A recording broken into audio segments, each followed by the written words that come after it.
we're live. Hello, sweetie. Is anyone tuned in? Is it just us? Some people are. Is that us though? Are those six? Oh, we've got a wild Aki. Aki's never tuned on Sunday. Aki, get ready for some people that are gonna just die. We had a death last week. People died. Yeah, I'm not happy. I Oh. was not happy. I lost my character. My gunslinger. Maybe one day you'll figure out how to bring him back, not as a zombie. as I look at Arlo, who's considering it. So let's get some important things out of the way first. Welcome to Sunday. Hopefully you're enjoying yourself. Had a nice brunch. I had an amazing breakfast this morning. It was very nice. I'm now having my first drink of the day, which is going to be the beer of the day, I think. Look at that. It's a coffee oatmeal imperial stout, and Arlo's not even here to appreciate it. It is called Coffee Puka. It's by the Tartarus Beers, and this is going to be. I'm going to announce my challenge for 2023, which has been set for me, which is I have to do 365 breweries in a year. So I'm going to try and get as many different breweries in as possible, and this is one of them. It's very exciting. 4.5%, nice and easy for a Sunday afternoon. And yeah, it's rather tasty. I see that we got the record link for Quent. What are you on today, Arlo? Are you partaking? I'm kind of on hair of the dog. Yeah, there's nothing nice. Fancy. And Gaz, is that usual cider? Usual cider, usual vodka. Yeah. Nice. 12 o'clock vodka. Who doesn't love a midday vodka? That is actually I'm on the 12 o'clock vodka. I had the first sip of it at about 5:02 when I carried it up. At least someone is remembering the ice. Yes. Competition, Gaz. Yep. So we're running our normal competition. If we get a nat 1 or a nat 20, we'll put crit fail or crit win in the channel. You reply with that, you get entered into a draw for each of those rolls that we do at the end of the show. Each of the winners of that gets a ticket, and at the end of the year / when we reach $100, which could be a while, the rate we went on Thursday, we draw someone and they win money. Hopefully it's at the meetup and we get a round at the bar again. If you didn't tune in Thursday, Gaz, your first 5 rolls were 1, 2, 3, 2, 3. Yeah. And it didn't get much better from there. It didn't get better, no. What did I say? I got 4 nat 1s in the session. 4 nat 1s, 1 natural 20, but your natural 20 was for like your pet or something, wasn't it? Yes. Yeah, amazing. To clarify on looking at the Twitch stream, is there a reason that I'm not on the video? You've cut me off. Because you've got your cameras the opposite way around to normal. I see. Yeah, okay. I can probably figure out how to fix that in the break. Because I should just better switch them around now that I've figured out what caused it. But yeah, I'll just try and move this way a little bit. I'll just head that way a little bit. There we go. Anyone else got any important information? I don't think so. We're going to go. So we've got a new character joining the campaign, hopefully, at some point, if we get there. We've got all the usual faces. We're pretty much ready to rock and roll on a Sunday. And yeah, I think I'm ready to go. If we're all ready to go, I think let's just get started. Oh, by the way, I forgot what I was going to say. Let's go.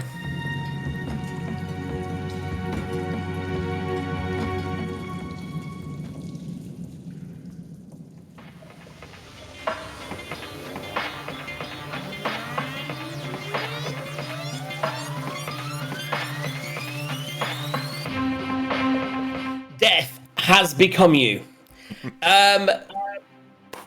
Our party of adventurers travelled to a mountain camp, having been hired by the villagers of Greenest to try and get the stuff. They went to the camp, got some stuff. They came back rescuing a guy called Leosin, a monk who'd been tracking the cultist, the cult of the dragon cultists.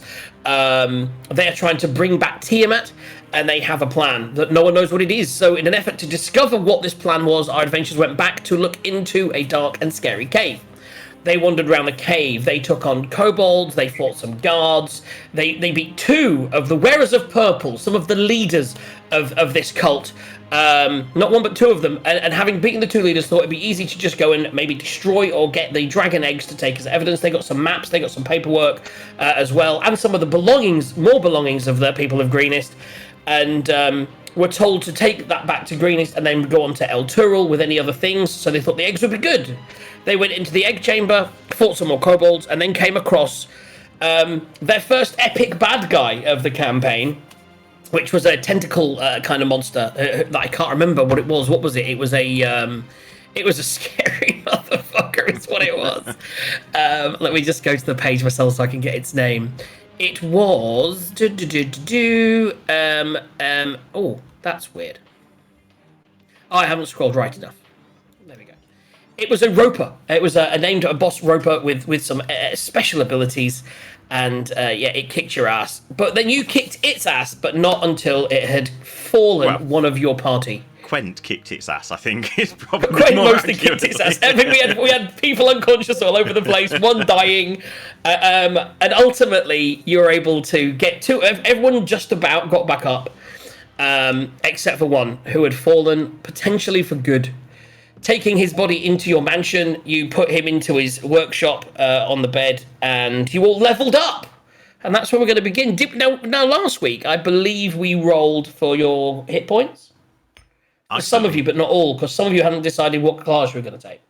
Yeah, but I still rolled mine as though I was going to take another level in sorcery, and I did. So that's right. okay. So you've all got your new hit points. So just to clarify, for your tokens, which may or may not go to other screens, what is the?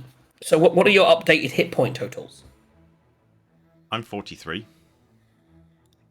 Right. So I'm going to go up here and do that and hope it works. Because I'm still learning the little bits and bobs of this. Bio and info, attributes and abilities. Nice, it's not in the character sheet. Do I have to edit token? No, it's not in there either. So it is just on the token. So let's just do it. Let's click on that, and that is now 43 of 43. Quent, what is your new hit point total? 78. Jesus, on a popsicle stick. 78 of 78. We'll assume that you're going to take a long rest before you head back and that you're at full hit points. You can all click the long rest. You had to take a long rest, didn't you, to level up? Or was it a short rest? I think I've clicked long rest anyway. What's Taser's new hit points? Oh, that's right. 0 of 49. Sorry. And Arlo, what's your new hit point total? That should be 34. 34 of 34. Cool. Squishy.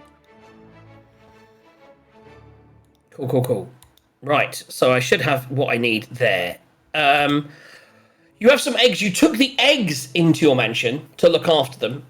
You did know, and just in case you don't have notes on it, that once you take the eggs out of this hatchery environment, they will cease to count down towards hatching until they are put back into the same environment, which you could try to echo in your mansion if you wanted to hatch some dragons.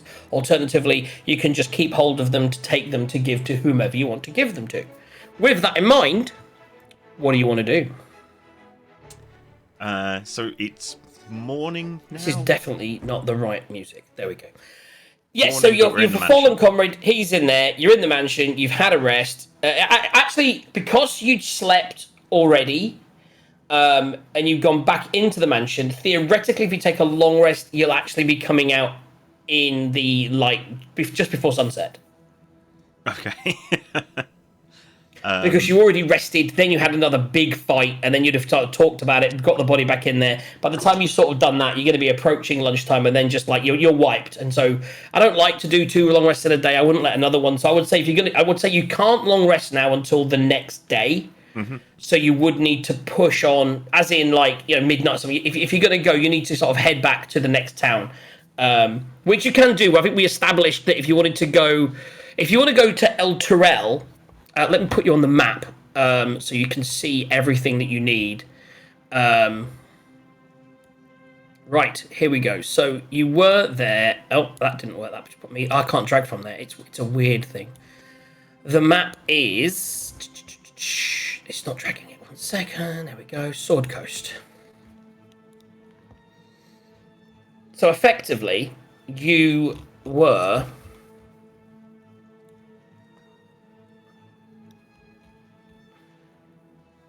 Is this the right map? There's Waterdeep. There's the long road. There's that. There's that. This doesn't have any of the things on it. It's right at the I bottom. seem to remember we're somewhere near the bottom, but We're really near the bottom. So That was we're it. south I of wasn't Greenest. far enough down. There we go. Yes, correct. It's actually kind of an El Terrell is much to the north, kind of by the Reaching Wood, of You course. see where that little mountain is, just above the river? El Terrell is just south, pretty much on the El river. Terrell is. I'm pinging. It's just here. Is that El Terrell there, or is that El Terrell there? This is it A here. little Is bit it to the that one? west. Yeah. So basically, a straight northern shoot back through Greenest, where you can drop off things if you want to, and then either follow the road up through Burdusk, past the Reaching Wood to El Terrell, or a cross-country jaunt to El Terrell. That would be your choice. What I will say, for the sake of brevity, is you've already been to Greenest. It's a well-travelled road. You've actually been there, come back, been there, come back. So I would say, even though you're leaving in the afternoon, so it's towards twilight. It's still light. I would say you could easily safely find your way out of the mountains. There is a trail leading away, which you see go for quite a while before it bears off in a different direction. If you decide to carry on to Greenest rather than following the tracks, then you can do that, or you could try to follow the tracks. It's your choice. so, first of all, I'll once we get up, I'll speak to Hollow. Overnight, I think I figured out how I could stop Hazar's body decomposing. Do you think that's something we should do? Or do you think we should let him go naturally? I think Tazar would like us to try. He was a dear friend of mine. Not the brightest spark, mind you, but a dear friend. If there was a chance that we could bring him back, I know he would want us to try it. Now, I am some sort of wizard, but not quite powerful enough to bring back the dead. But one day I hope to have those powers. So anything we can do to stave off death would be a good idea in my book. Yeah, I agree. I don't think I'm powerful enough to bring back the dead either, but I think if I do this and I'll touch Tazar and cast Gentle Repose, this should stop him from decomposing a bit, so that when one of us is able to, we should be able to bring him back. And for now, he can sit down in his workshop. So, Gentle Repose, you touch corpse or other remains for the duration the target is protected from decay and can't become undead. So you can't turn him now into an undead, Arlo. Boo. This spell Only for the extends duration. the time limit. And the duration is how long? 10 days. 10 days. So for 10 days, you will, but you can recast this spell within 10 days, can't you? Yes. So as long as every 10 days you cast this spell, theoretically he can't become undead and he won't decay. Although you won't be able to get him back with Revivify, you would be able to use the Raise Dead spells if you get a scroll or find someone that can cast it, who could then bring him back. Yeah. But Okay. not likely to be for a while. His corpse is sitting in his workshop awaiting a revival. Okie dokie. And then... And then... So what did you take? You took a level of cleric, did you? No. Still sorcerer, but my background is, what is it? The thing that allows me to take cleric spells. Got ya. Okay. I can't remember what he's called now. You're a divine sorcerer of some sort. Yeah, that. Yeah. Divine magic. So Arlo, you took another level of wizard, I imagine? I did. So now every time I use a divination spell, I get a spell slot of the lower level back. And Quent, you are a pure barbarian still. Yes, I'm not entirely sure that I could even do anything else with it, so it just went up. The option to do fighter in there is an option, but I think we looked at it last level, and I think just the pure barbarian is just so much more powerful. I just think the stuff you get is just cooler. This was the thing. For me to actually get anything useful, I have to really take 2 levels in something. Yeah. And getting cleric didn't make any sense because I've already got that background. That'd be the No, only exactly one that. would No, be useful 100%. straight away. So. Like warlock sorcerer, bard sorcerer, they're your 2 main things. Like the warlock sorcerer is cool. The sorcerer lock. Yeah. Right. So you're gonna.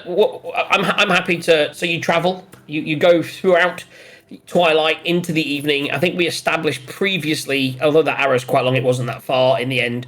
But I think we worked out that you could do Greenest in what was effectively a full day's travel. So you'd be arriving in Greenest very late, so somewhere sort of close to midnight.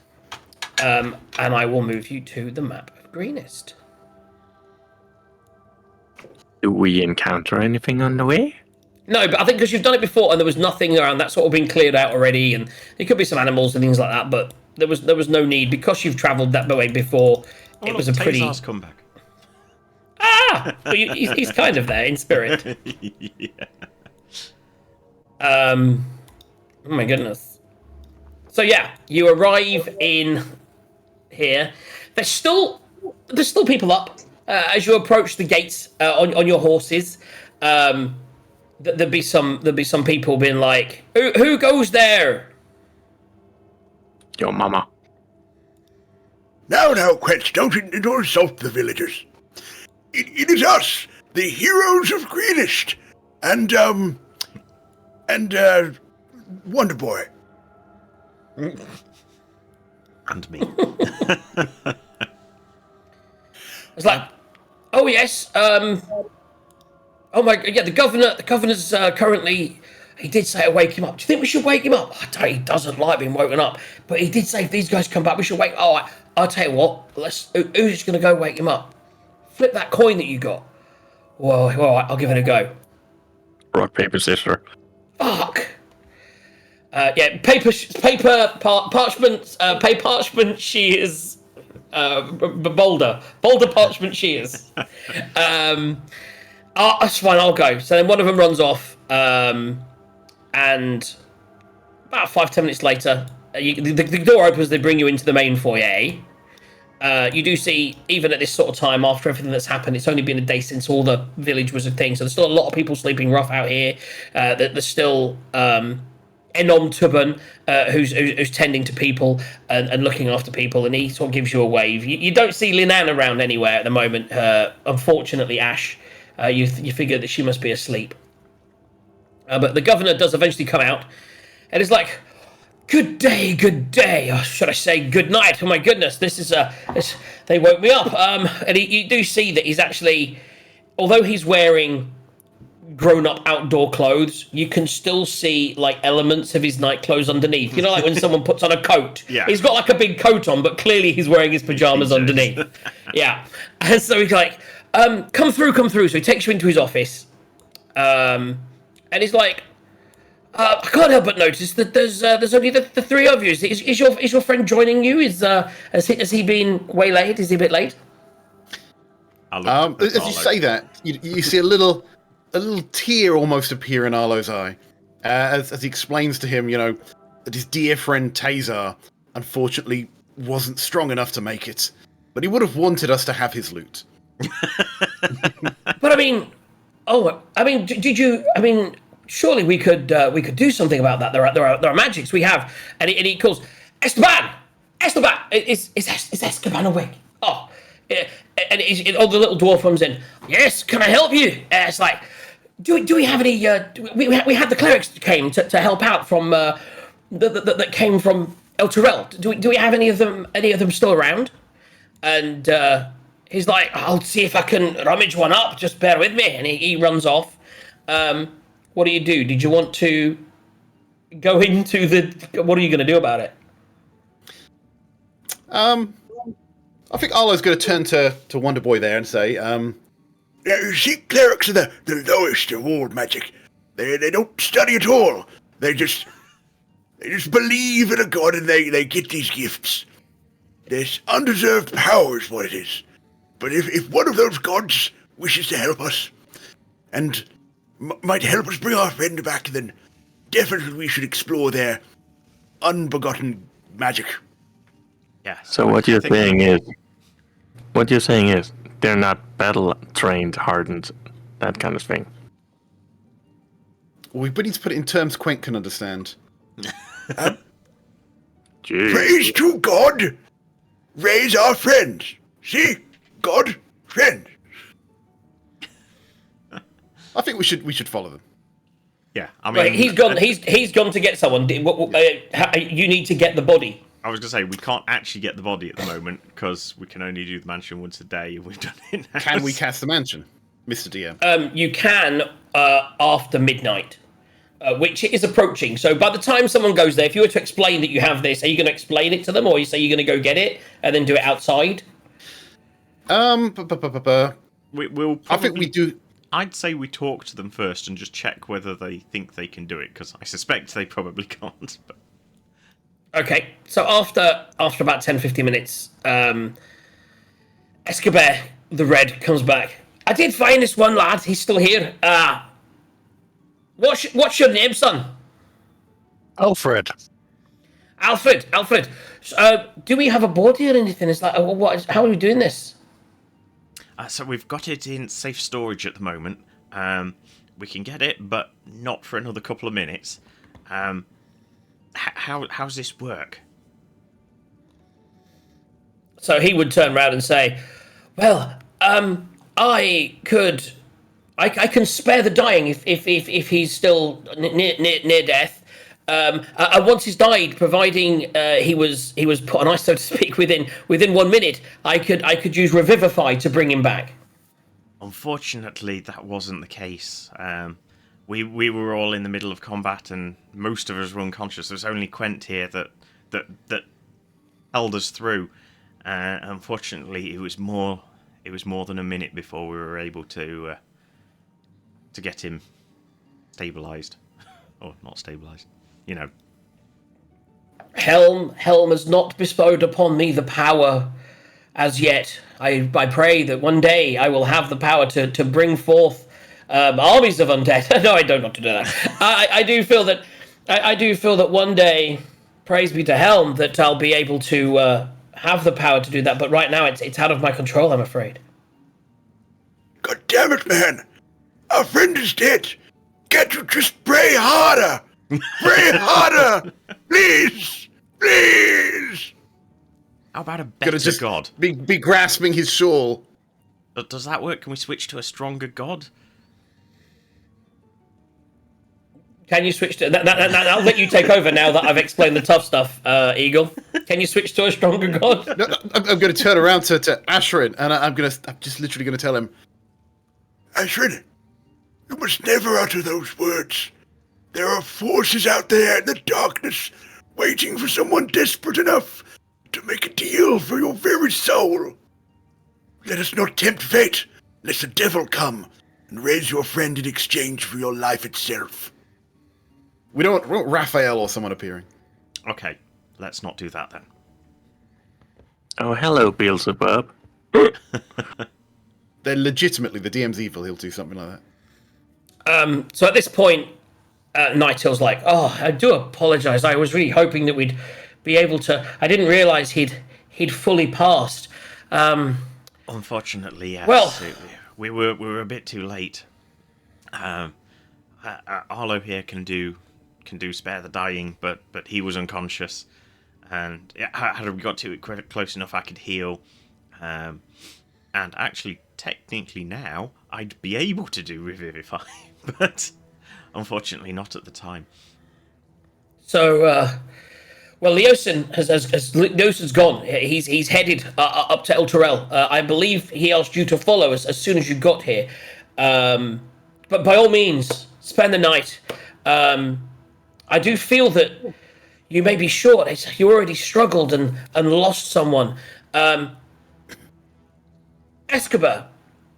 Young Alfred here. I say young, he's quite short. This is the dwarf. He's probably 200 years old. Does he Has he finished with what he needs to do?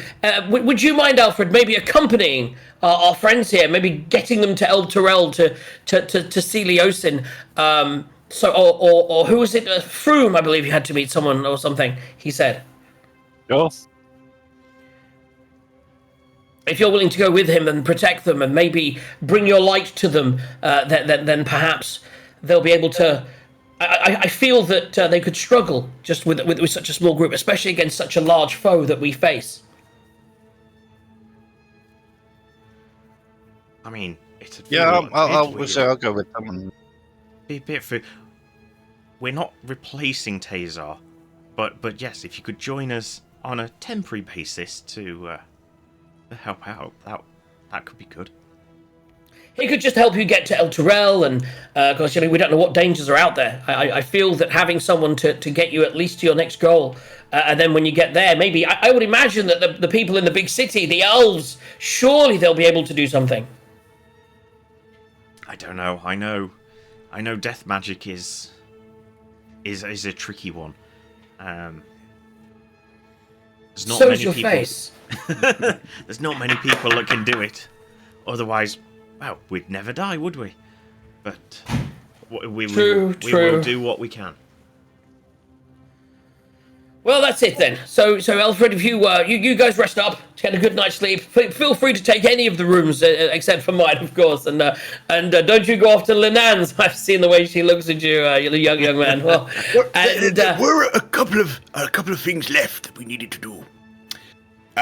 Wonder Boy, would you show him the items you have in your backpack? Yes. Where's my list of things? Well, I'll take It's out probably the bag of holding, but yeah. Have I got the bag of holding? Who's got the bag of holding? Anyway, I think Arlo has. But there's a 300 gold piece pearl necklace, a 900 gold piece sapphire ring, 6 gemstones worth 100 gold pieces each. Was the Burgost loot? Yeah, the stuff. Yeah, the stuff kept from the dragon. That was it. Yeah. And on top of that, that's 2 weeks ago. I had to scroll up further. Yeah. And on top of that, And do you have a cell of some sort? We have a couple of, shall we say, prisoners to drop off. Oh yeah. We agreed to free them, but we didn't say where. well, I mean, if you have people that would need questioning, I would say that I don't know where you're storing them, but I would say if you have them outside, I would say take them with you, and these are all the things that you could take on that Leosin and Froome and their organizations would probably be able to interrogate them better than we could here. We're just a small village. And he starts to look through the belongings. They're fairly stable where they are. that's fine. Sitting in the if you mirror get- there, then If you get out the belongings, he would go through and get Escobar to sort of look at the list of things that they've been missing, etc. And so they discover that the ring and the pearls were. Nightingale goes, I believe that they belong to. Don't they belong to? Do they belong to your wife, or is it? I think so. And they realise that the ring and the pearls, so the 900 and 300 gold, are from people in Greenest, but they're not able to identify anything else. You should keep hold of those. Maybe in your travels you'll find someone that has them, or if not, consider it greater payment for all you've done for us. okay. So we'll keep those as payment. Speaking of payment, I believe that for this information, And we'll explain what we've found. Where their base is, leaders' motivation. They offered a reward of 250 gold pieces and 2 potions of healing. The healing, he goes, we've got some healing here. The gold, we need to meet up with Froome. Froome was going to pay up there. We paid you for what we got. I believe it was Leosin. It was Leosin you made the deal with. So you need to speak to Froome to get your full rewards for that when you get to El Terrell. But he will give you. We do have a few of these knocking around, and they're always useful. So he'll give you 2 potions of healing. I'll take one. He will also. If you then want to, anything else you want to achieve before the morning. So yeah, if Quent gets one and Arlo gets one because they don't have. Well, Arlo technically Arlo doesn't has have a lot of healing, health. but doesn't. Harlow heal can have very minus healing. well. Yeah, I've got healing, and presumably new cleric boy has healing. So. Yeah. He's well versed in all forms of healing, except for spiritual healing. When I get that feeling, right? So, bedtime. You're gonna sleep, rest up. Well, except we can't Again? sleep. But I was going to say Well, we can rest. You couldn't get out the mansion. You could certainly rest. You don't need to sleep theoretically. Exactly, What I would yeah. say is you've travelled up. Depending on what you want to do over the next day and how far you want to travel, will then start to think about exhaustion because you've had these 2 rests to get yourselves fully fit. I would say you have a restless night. Arlo, particularly, despite trying to rest, having already rested and being hit by so much grief, Arlo struggles. He's visited by visions of his daughter leaving him again, and he sees many bad things. And at one point, kind of wakes. He's almost go to sleep, and he wakes up in a cold sweat. Quent, you've seen people die before. You're a warrior. You're saddened by this, but you know it's a part of life and the turning of the wheel. So you kind of rest up and you don't feel too bad. You don't really need to sleep so much. So you spend there. Is there anything you want to spend your time doing other than leveling? Is there anything you want to spend your time doing? Any hobbies? If they've got a good meal, I'll have a good meal. They'll feed you. No problem. In fact, the time that I'm not resting, I'll probably just be maintaining my gear, polishing the axe and yada yada. Polishing the axe. Oh, that's the whole. Well, at least So- it's not a pole axe. Maintaining his gear and polishing his axe. That's what he was doing through the night. That's good. And Ash, what were you doing? Well, eating, contemplating my faith, because obviously I've got a little bit of clericy stuff in me, so I sort of half believe in myself, my own power, and half believe in other gods, but I'm not entirely sure, and I can't help Taser. Have you chosen? Do you have a chosen god? Don't remember. Good answer. By the way, if Aki's still around, Did you imagine say you were a cleric if of this Aki guy? went to church on a Sunday.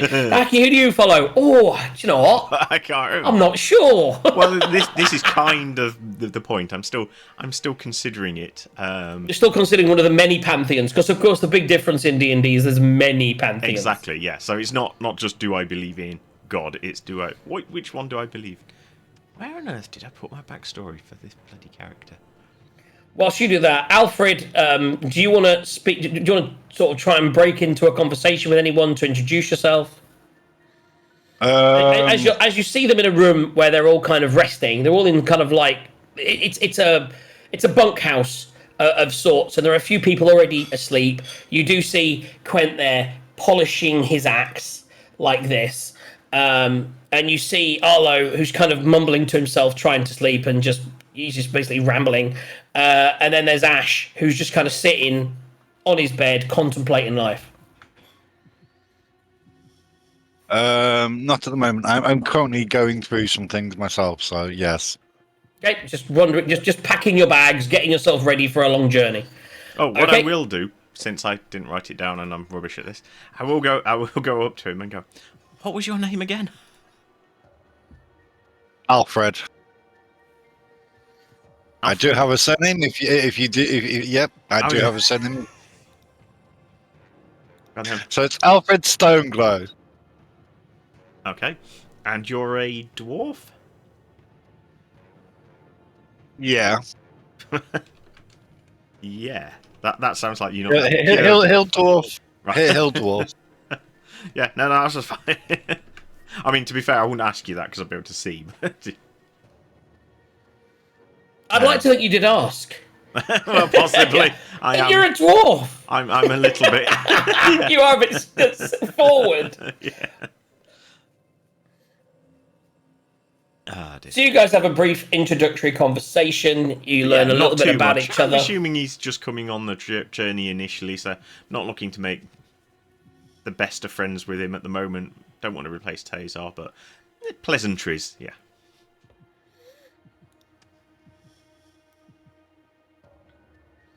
Okay. A night's rest is had. The morning comes by.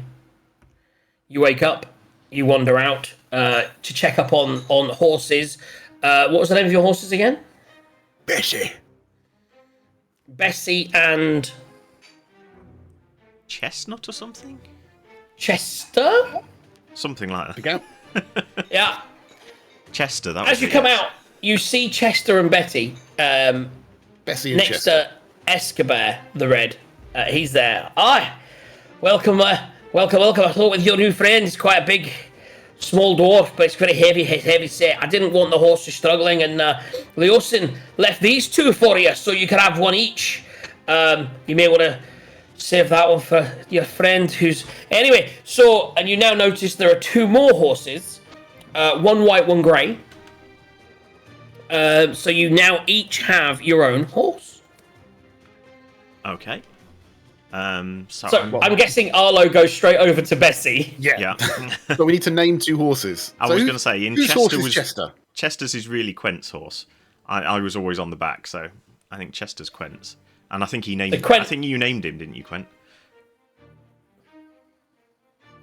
You're muted. No, I'm not. Okay. He was just mumbling. I love it. So, Quent goes to Chester.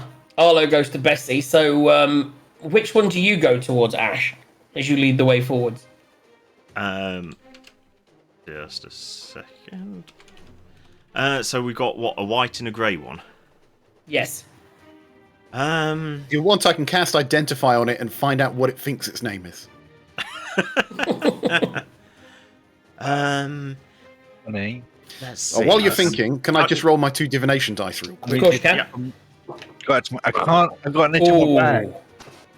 Ooh. I would say ash and ash gray. I mean, Mine and gray that's- and ash, but you know. Yeah, I was going to say, I think that makes sense. So I'm supposed to be good, but I'm questioning things at the moment, whereas the cleric is pure good. So yeah, I think cleric goes for the white one. In the middle, Ash, in the and as you middle. say- So Ash goes over to the Ash one. Escobar goes, I see you chose the ash-coloured one. That's very clever. Are you gonna name him? Well, does he have a name already? I mean, if not, I feel that everyone should name their own animal. okay. What would be a good name for a grey horse? This seems The like hardest something bit for about any ChatGPT. RPG is creating your character and selecting a name. I believe the previous owner named him Shadowfax, Okay. which, if you didn't know, was from Lord of the Rings. It's what's That's, his face's horse. what? Unfortunately, that wizard died in a terrible accident. Okay, maybe we won't go with that then. How about Dusty? I think that kind of works well with Dusty- grey and Dusty, the ash. And You're quite a literal kind of guy, aren't you? You're very literal. I like it. And then he goes, so Stormglow. Is it Stormglow? Yeah. It looks like by the de facto choice, you've been given this beautiful white monster. What do you want to call her? Oh. White.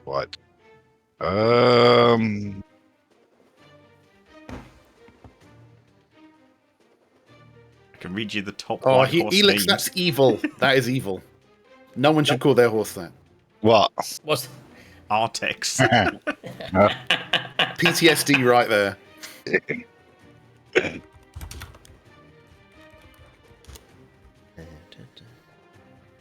Why should Yeah. What was you going to say, Gaz? No, you need a name. Yeah, what, Is it a female or a non-female? this one is a female. It is a mare.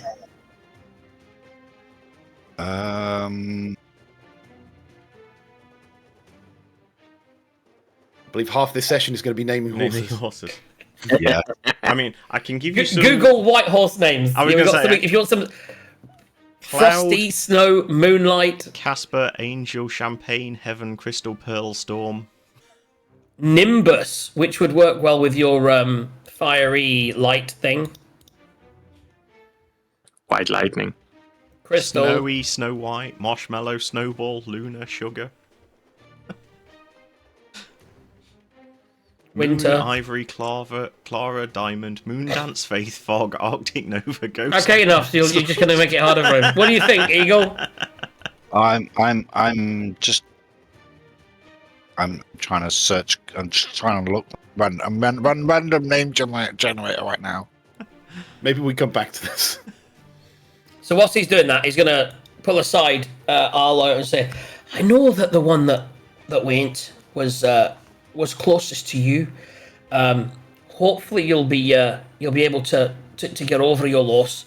I do feel I lost one of my dear friends in the attack on Greenest, so I just hope that that your grief isn't too strong and that you're able to come through it and move on.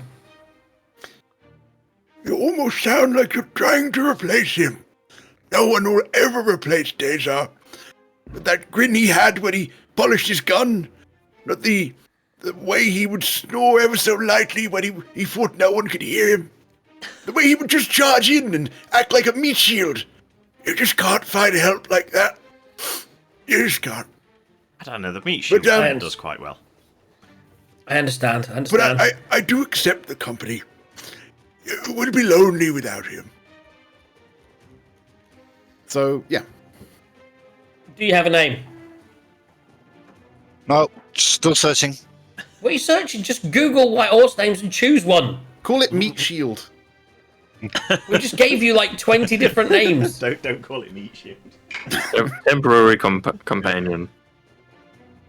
I mean, you could call it kebab or something, but yeah. Because they're all going to die. We know horses in D&D don't last long. I mean, the fact we kept these two for as long as we have. There we go. We'll go for Jasmine. Okay. Jasmine. There we go. Jasmine.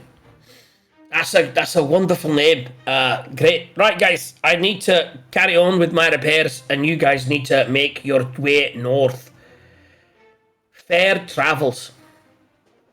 At this point, Governor Lytle comes out, and now he's fully dressed, got his old proper gear on, and he goes, thank you so much for everything that you've done for us this day and in the previous days, and fair winds and safe travels. So, did we get any money from that, or did I just miss it? You didn't. You got Apparently 2 it's with healing Leo. potions. The money that you get is when you get to Elturel.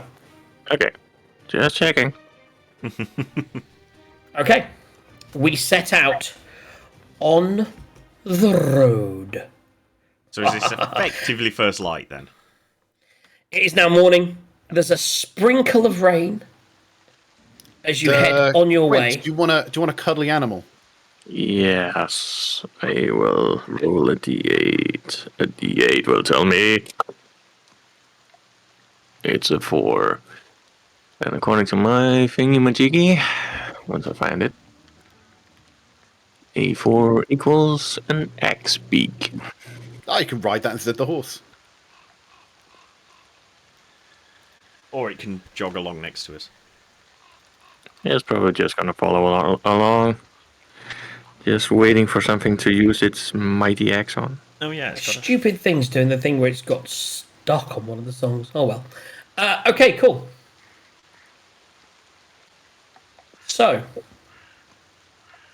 you travel. I'm going to need... So, as I get to... I can now move to the whole... By the way, we move into Chapter 4. Isn't that exciting? You've handed over your treasure. You went back through Greenest. You've discovered that you've missed Leosin. He'd left town, but he did leave you 2 more horses and full riding gear to speed your journey to Elturel. All their costs are paid for. You have a new friend called Alfred, and you'll be journeying together to Elturel. On horseback, characters can travel the 200 miles from Greenest to Elturel in approximately 6 days. Okay. Day 1. Also, anyone who plays D&D knows that days and traveling is just dangerous. so here's the thing. And Are we you can't going to be mansion traveling? tonight. How are you traveling? No, you can mansion because it's now. You didn't mansion to went to 'cause midnight and reset, and we then you didn't get the slept in body the out. rooms. Yes, we didn't get the Exactly. body out. Yes. You'd have to explain what the mansion is to Alfred, but other than that, so are you going to travel in a direct route, which will take approximately 6 days, or did you want to go via the roads via Berdusk, which would add a day? Is there anything we need? Well, anyway, it's good with me. So They did impress upon you that time was key. Yeah, and I don't think we've got Yes, anything we need to do the other route, so... Let's go the direct route then. So you head in a direct route to the north. Who is helming the first day's travel? Arlo is going to cast Mage Armor on himself, create an unseen servant, have it hold him, and he's going to have a nap on the horse. Okay. You realise you're riding your own horse now. You're not on the back of someone else's. The horses, they just follow each other. Okay, so, I mean, Bessie, you have ridden Bessie for quite a while. But it's used to being ridden by Taser with you just sitting on the back sleeping. The first of all, so you're not helming the first day's travel. Who's helming the first day's travel? Probably either me or Quent. I don't think we'd let newcomer do it yet. I Okay. mean, Quent's usually up for these things, so first day probably Quent, unless he So doesn't want Quent, to. roll me okay.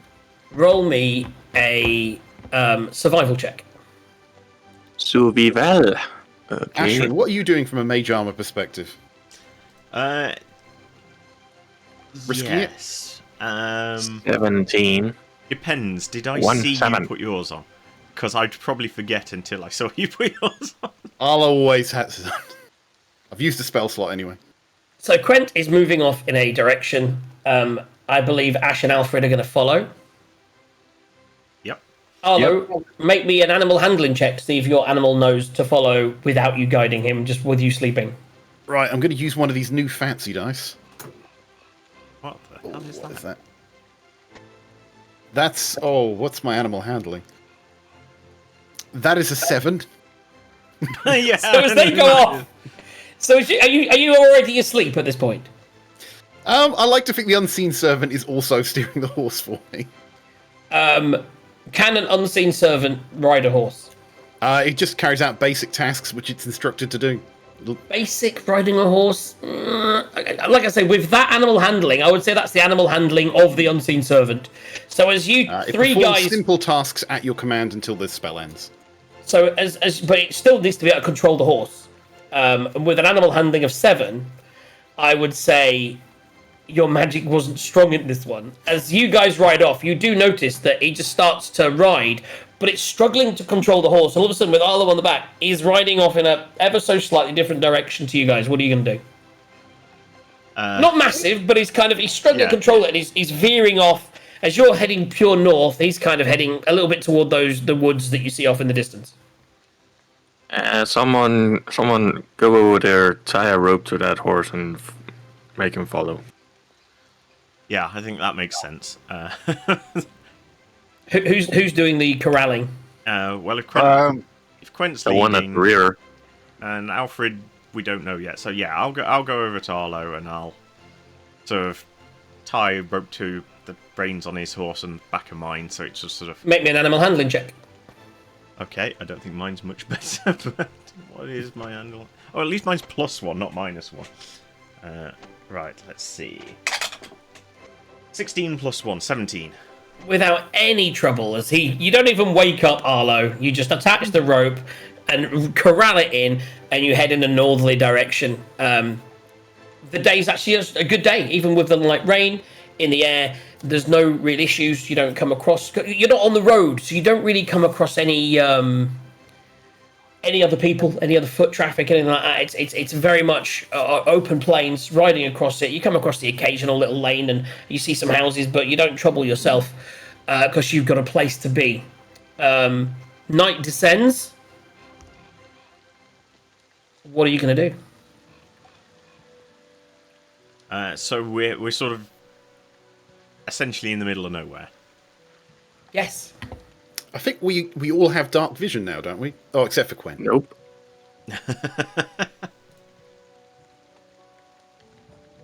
This stout, by the way, is gorgeous. Well, since I don't have dark vision, I'm obviously not gonna be the one in the front anymore. Because I can't see where the hell I'm going. No, I mean, I can cast light on your axe, but I mean, if we've had a full day's travel, we'll carry All day's on. travel. You're all a bit weary, Yeah, I was very gonna tired, say, ready for some food. Yeah, if we carry on too much, we'll get exhaustion and that. So yeah, we should probably stop and get coriander and cumin to make us something to eat. So yeah, Like a plan.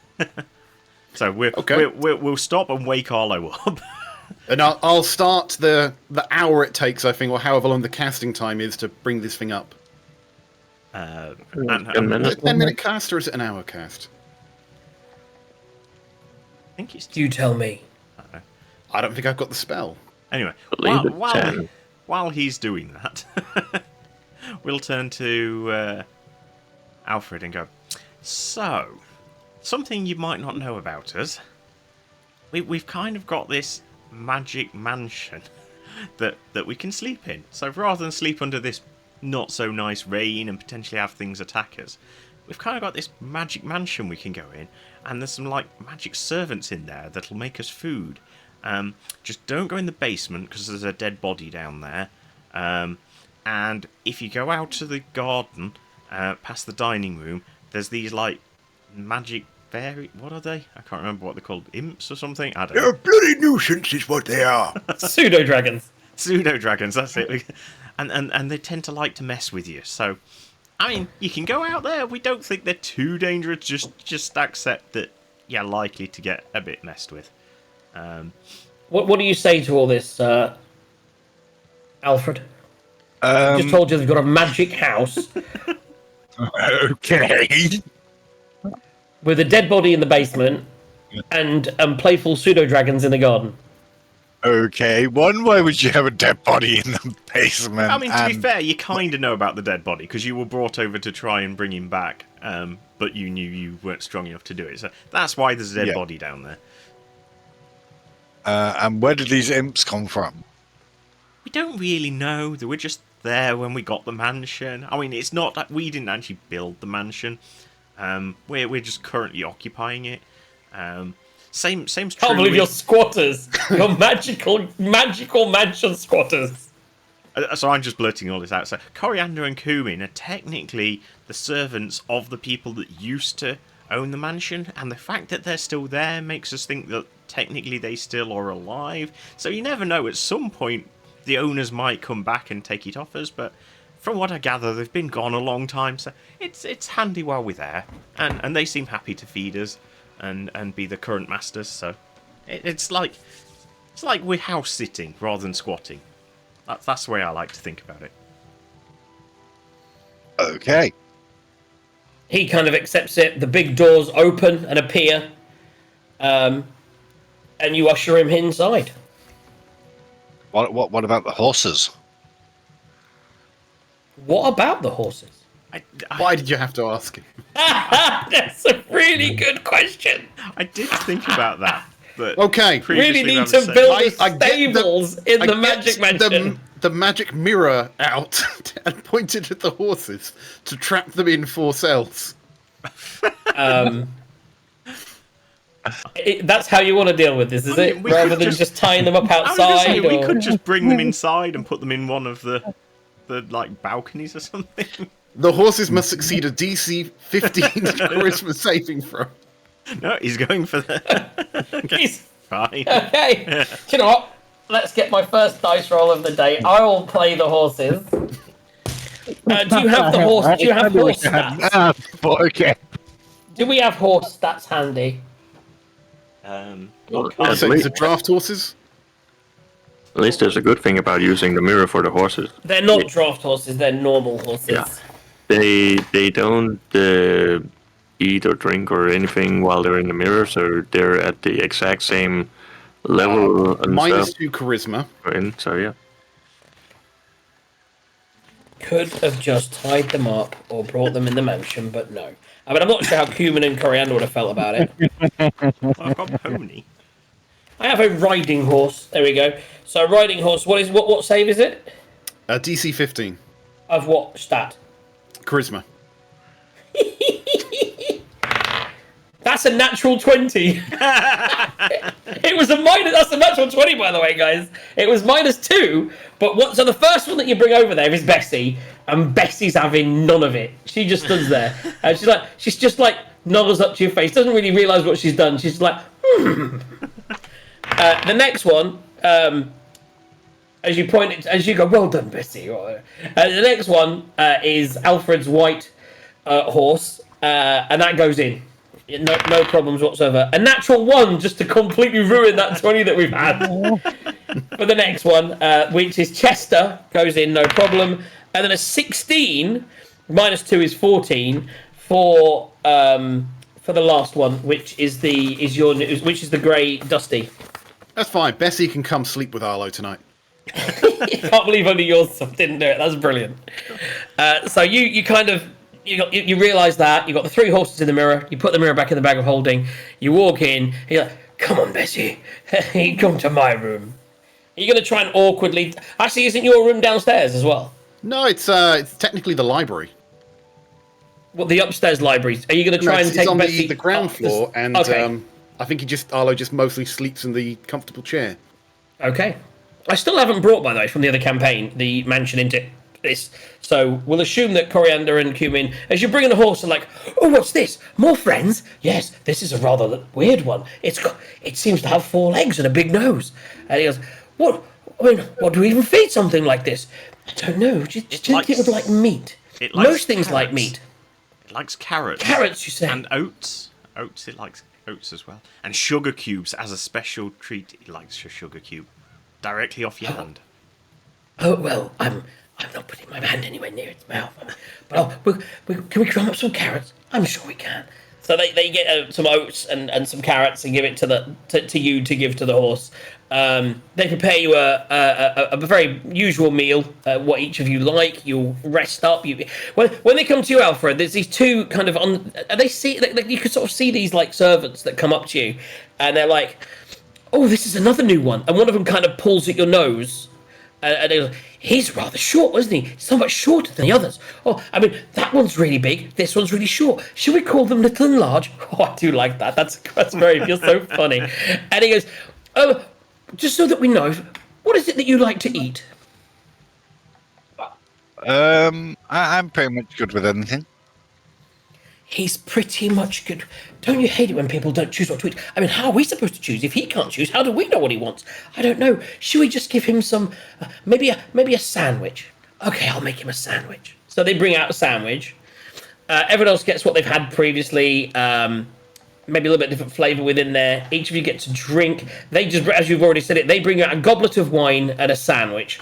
Tepid water, of course, for Arlo. And so on and so forth. A night's rest is had. Long rest, even though you don't need it because you've not done anything. You had a very safe, easy first day of travel and made good time.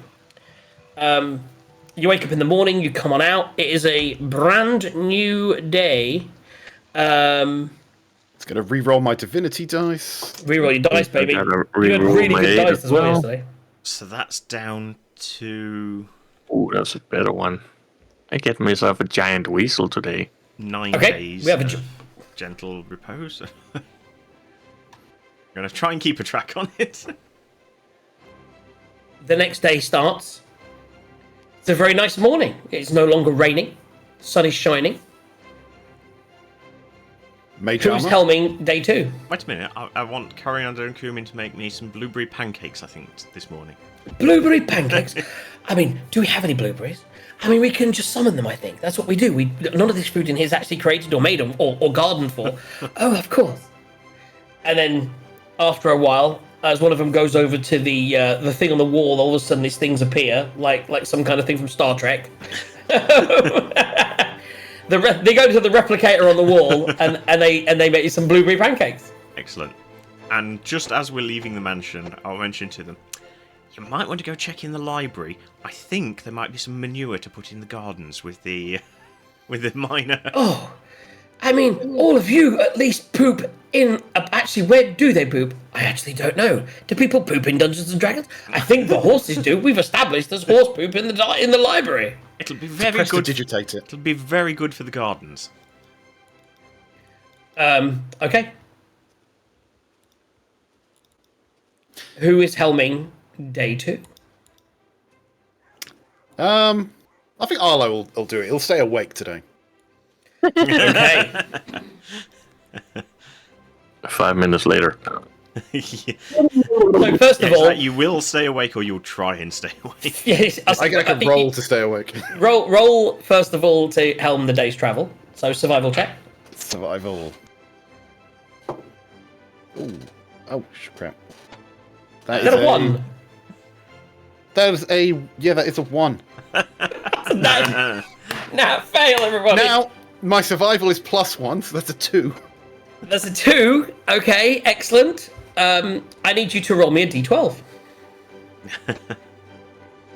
Didn't we just pass here on the way up? And now we're going down? What? So basically, he does fall asleep, is what we're saying. Basically, he does fall asleep. He's leading you in roughly the right direction because you know the direction you're heading, and you're all kind of heading. So although he's helming it, but as he's leading you, you do kind of, none of you are really massively paying attention at this point. And as you're heading up and getting closer to the wood of sharp teeth on the left, something. That's a very nice name for a wood. It's a very nice name for a wood. You've already had a little adventure with this wood in the past. Right. So you. What did you roll? Sorry, I have to get my encounter table up. That's 7. exciting. Okay. While you're looking at that, Ashrin, you got prestidigitation, right? I believe I do, yes. Did you know one of the lesser known uses of prestidigitation is to clean the syrup off someone's pancakes? Clean the syrup off someone. Why would you want to do that? Unless you Exactly. you give them to someone and they go, I did not want syrup on these pancakes. No, someone gets some pancakes and you're like, prestidigitate, remove the syrup. And they're like, no, my pancakes. You do some weird stuff. So Arlo, in your half dream-like state, as you're going along, you here's what happens. You see, like, in your own mind's eye, you see a guiding light. And you think you've heard of these people that have these visions and they have these lights that guide them in the right direction, a star that you follow or a light that you follow. So you start following this light, and everyone's kind of following along with you as you follow this light, and you head up, and you do end up veering off a little bit, and you do start to go through the woods. And at the first instance, Ash is thinking, "Oh, he's supposed to be. He knows where he's going. You don't question it." And he is awake. He seems to be awake and riding this day. So you want to let him work through some stuff. So you do start to edge into the woods, and as you do, the light moves forwards, and all of a sudden, in front of you, you see what appears to be like 3 lights circling a well, which looks like 3 lights circling a well.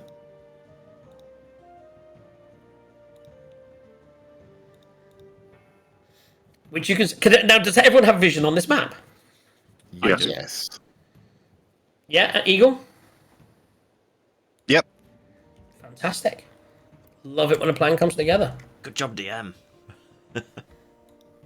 That's how you do it, guys. Okay. What do you do? So you're still on horseback. We'll assume at all points in this you're on horseback, unless you say you're off the horses, and then we'll say that the horses are off to the side safe. So, Arlo, what? Why are you taking us here? What's this? Well, the lights were guided our way, I think.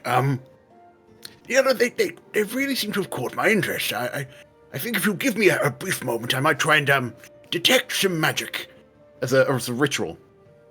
These do seem to be magical in nature. I wonder.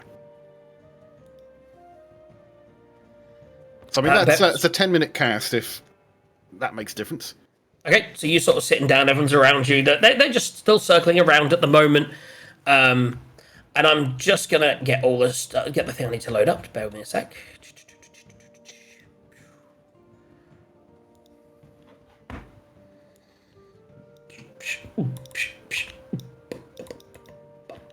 Oh, that's not supposed to be full screen, but okay, I'll go with it. Actually works for me.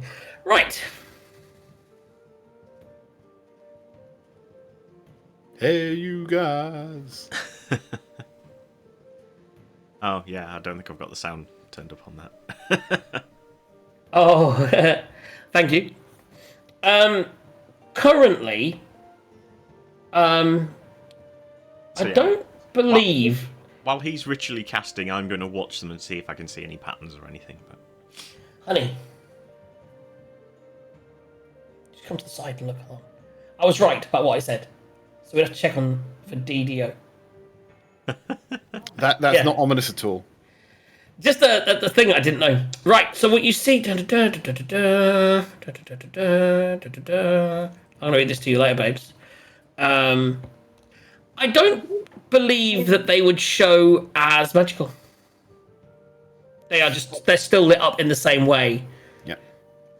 And as you I'll cast the communicate spell, this to the guys, you know. as you cast the spell, they sort of more take note now, and they all disappear. disappear as in pop out of existence or disappear into the trees? The 1 minute they're there, the next minute they're gone. Okay. That was weird. They're going to regret this, but Arlo is not very wise, but he's very fascinated by things like this. He will wander towards the well to investigate. Arlo, did you put on your mage armor today? I did put on my mage armor when we left. So I it's didn't. been going for a few hours, but I think As he bangs his arm, I think it's still good. I didn't. So I'll to be honest, for this, I'll just cast it on me. I won't twin spell it. I'll keep myself 3 points for now. Oh, I shouldn't be worried of wells. Nothing bad ever happened in the woods, huh? Nothing bad ever happened in the woods. Yeah, right. Okay, so he's moving forward. Anyone following him? I mean, since I've cast mage armor now, I am curious. So yeah, I'm gonna follow as well. Don't know if anyone else is. Are we still on horses at this point? It's up to you. Are you leaving the horses behind and Sorry, walking that toward the was a thing, or are question. you riding? That was a question to Arlo. I don't think he'd get off the horse at this point. No, actually, no. He'd tie the horse up and he'd walk over there on foot. Okay. So I'll do the same. We'll stay here by the horses, I think. Keeping. Okay, so you're staying with the horses. Alfred, are you staying with the big guy near the horses, or are you moving toward the well with the other two? I'll go with the other term. Just yeah. Okay, move your character there. Ben's just, what the hell are they caring about a well for? Let's get What it is with- your highest? What is the passive perception of all of the group?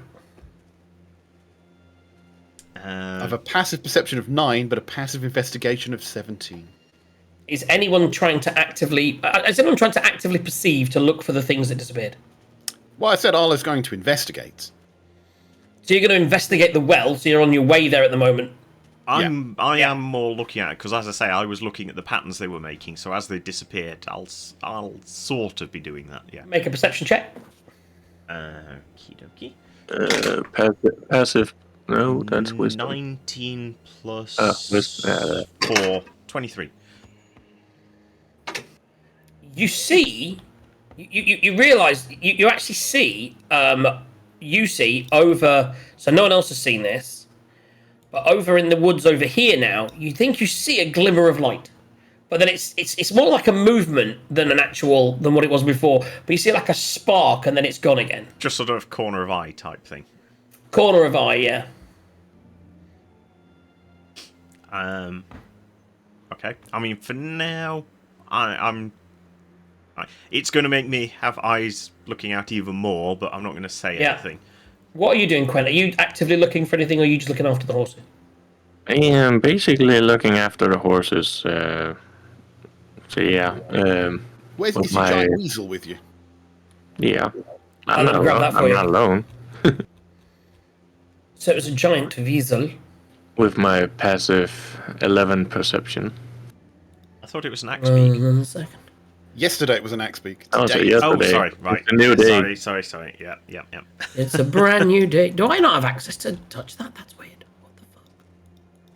Okay. I'll do it the other way. Not touchy. Not Not touchy. touchy.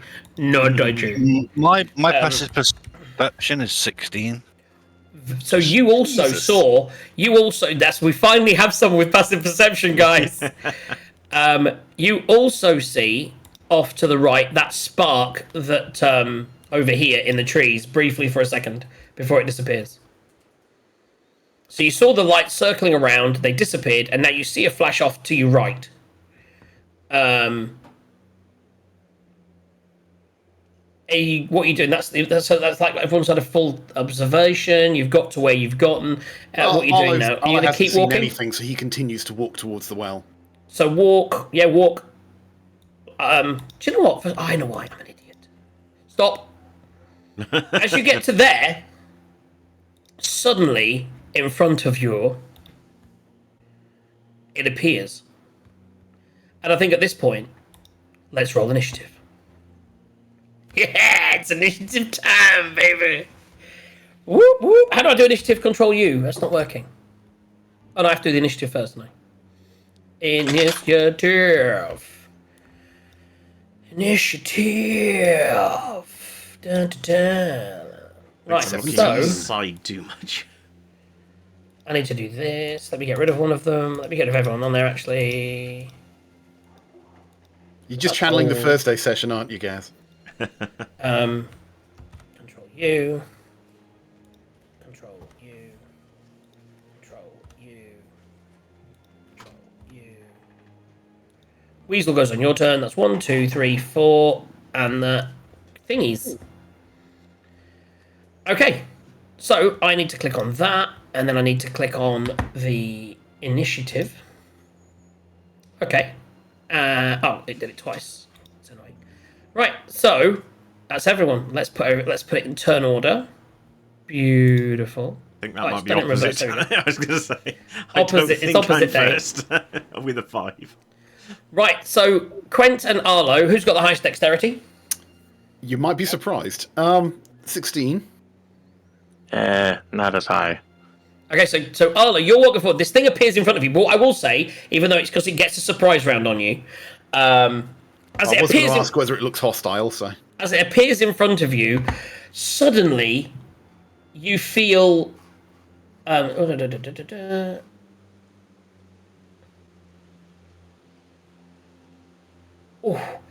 God! Really? I've just killed one, and this is horrendous.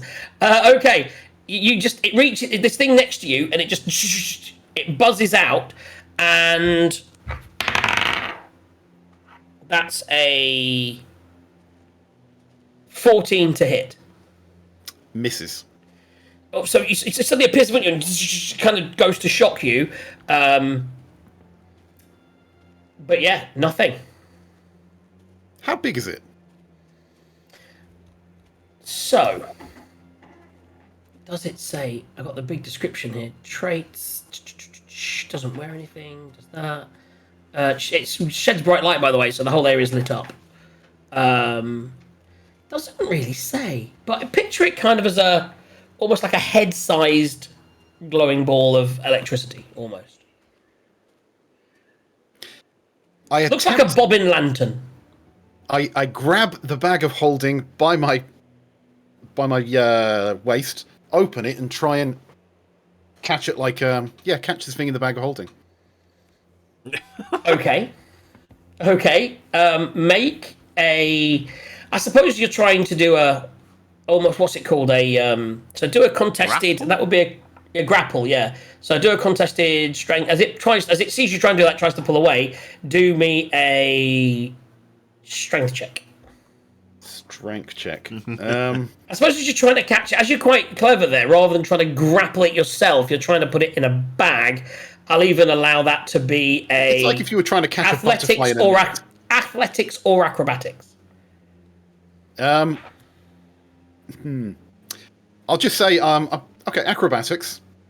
I'm going to use my divination dice. That's a 15 plus 3. It's 18.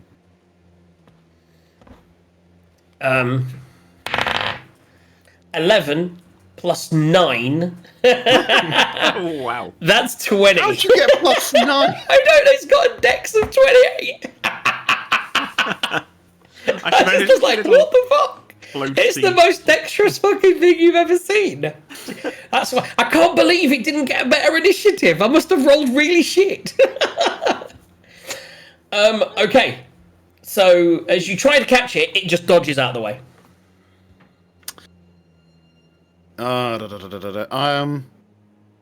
Yeah, I'm going to stay there for the moment. I'm not going to use my Misty Step. So, yeah, that's pretty much me then. Check.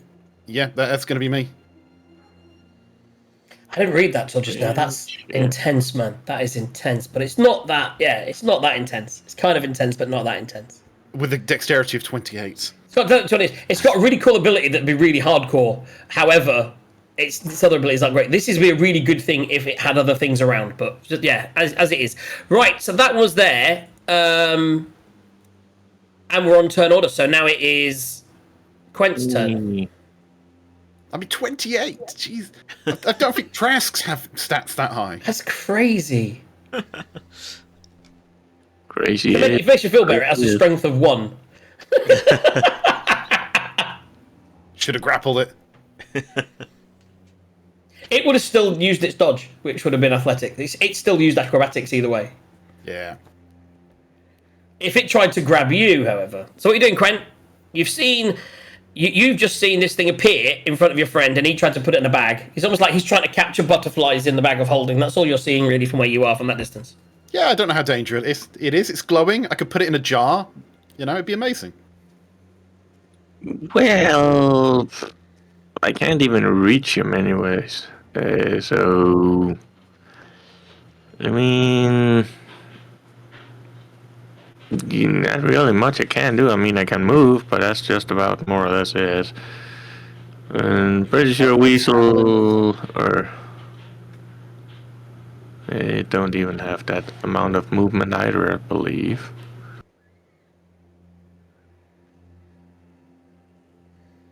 You gonna stay and protect the horses? Yeah, I think that might be the best option. I was just looking.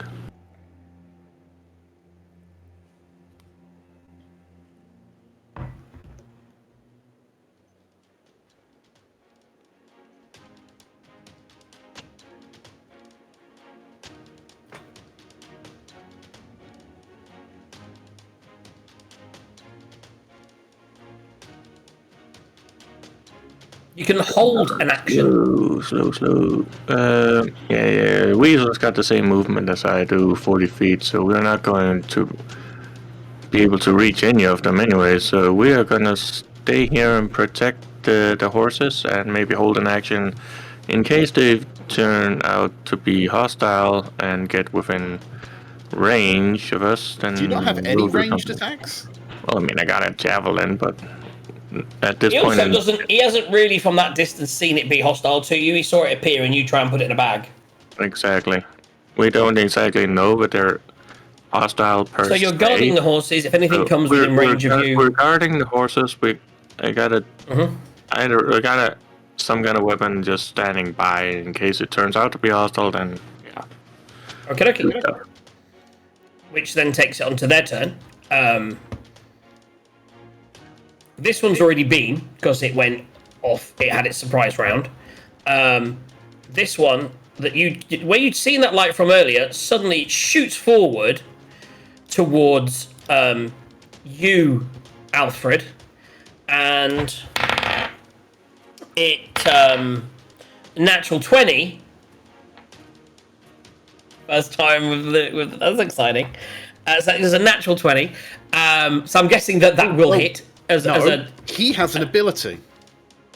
Okay. So Alfred, look at your what's it? Features and traits, I think it is, and a thing called warding flare. Yes, when you are attacked by a creature that can be blinded within 30 feet, that you can see, you can use your reaction to impose disadvantage on attack roll. You can use this feature 3 times per long rest. So if you saw it coming at you, you would use your reaction to impose block. So what are you actually doing? Just wandering. Is that wandering flow? Is that Warding. right? Basically, he does a flashbang. So when you're attacked, you were attacked. You saw it come out and it attacked you, and as it attacked you, you use your actually. You know what? It's range. I should have checked its range, but I did say it moves out. I should have checked that actually. No, it is a reach. Yeah, it is a reach. You just need to check whether that thing has blind sight or not.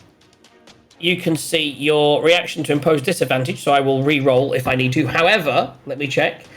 Immunities. Given it emits a hell of a lot of light, yeah. Yeah. Do you know what? Oh, by the way, I've just spotted as well. It is immune to many things. Many, many, many things, including grapple and restrained. It is not immune to blind. So yeah, as you do that, it will roll again, and it'll roll a 4. So as it comes to get you, it reaches that, and it feels it's about to. You get hit first, so you drop this flare almost, and it flashes, and all of a sudden its attack misses. Good times. I love light domain clerics. I'm still going to let the crit win that I put in go because I can't reverse it. So, so we gains an extra $10. But technically we shouldn't have.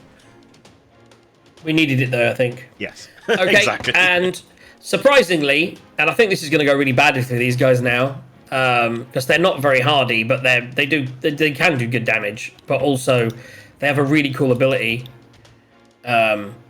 Which their cool ability is if you get down to 0 hit points, it can heal itself by killing you instantly. Okay. Which I thought was hilarious after someone dying. But you have to get you guys to 0 hit points. So this thing's going to move forward, not realizing. So make your attack roll, please, Quent. Single attack. Okay. And you're not raging, so without the rage bonuses. Yep. I know. I knew. I didn't see that one down there. Oh, Jesus Christ. Okay, that might hit. 22 to hit. 22 does hit, yeah. Yay. That means I get to do damage. Let's see, what is that? 12 plus 4. So 9 damage. So as you hit it, it flutters a little bit, but stays aloft, and then as it takes that damage, it lashes out, and hits you for 21 to hit. Well, if I had my mage armor on, it would be 21, but I don't have mage armor on, so it's 19. 2d8 lightning damage. Let me see if I can find a d8 nice and quick. I know what you're thinking. Why doesn't he have his d8 out? I've got 2 of them now. So that is 11 points of damage, electric damage, as it shocks you after you hit it. Noted. And you did how many? 7? Oh, okay, cool. I did 9, I believe. I rolled a 5 plus 4, so 9. Okay. Super duper. So that takes us to Weasel. the Weasel. The Weasel. Which I just got up there. It also has direct vision. So it can only bite. So Yeah. there's that. And that's gonna be crap because 5 plus 5 is only 10, so that's not gonna hit anything. So it just dodges out of the way of that, hits you for the electric, and that ends its turn. And that takes us to Alfred Stoneglow. Alfred, I need you to just quickly do me, because you're new to the party. I don't know what your experience in the world is. Can you just make me, let's go with, I would say make something, it'd be definitely wisdom.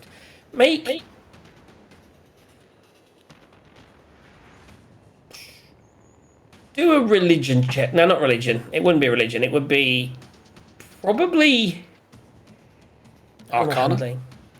Yeah, it's Arcana. I would say, but his Arcana's quite bad. But I would say it would be Arcana or religion, but they're both based off int, so they're both -1. But make me a check. Just roll me a d20 -1. So that would be a D19.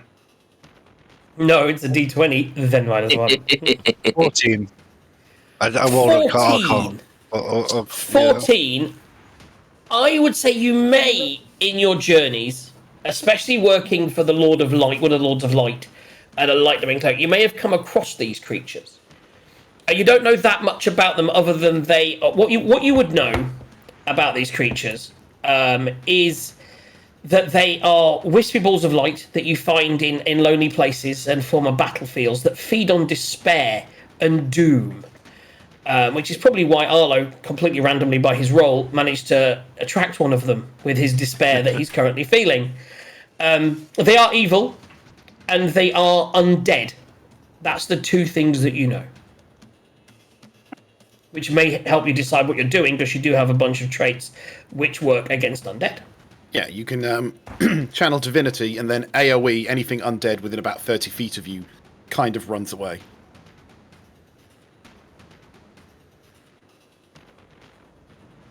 Or if you were looking for a spell, Spirit Guardian's a good one.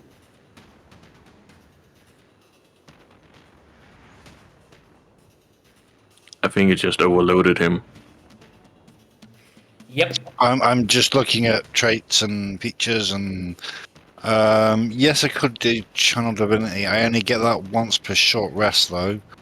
But ultimately, we're only having one encounter a day at the moment, so it's just you'd be pretty much be safe to use it. Yep, we'll be okay. Channel divinity it is then. You want to destroy undead. You're going to turn undead. As an action, you can present your holy symbol and speak a prayer censoring the undead. Each undead you can see within 30 feet of you, which is, I believe, might even be all of them. Let me get my little ruler out. Oh, from where he is? Yes, probably. 30 feet. 30 feet. So all three of these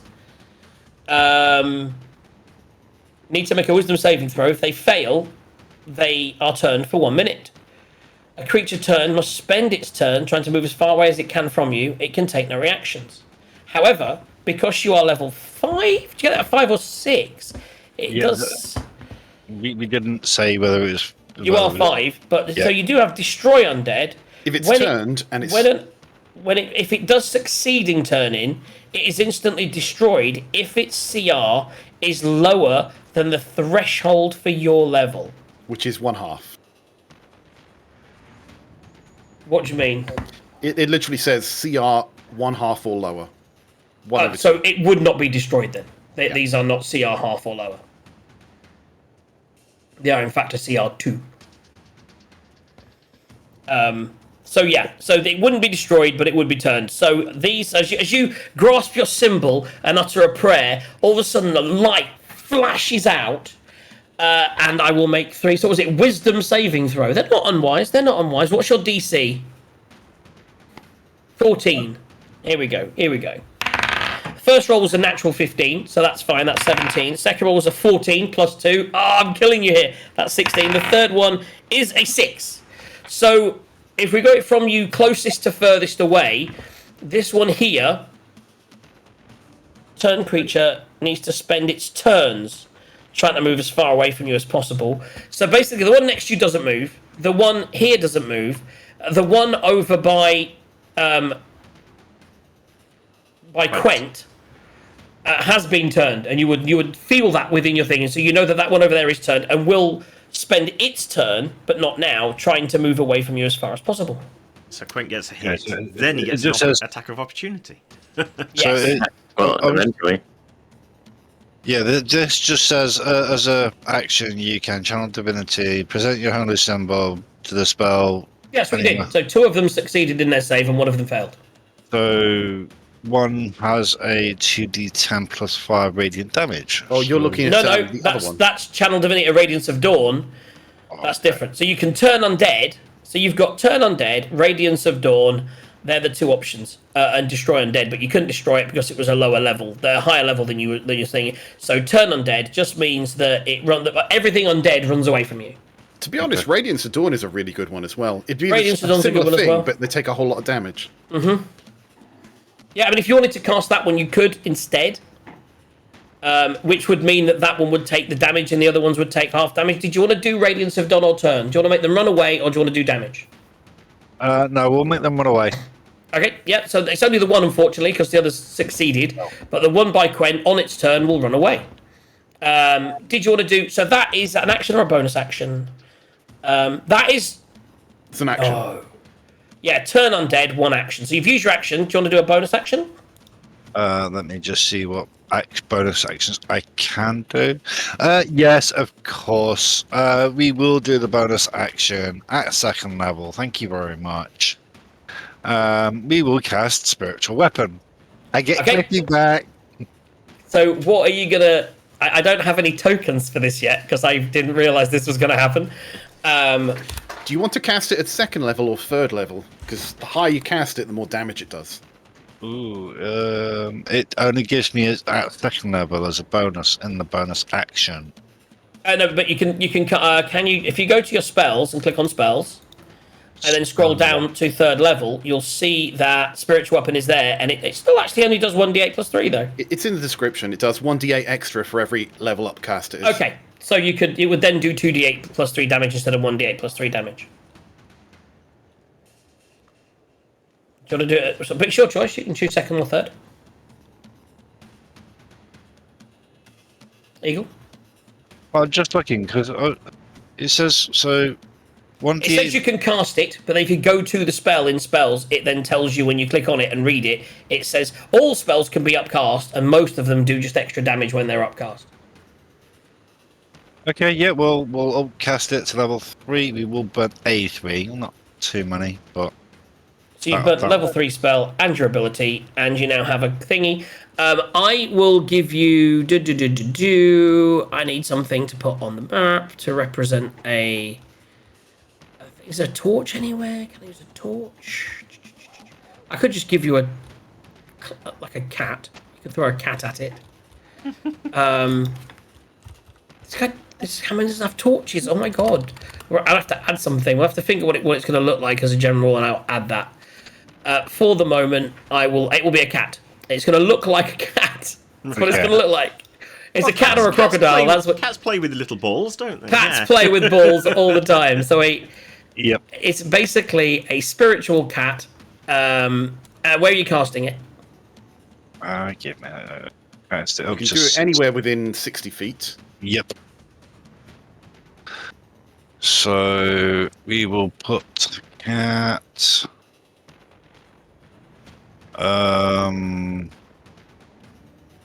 Next to you, so that you can attack the thing straight away, or over by Arlo. Because I want to be next to one of the balls. That's for sure. Yeah, between the ball and There. yeah. So putting a thing to try and protect your new ally at the same time as being able to do damage. Okay, so you cast it as a bonus action. And when he casts it, he gets to attack with it. You get to attack. When you cast a spell, you can make a melee attack. So you can now make a melee attack if you wish with the spiritual weapon.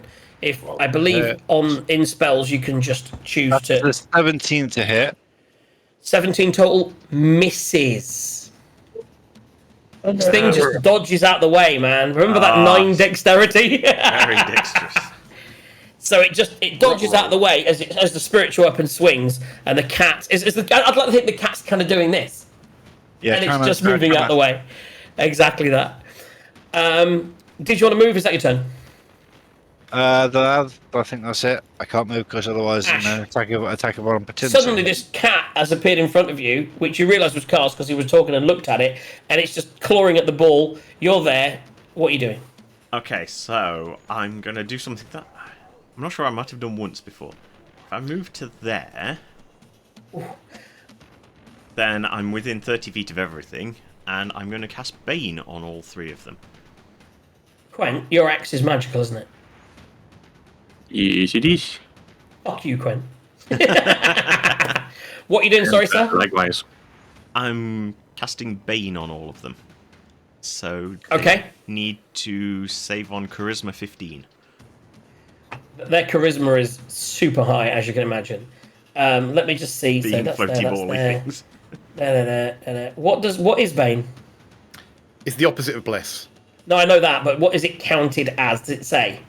Divination magic? Or what? So what it's sort not. It doesn't pass. It doesn't give it exhaustion or grappled. It's just what it is, isn't it? So yeah, they can be baned. Okay. So what's my save? Charisma 15. Natural 19 with a 0. So that's save on the one nearest you. We'll work away from you again. Okay. Natural 19. Holy shit! On the one by Arlo, and let's see if the one can fail that's already failed everything. It rolled an 8. So there you go. So basically, this bad boy down here. Let me give it its conditions. It is now. Dad. It's got one of them, and it's got one of them. It has got everything bad going on. That poor bastard. What else are you doing? I think that's about it. I've moved so I could get within. Get I them all. suppose I could use the rest of my movement. What have I got left? 30. So I was there. I've moved to there. So I'm going to move. Wait, that was total, isn't it? I'd end up being next to that, wouldn't I? Which I won't want to do. No, I'll stay where I am. Okay. Arlo. These are nimble little SOBs, aren't they? Mm-hmm. Right. I'm going to cast Magic Missile. Okay. Makes sense. Level 1, all 3 bolts on the one next to me. So, let me just get some D4s. So that's And what kind of damage is it? force. Okay. So that is a 4, 2, and a 3, so that's 9 plus 3 is 12 points of force damage, assuming that does anything at all. As it hits it, it's like poof. They all fly up in the air. Poof, poof, poof. And they all sort of circle round, and all 3. I think at this point Ash looks over and goes, "Oh, he might be getting all 3." And all of a sudden, all 3, boom, boom, boom, at the one in front of you, and it seems to really take a hit, and it is bloodied. Nice. Bloody glowy orb. Not good Bloodied. enough, It is though. definitely. It's shimmering a little bit less than it was before. Anything else? No, I mean, no. No, I'm going to stay still. Okay. So that's going to be on to Quint. Oh no. Quent. Well, Smashy. very much smashy, and also note I got 2 attacks per action, so FYI. So swing it. So definitely first attack, swing, and yeah, 12. That's not going to hit. Try again. Missed 11. Oh. So again, you hit that first time and got a solid hit, and you're thinking this is easy. You're swinging it out. You're doing it all the large, and then just like whoosh, whoosh, and this thing just goes woof. As you go that way, woof. It's just moving so quick in the air, like a lightsaber trying to hit one of those things back when Luke wasn't that good. It's just moving all over the place, super quick. Let us try with the weasel, because why not? Mm-hmm. And that's even fucking worse. So again, it's now doing what the other cat's doing. It's just try to do this, and this thing is like moving all over the place. Super high AC. Not that it would have mattered. It could have had a super low AC. It wouldn't have made much difference. So yeah, no joy there. What we then noticed though is on its turn, did you want to move or anything? Nope. On its turn, it has to move away, and as it tries to move out of your range, you both get an attack of opportunity. So roll me an attack for you and an attack for the weasel. So I'll let the weasel go first. And I shouldn't have done that. 23 to hit. That hits. Do damage with the weasel. Typical. Lay still down there, my dad. 4 plus 3 piercing. So that's 7. There's a D4. Oh, sorry. Oh. So actually it's 8 piercing damage. 8 piercing damage, yep. And that's not magical, is it? So that's reduced to 4. Okay, so halved. And myself. Myself. Oh, Just boy. one attack, because this is just a reaction. Yep. And of course. Oh, Jesus Christ. Nope. So, and it will now move. At the moment, it's off screen. It's basically moved about. What's its movement speed? Wow, it has just shot away a massive distance. On that ability for turn undead, I have to use my whole turn to move away. New characters, guys. Yep. So turn undead, turn creature must spend its turns trying to move as far away as possible. You have lost sight of it. It has gone. It does that for 1 minute, so 10 turns. It's gone. Yeah, that is like it's got 50-foot movement speed. That's just moved 100 foot away. I was gonna say, for its in a action, it direction. can only use dash action to try and escape. Yeah. So it is literally that has gone. We'll say for the sake of brevity, for a minute, that is going to be you couldn't even keep up with it if you were dashing. That has just gone, and I imagine at that point it wouldn't come back. So that one actually survives. Yeah, it's moved 100 feet this turn. You can chase it if you want, but you've already kind of lost sight as it's 100 foot in the distance through the woods. Well, Just that's one way to disappears. defeat it. That is one way to defeat it. You know, I will count that, Eagle, as a success for you. You have defeated one without killing it. He's not listening. Eagle! Yep. Sorry. Yeah, so the one that you turned has gone 100 feet, and it will keep going 100 feet a turn. So that has gone. That will never make it back. He is effectively being killed without any damage. Although it took a lot of damage from other things, but that one has gone. Other two, as yet, not too damaged, but that is now their turn. The one next to you, Arlo, is gonna attack, and that is shite. That's a 9 to hit. Unsurprisingly, that is not going to hit. Um, It really wants to just kill one of us. Does seem to. They don't do that much damage, and they don't do that much else. They only have one attack, and...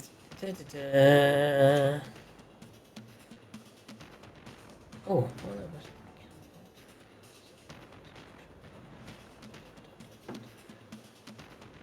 yeah.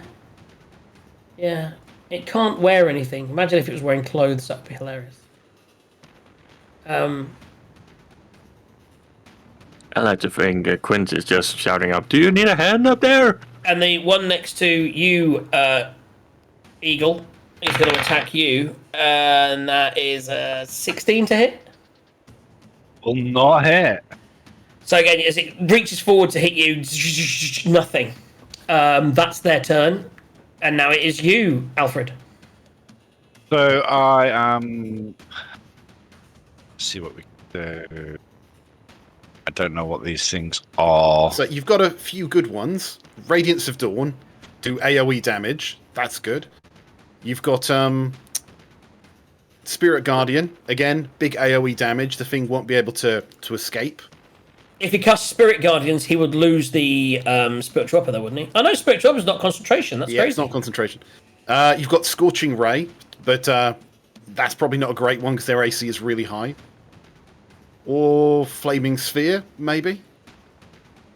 To be honest, if I were you, I would use your Actually, do you have more than one channel divinity? No. Not at this level. No, if I were you, I would try Spirit Guardian. If you want to use your last level 3, yeah. You got Spirit Guardians, if you read that, that's pretty cool. And they would stay around you and protect you. Gareth used it on Oh, his is level that 20 the- character and absolutely destroyed Yeah, that was just the all most I had to do is annoying walk spell in around. existence. It was a human Baneblade.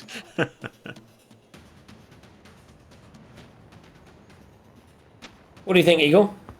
Yep, we are going to. I probably shouldn't do this, but I am going to burn my last level 3. We're going to. Why not?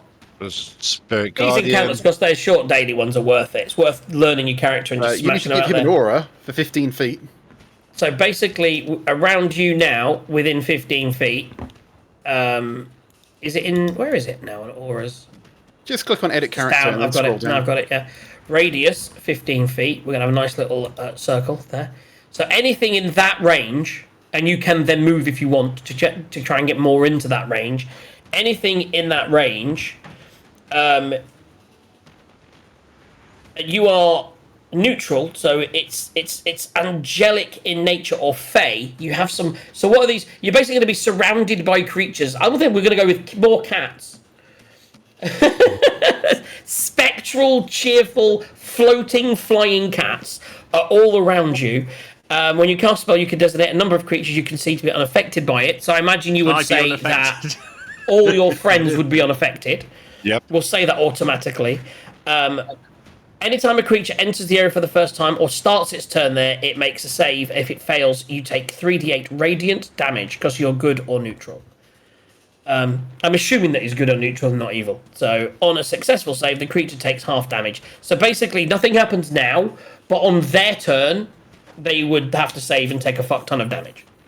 Yeah, it's a real disincentive for anyone to try and get into combat with you, because they just take so And much if you wanted to move toward the other one, you could probably get the other one in its reach, but you would take an attack of opportunity. What do you think?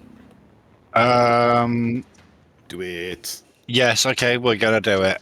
We are going to move. So if you move to there, that there would be enough to get them both. Yep. So you've got these things swirling around you, and you move forward to say, "Cats, do." I don't know what you say. What do you say?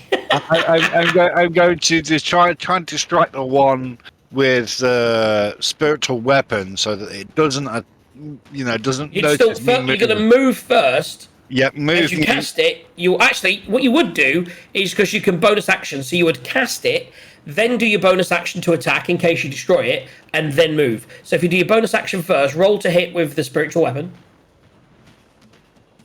Oh, that's a 16. That's not going to hit. That is not going to hit. Okay, so that misses, and then as you move away, it will have an attack of opportunity against you, and that is a 3. So I am rolling... After rolling like 3 19s in a row, I'm like 3, 6, 3. And Eagle, if he had rolled well, warding flare to make him re-roll it. Yeah. Oh, is that a reaction?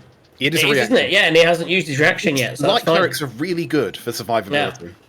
Yeah. Okay, so that is your turn. You've moved there. It's not their turn yet, so nothing happens as yet. Ash, you're up. Right. So... And I need drinks and sausage, so hurry up. Yes, I was going to say I could do with a pee. So I'm going to move sort of here to hide behind the cleric. Then I'm going to send Scorching Ray, because I've not used that yet, and that was one of the spells I swapped out. Not leveled. So 3 bolts of Scorching Ray at the one next to Arlo. Okay, boom, boom, boom. Roll 3 attacks. Okie dokie. Roll well. Hopefully.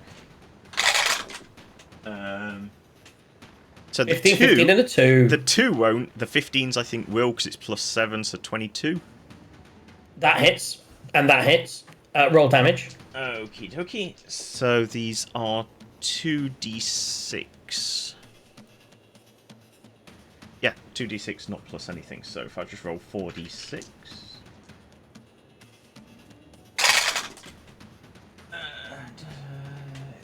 11 points of fire. As your fire hit it, just seems to soak up the damage and doesn't seem to take any damage. Okay. I got one of you. Do you know what I mean? They're Bernie type things. Radiant, who knows? Maybe Radiant will, maybe it won't. We'll find out in about 5 seconds. But currently, fire damage it is immune to. I think he starts this by thinking, how can I screw over people with fireball? I misread it. It's actually resistant to that. It's immune to some things, which is what you used to cast. But right now, fire takes half that damage. So that's 8, 10, 11. Halved is 5. 5, yeah. So it is. I mean, it was already blooded. It is now pretty. It is looking blooded. pretty damaged. Yeah, pretty damaged. And that's your. Anything else? Don't think so. I've moved. I don't want to stand next to it. Yep. So. And Quent, you're up next. Yeah, I'm going to do another magic missile, but this time at level 2 because I'm running out of level 1s. Okay, So all on the same, or are you going to split them? To be honest, I'll put 2 at the one. The first 2 at the one in front of me. Yeah. So that's 5 points of force damage. Yeah. and 2 at the other one, and that is a 2 and a 2, so that's going to be 6 points of force damage on the one near eagle. 5 points is what it had left. So the one in front of you stutters out and does it. That between the damage of your earlier thing plus the little bit of fire damage it took, whereas the other one takes how many? 6, and that was 6. force, so it takes full damage on that. Okay, that one's down a little bit, but it's not blooded or anything yet. It's still up. And I may as well move, and I'm going to hide behind Ashran. Hide behind Ashrin, who's hiding behind Alfred. I love it. By the way, I can't believe we've got another name beginning with A. So we've got 3 A's now. If we could kill Quent, he could come back with a character beginning with A, and then we'll laugh. Be the A team. The A. Oh, what a Don't name! give them any ideas. Takes us to Quent. The A And team featuring Quent. and the Weasel, which by the way will be a great TV show. Quent and the Weasel. Speaking of, didn't you mention something about that thing having an ability if it reached 0 hit points, or was it just something? Mind him. No, that's if we reach 0 hit points. If you reach 0 hit points, it can come and suck the life. Okay. blast one the of your life out of targets, us, and then basically, eats as a them. bonus action, a target you can see within 5 feet that has 0 hit points and is still alive, it makes them make a DC 10 Constitution saving throw or die, gaining me 3d6 hit points. So it's only if, but the problem is it only does a little amount of damage. So it's kind of, these will be really good in like a big battle with lots of things where they were taking damage, and then this thing would then suck the life out of you to finish. But like the that's face just being huggers mean. in Waterdeep. Yeah, exactly that. Yeah, exactly. They didn't do a lot of damage Or- and got or squished one of easily, these, but they one of jumped these in and with the took over. roper. One of these with the roper. Yes. Would have, as soon as anyone went unconscious, boom, then it would just kill them. I mean, Yeah. you know, just. Anyway, Quent, you're up, stud, Yes, I am. and I believe you're within range. Yes, I am. And I would like to move my weasel as well, but I cannot control it.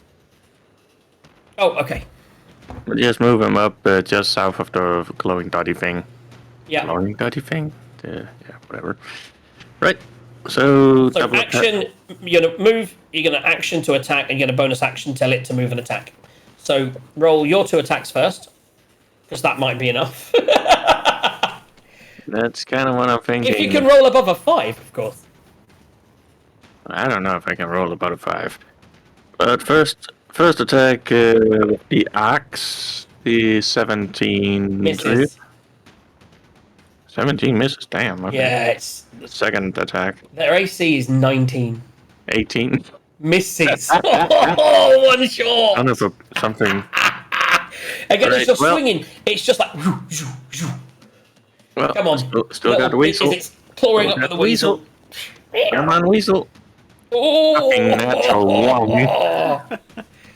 I would actually say, as we always punish a natural one, as it goes to do it, I would say it reaches out. What is its AC? Is its AC lower than 14? Yes. It It's takes. 13. It takes just 3 points of damage.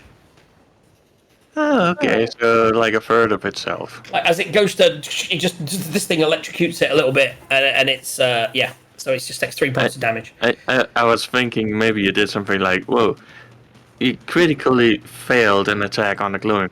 The glowing thing enters your pet and explodes it or something. This thing can enter, by the way, but I thought when I first read it, again, I misread this. I thought these were much more powerful than they are, because I saw that consume and I thought I could just do that. I didn't realize I had to wait for you to be dead. And it also has a cool thing called incorporeal movement. It can move through things as if they were difficult terrain, and it takes 1d10 force damage inside. I thought you took the 1d10 force damage, so I was going to end my turns constantly just within doing you. it. But it's it that takes the damage. That's no fun. So that's your turn. I believe it is. Takes us to its turn. The first thing it needs to do on its turn is roll a what saving throw? A wisdom saving throw, DC 14. You've got to get your DC up, son. DC 14, I rolled a 6. So I take, and you upcast it, so... Oh, no, you didn't. It's 3d8. So roll me 3d8 damage, please, Eagle. That And then is we'll find out. 17 points of radiant damage. Whether it's 17 points of radiant damage. I will now tell you it is resistant to acid, cold, fire, necrotic. If you are evil, it would have been resistant. Bludgeoning, piercing, and slashing from non-magical attacks. It's immune to lightning and poison, but radiant damage, nothing. It's just so full damage, which immediately, as these spiritual animals suddenly circle around with nothing else to go, all the cats pounce on it and it just explodes out and is destroyed. The Light Cleric had a strong round against the undead spiritual balls of evil. There you go, guys. And that is that. As one got away, So, the rest of you are there. 2 questions. Can we loot random balls? I'm assuming probably not. Balls have disappeared. And second, can we go investigate the well that they were floating around in case there's anything Of important course. there? Of course you can. Make me an investigation check. Right. Can Arlo assist him? I was going to say, can Of Arlo course. assist me? Of course. Right, I'll roll a new roll. It's 15. So as you look mine's in the 8. well, you look down there and I would imagine, because you have light, maybe with a bit of time, you cast light on the bucket, lower the bucket, have a good look in there. You do see in the well 3 bodies who clearly maybe fell in the well, maybe they were murdered and put in the well. Without going in there to look at the bodies, you wouldn't know. But you do find 3 bodies in the bottom of the well. I suggest we don't drink from this well. Probably not. Do the bodies Probably look not. affluent? As in, is there likely to be loot on the bodies, or do we just leave them there? I mean, they're skeletons at this point. Most of the Okay. clothing and things are rotted. You could have a look, maybe do a detect magic if you wanted to. Are they Is there any proper magic on them? skeletons? Well, or are they has, just... has Arlo done anything of concentration since he detect magic? Wasn't that yesterday? Oh, that was here. Yes. And he Okay, was well detect within magic. 10 minutes, but has he done any Detect concentration magic spells is since still then? up. Have you done a I concentration haven't done spell? concentration. And I haven't Okay. been hit either. I'm not even sure, and I will check because I need to know. I'm in the wrong place. I'm clicking on the wrong thing. Bear with me 1 second. Well, they may be in the water, they may be skeletons, but there may still be metal items, magic items, and stuff in there. So, searchy. Yeah, I don't Okay. think metal's worth it, but magic is. So if we see magic, then go for it. It's just Well, it could Yep. be metal weapons, metal shield, metal armor, some stuff. yeah, but they won't be plus. I don't think. I think all the plus ones are considered magic. Plus would show us magic, yeah. Wait and see. Yeah. Exactly. Okay. I'm just pulling up my that's random events. Your DM cheat sheet. Yeah. Thought I linked on these things, the links to where things might be, but I clearly did not, which is quite frustrating. So where did I put that? Give me at this point. If you want to take a small break whilst you're doing that investigation, I know you wanted to pee. I want to pee. I'm gonna get a drink, and etc. So guys, it's going to be probably a good 3 or 4, maybe 5 minutes, and then we'll come back and do some more.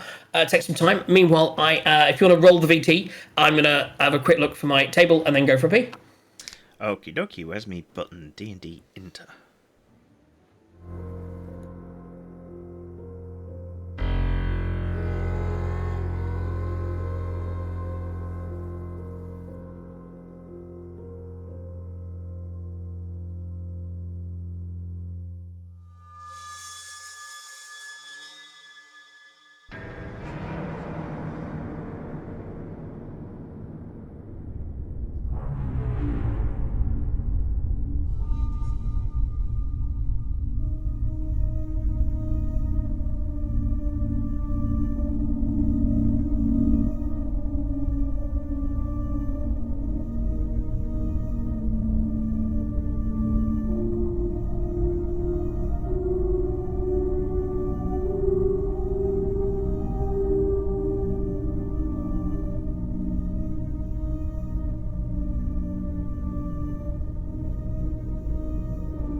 And we're back.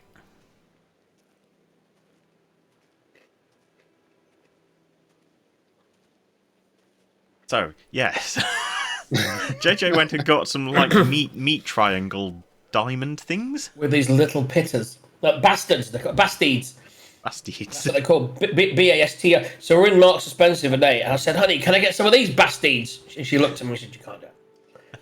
In Marks and Spencer's. So I'm currently drinking a Chilton Black.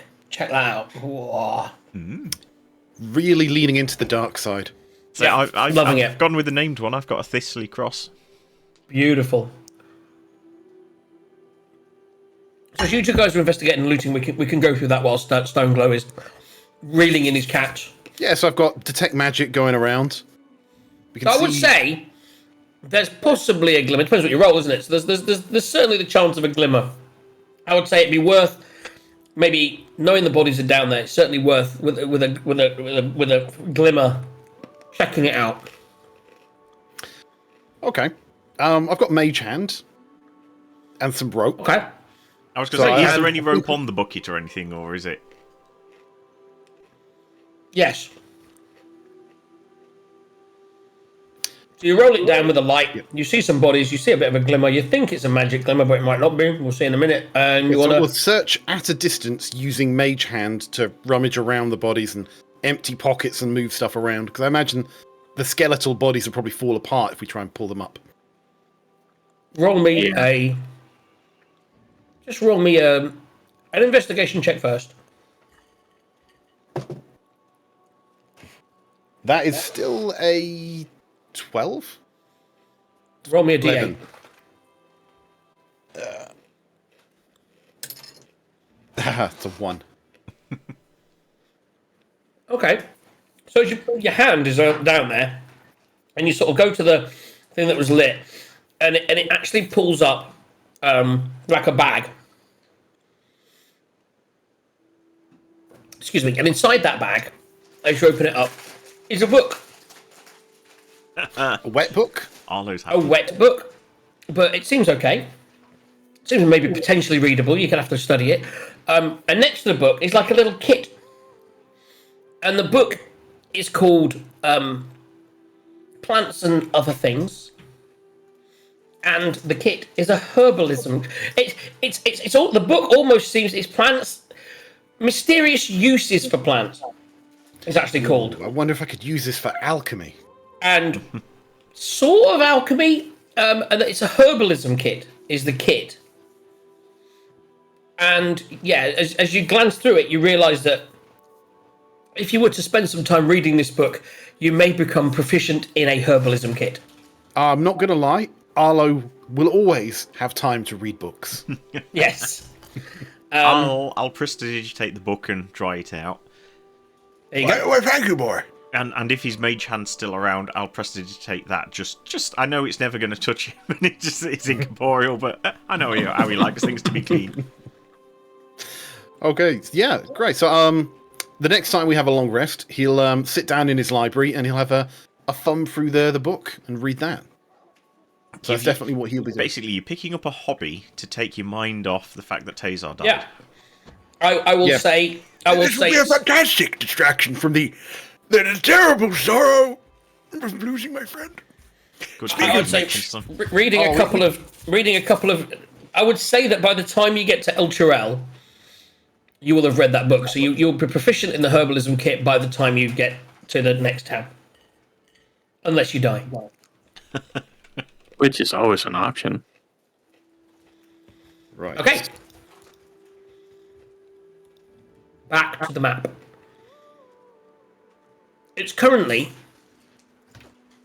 quite dark in the woods, and you've realised you've misplaced a bit of time. You've kind of got a bit off the track. Did you want to try and keep travelling, or did you want to rest? If you do rest, you will have lost this day. If you want to push on, you may get exhaustion. Might as well rest here, I guess. What do you people think? I don't need much of a short rest. Could we do that? Or are you saying we'll lose the day? Well, I mean, short rest you can take. That's fine. If you want to take a short rest and then push on. What I'm saying is if you push on, you'll need to do a roll, because you'll have to ride a bit to gain back out to where you were. You basically went off in the wrong direction. So unless you make it back to where you were and sort of travel a bit into the night, then theoretically you'll still have 5 days to travel tomorrow. But if you do push on into the night, you may incur a check, and if you fail that check, you'll have an exhaustion tomorrow. Arlo's vote is for a short rest and heading onwards. I'm Yep. tempted to push onwards. I mean, if we get exhaustion, hopefully we can get rid of it before we get anywhere, and hopefully there won't be too bad an encounter in that time, and hopefully we won't die. Well, I've just used Arcane Recovery to I gain mean, you back just every completely single screwed spell yourself slot. with all those hopefully. Yeah, I know. Oh, since he's back. Alfred, you acquitted yourself quite well there, boy. I've never quite seen spells like that. What was that last one you did? It seemed to surround you with cat-like creatures that just attack those shiny borbly boars. What was that? That was spiritual guidance spirit guardians at level 3. You don't have levels in the world of D&D, just spiritual guidance is fine. Speak for yourself. There used to be a level 9 spell cast by a man called Crassus, who almost killed the god of magic. These things do exist for a reason. God in the sky. So you're starting to gain a bit of respect for the cleric, then? Well, I don't respect how they get the power, but the power itself is quite respectable. Me myself, I picked up a little bit of divination. I don't really believe in God, so it's a bit hit and miss. Yes. My risky heal. Yeah. Very, sometimes exceedingly hit and miss, aka last time. Right, so you are going to push on. So I need each as you travel into the night coming out. It takes you all. By the time you leave the woods, it is now darkness. Recasting mage armor. I want each of you to give me a Constitution saving throw. Oh, I'm also putting an unseen servant down there, and I'm going to have a book out, and I'm going to read that. The unseen servant's just going to hold the herbalism book, which I'm going to read on the horse as we go. I did roll a 4, but I got +6 on con save, so still a 10. So we've got a 10. I got a 5 + 6, so an 11. I got a 15 plus 2, so 17. What are we doing con saves for? Constitution saving throw. I think this is for exhaustion or something like that.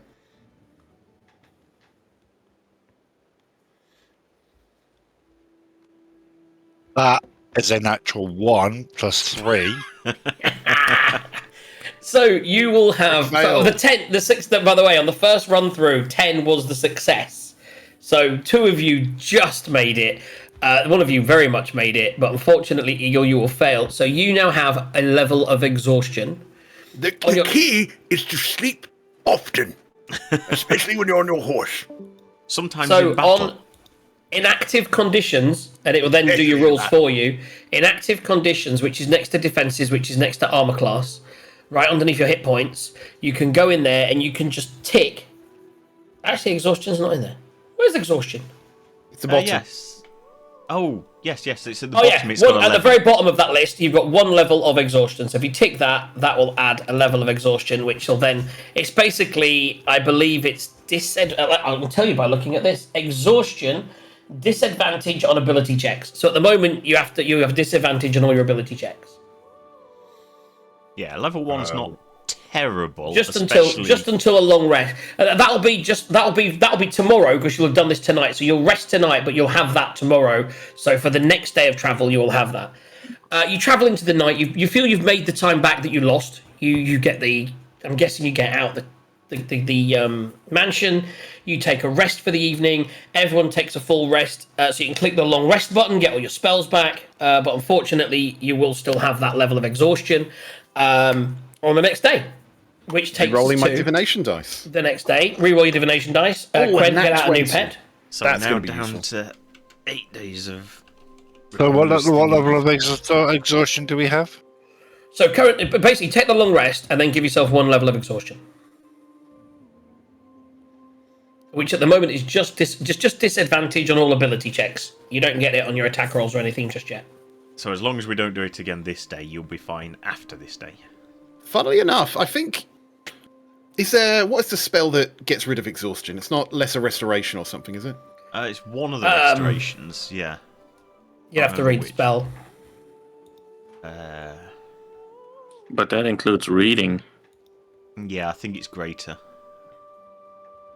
Oh, great. Yeah, it'd be greater. Okay, yeah, don't worry. I was just going to suggest that you could actually create a spell and then get rid of exhaustion. Because clerics can change their spells every day, like Yes, druids. greater restoration, you can reduce target's exhaustion level by 1. Yeah. Right. New day, right?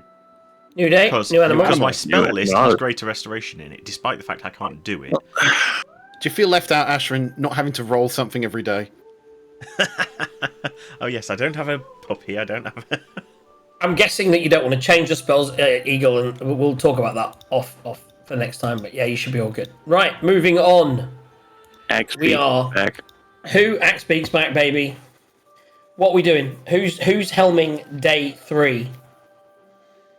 So Quent's gone for a day. Arlo's done a day. Ash, are you going to take today due to the fact that if it was Eagle, he'd have to roll to disadvantage? Yeah, let's not do that. So, yes. I think that'd be hilarious. He's looking tired. He's looking. He obviously did a lot.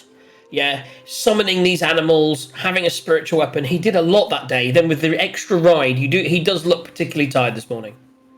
I am tired, so I am actually tired. I haven't slept all night, so I could play this quite happily. He's role playing that shit. Yep. Okay. Okay. Right, what am I rolling? D20. So a survival check. Yeah, not great. 6. If only Interesting. someone could cast some guidance on him. 6 Or is going to be. divination, but- Well, actually, I say that. Arlo's got guidance. I'll give you some guidance. He's already rolled it. Boo. It's a 6. Roll me a D12. Okie dokie. Yay, we get to kill stuff. 11. That's it. You know what I mean? That's like, yeah, woo! I don't know if 11's good or 11. bad, but Ooh, okay. I rolled Okay. higher on the D12 than I did on the... When did this D20. become the Sarge sessions? So, as you are riding through the day, as you're going, you find a path, and you start following that path, and all of a sudden, you sort of, because you're riding your horses, and I imagine you're riding at quite a pace, and as you kind of ride, you come out to the path from some trees, you see there's a path, you suddenly see in front of you a wagon that appears to have a Second duplicate. Alfred. Alfred running after it. He does appear. This is where I was testing if he had vision. You do see in front of you a horse and a cart, and that horse and a cart is being chased by what look like these weird panther-like creatures with riders that each of you make me a perception check.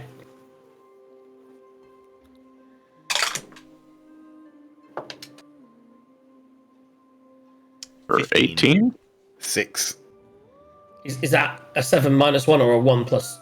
7 That's minus 16 Okay. for me. Okay, so I love for those Arlo. that- He's got so many minuses on everything. those that rolled over 10 only would be able to tell that the people riding these beasts that actually maybe they're not panthers, they're a bit strange. They've got these things and they seem quite shimmery, and they've been ridden by what appear to be drow that you would know are sort of from either other realities or from the Underdark, and they really shouldn't be out in the light. There must be a good reason for it. And they appear to be kind of keeping to the shadows as they're running, chasing this cart. What are you going to do? So at this point, the cart is moving at a fair pace. So I was going to say... Are so you going to we ride can- after it, or are you going to just let it go? I was going to say, so we could just ignore this encounter completely, in theory. You could. Theory. But yeah. So we think drow are bad, and we're Typically. largely good. I'm more neutral for me. Well, that's why I said largely good. I'm like true neutral. I'm in it for myself. So do they look like they're attacking the cart or just sort of flanking it? So, as you say that to me, as you look and you notice that one of the drow does seem to fire some kind of like weapon out at the thing, and and in front of the cart, a massive black circle appears of darkness, and as the cart goes into it, you hear like a crash, like and you hear like the noise of like a stacking it kind of thing, as obviously they didn't see where they were going and maybe ran into a tree or something. Let me just put that circle on there. So we Alfred, see something just for that might reference, look like you magical can dispel darkness. darkness. I can't remember how big the darkness is, but we'll go for it enough to cover the thing. Can I fill circles in this? You can create. Well, yes, How? right, because there's 2 colours. Oh yeah. Boom. Oh, now I need to do a new one, do I? Like that. I'll do. Oh my god! Oh my god! Lots of circles. Oh my god! I just deleted the horse and cart. It's in. Can you? Right, Oh, Alfred. So you're a light cleric, right? Light clerics have Now a great thing deleted called me. Channel Divinity, Radiance of Dawn. And when you do your AoE damage, that's where everyone rolls 2d10 plus 5 damage. It also dispels magical darkness, which is the stuff that seems to be appearing on screen right now. Stuff everywhere. I can't get the cart back. Why is it not working? Because I'm doing it on you did stuff, and it's now not letting me get back as far as the cart. I gotta get back so far. We've lost the cart. We will live in the realm of imagination. Imagine that there's a cart in that darkness somewhere. Or maybe it went. Maybe it disappeared. We will never know. Can we now delete all this fucking darkness? I was going to say, I can't delete mine because I think you brought them back. I deleted them and then you undid them. So yes, I will. I will use my channel divinity. By the way, you have to be within 30 feet of them. Yeah, so for the moment, you've just seen this disappear. At the moment, you guys have just seen this thing disappear. The commoner's still there, and that's good. And what these things were. So just picture that the commoner is now, well, you don't know. You can't see anything. There's a big sphere of darkness, and these drow have ridden around it. And at this point, they're about to go in. And are you going to engage? If you are, then roll initiative. Quit! Smash! Ooh. I think that Did we means also yes. manage to delete Ashrin? I did, I think, when I was deleting. But you can pull yourself back from the tokens assets, Ashrin. This is how Arlo does his mirror image, by just pulling tokens off. I've done it. That's fine. Well, I mean, they haven't done us anything, but are they hostile to that person? They fired something at the carriage. They put darkness in front of it. Then you heard a crash, and it's obviously at the moment they're about to move in. But I'm waiting to see if you guys are moving forward or moving on. Moving on. I don't even need to worry about it. I am, but before we do that, I'm going to try and distract at least the closest one with We'd have to roll initiative first before you can do something. That's what I'm saying. Are you intending to engage? And if you are, you can. You are your own person. So if you want to engage, then you can move in that direction and engage, and then we'll all roll initiative. In fact, with him saying that he wants to distract, I will say that he's doing it. So now, please roll initiative. I rolled my initiative for you to add people back in so that I can put it in. Doing it now. And 21, that's good. Yeah. Yeah, 21 is good.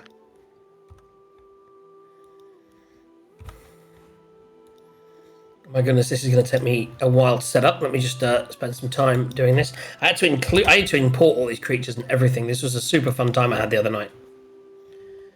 I want to click on that. So while you're doing that, can I do what I was going to do before we do anything else? You can't do anything because you have to roll initiative.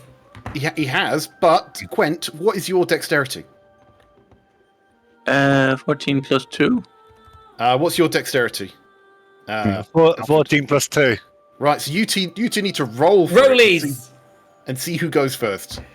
Just to see D20 or D20. So you just roll the d20. 13. And You got to beat 13. Okay. Quent's So going before me. Quent will be acting first. If Excellent. the other stuff doesn't get a higher initiative roll. We're going to find out in about 2 seconds. That's a second. That's another one. You want more? I mean, that's one of them already in there. Oh god, they rolled for shit. I roll such shit initiative, guys. So for the moment, they don't notice you. You've ridden in, and as you're riding your horses kind of at a normal pace, you suddenly see this thing happen, and as you see it happen, Quent, so I'm supposed to say Quent's first, yeah? Let's just roll him up. Yep. So Quent, you choose. You can choose to just sit there and watch, or you can ride off. You can do what you like. You're going first. How much? Supposedly you're still on a horse. Yeah, I was thinking about how much movement does the horse have. I can tell you that. They're about 40, I think. Off the top I of have my it head. here. A riding horse has 60 feet of movement. So on the horse, you can move 60 feet. That's right. Owlbears have 40. Good.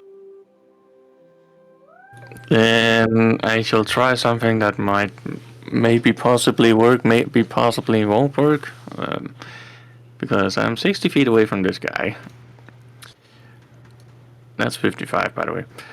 So if I ride down there and use my bonus to engage rage mode and on horse attack. Yeah, I mean, oof. Now, Or do roll me an animal handling check to see if you are. This is almost like something you'd have done originally, but like, do you have you ever fought on horses? If you do an animal handling check now, we'll call this the check. Have you fought on a horse before? If not, you can attempt it, and we'll see where we go. If you have, then we'll just say you have that ability. So just roll me an animal handling check. And 17. You have fought on horses in your life. You're a martial character, so there's no problem. You can attack from your horse. You've got the axe. You're running up there. You pull out the axe, and who are you attacking? Are you attacking the beast, or are you attacking the rider? I am going for the rider Okay. in rage mode with double attack and also, well, the axe beak. I don't think that has the same amount of movement though. If you rage, though, you can't command it, can you? But it'll definitely follow as close behind as it can. I do believe it's maybe 40. I can't.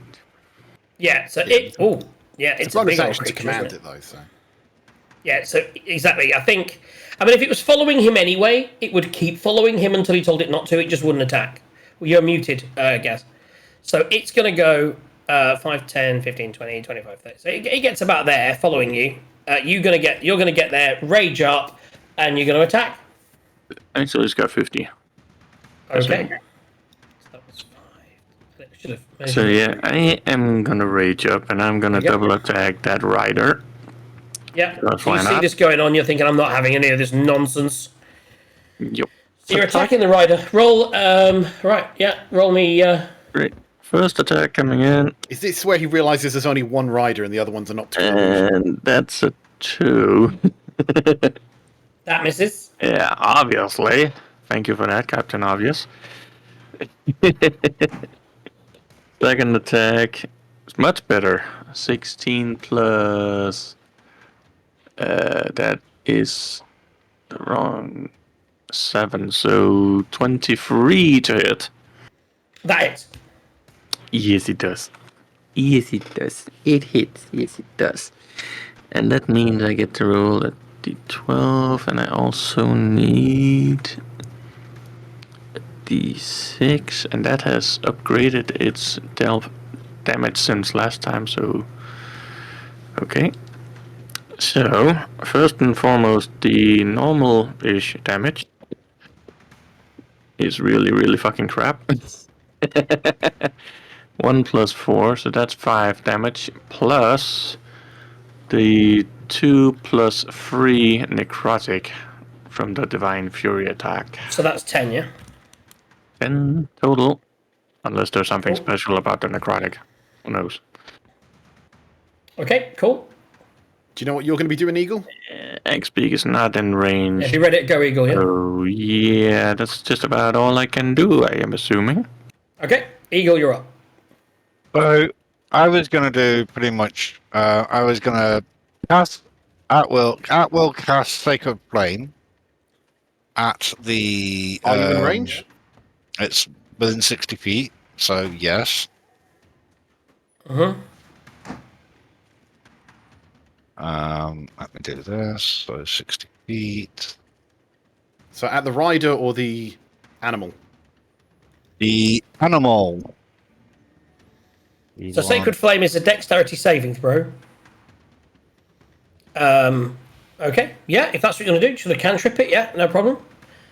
You have much powerful spells. That is a cantrip, but you're welcome to give it a go. Well, he might be saving his spell for Yep. spiritual weapon. You never know. I have that's an 18. So as you do it, it doesn't seem to take effect. How do we still have the black hole thing? Yes. Black hole thing's still there, yeah. You've used your action though, so you've got your bonus action if you want to create your spiritual weapon. And now you're going to move. I do have that, so I will try and move a little bit closer. So you can move up to 60 feet because you're on a horse. So you can go basically anywhere around here.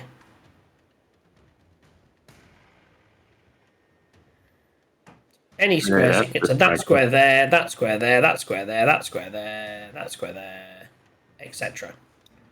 We You can get jump within into- touching distance of the actually magical even darkness if you wanted to roll. dismiss it. If you wanted to dismiss the darkness next turn, which I thought you were going to do this turn, but if you want to do it next turn, you can move to within the range and then dismiss it next turn.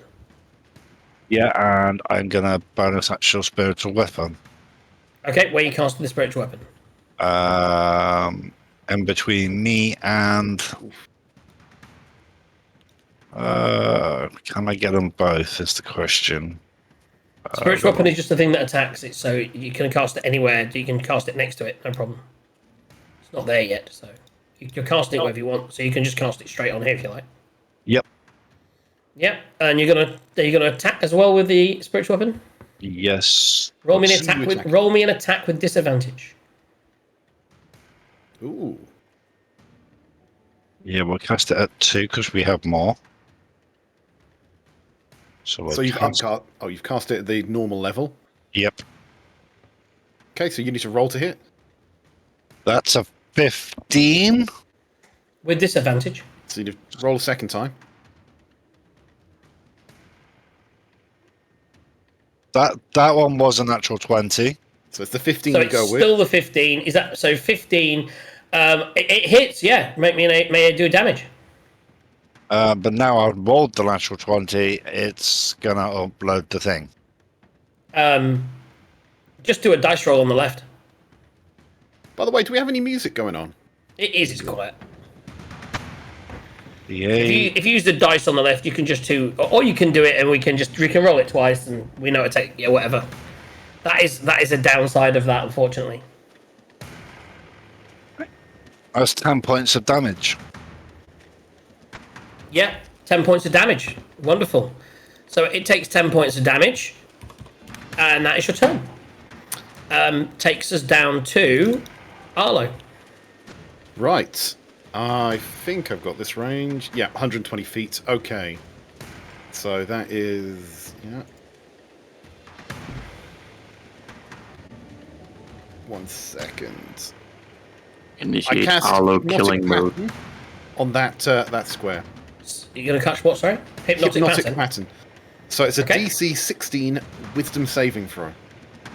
Okay. And it's one of your favourite spells, so you don't need me to tell you what it does. Nope. Are you using any divination dice? No, I'm going to risk it. Okay, so the rider on the creature suddenly stops and just starts looking up at the stars. The creature is fine. It's moving around. Okay, but the rider's stunned, so that's Yes. something. Right, and that's me. Okay, I'm going to hang back, you know. Ash. Displacers, guys. These things are fucking awesome. These are in the D&D movie. Are you muted? Why do people mute themselves all the time? Oh my goodness. He's probably been chatting away there for the last 20 minutes. Probably gently farting in the background. Yeah. I wasn't muted. For some reason, my USB disappeared. There you go. So, that'd be why you didn't answer my question. What was your question? Does Eagle know why he got disadvantage from attacking? No, he doesn't. Okay. I mean, the thing is shimmering. Okay. Yeah. As he goes to attack it, almost like there's like an illusion that stands up, and all of a sudden you're thinking, wait, which one of these? And he goes to attack, and he did manage to hit. So. Yeah. Okay. And along similar sort of lines, do the drow look like they're being uncomfortable being in the sunshine? Yes. Okay. Good. In that case, I'm probably not going to bother baiting them. Right. Now I've lost my mouse. Okay, so let's move down the path a little bit. So I'm, at the moment, still on the horse. And then... so this one's mesmerised, so we'll go for the one near Quent. And we will... let's use Scorching Ray again, why not? And that's on the drow or on the beast? On the drow initially. We haven't yet seen the beast attack us. It might just run away. It might attack us. It probably will attack us. But for now, all three against the drow. Okay. Okay, so... so are these at disadvantage or not? On the drow, no. On drow now, right. Oh, this, he's dead. I'm telling you now, he's dead. Okay. This has already been. Oh no, he has been hit, hasn't he? Yeah, but he's still dead. Okay. I mean, we'll find out. You can roll because you might roll 3, like 6 ones or something. Okay. Does the 17 hit? Which is the 10. Wow, it's +7. Oh, Plus 7, yeah. 17, of course, hits. Yeah. Okay. So 2 normal and a crit. Yeah. Let's. Yeah, roll. 15 is the AC. Right, let's roll the normals first then.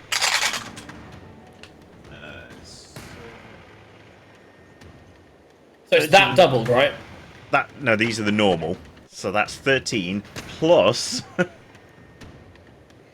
He's still alive as Plus long as you. then No, actually, this no, he's dead. Yeah, this doubled. Oh, what, again? The whole amount? Holy shit! He's Oh no, sorry, that's dead. not doubled. Yeah, it shouldn't have. Yeah, I should have only rolled 2 of them and doubled it.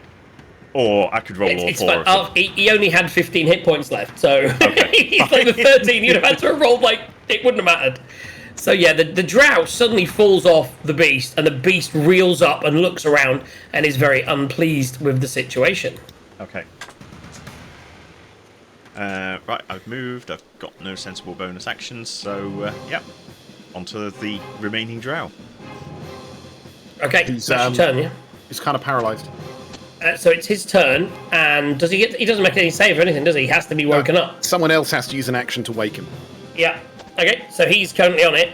I'm gonna call an audible on this one and ask. And here's the thing: he's fascinated.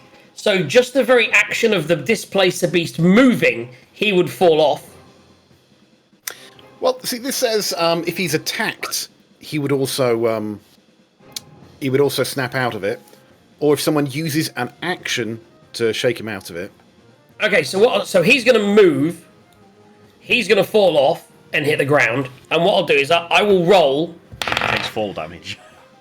And he succeeded in his saving throw, and therefore falls down. But he's still fascinated, so he's still bedazzled, but he's no longer on the beast. The beast is going to move to here, staying By the way, in combat. I did actually look. If the beast moved him out of the hypnotic pattern, that doesn't break the charm. Okay. No, There you because go. we found this before. It's actually the pattern appears and then disappears. Disappears, yeah. It's not there. Other Doesn't people affect it moving either. into it doesn't That's get it. affected. Yeah, it's kind He of still sees it. flash. Yeah. So the beast moves down and is going to attack our new friend. Oh Let's my god, do I've just this. read the material description for this. A glowing stick of incense or a crystal vial filled with phosphorescent material. He's fascinated by a glow stick. Yeah. Hello. Right. Multi-attack. Let's do this. Oh, it's a good plus as well. Let's get. Do you know what? I'm getting rid of that dice. I'm going for my Eagle. Scary. Don't forget, you dice. can impose disadvantage. Do you want to impose before I roll? Are you going to impose disadvantage? Yeah. You can only do it once as well, by the way. Don't forget, because it's You a can do it reaction. 3 times. It's a reaction, though. You only get one reaction a turn. So the first attack, then, at disadvantage is... so if you need to knock off a flare for the day, and then that is 12 to hit, which I imagine misses. Yep. The second attack is 17 plus 6, 23 to hit. That one will hit. Okay, boom. This beast suddenly lashes out with one of its tentacles, and does... right, so 1d6. So that's 4 plus 4. So that's 8 bludgeoning damage, and 3 piercing damage. So 8 bludgeoning, it's all the same for you, so 8 and 3, 11 points of damage.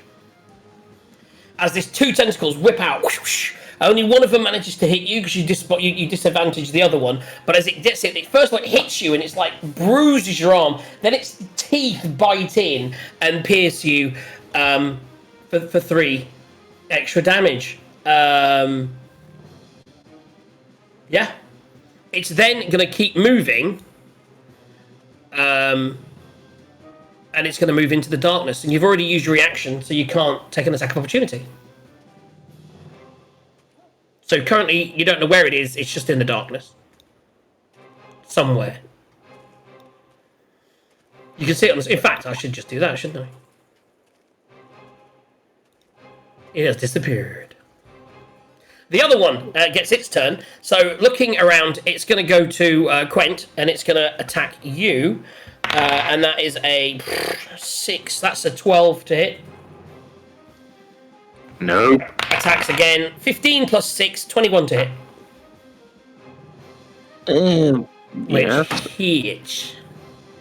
So again, that's the same damage. 2d6 plus 2, so that's 6. It bludgeons you, hits you. This is now halved, both of these.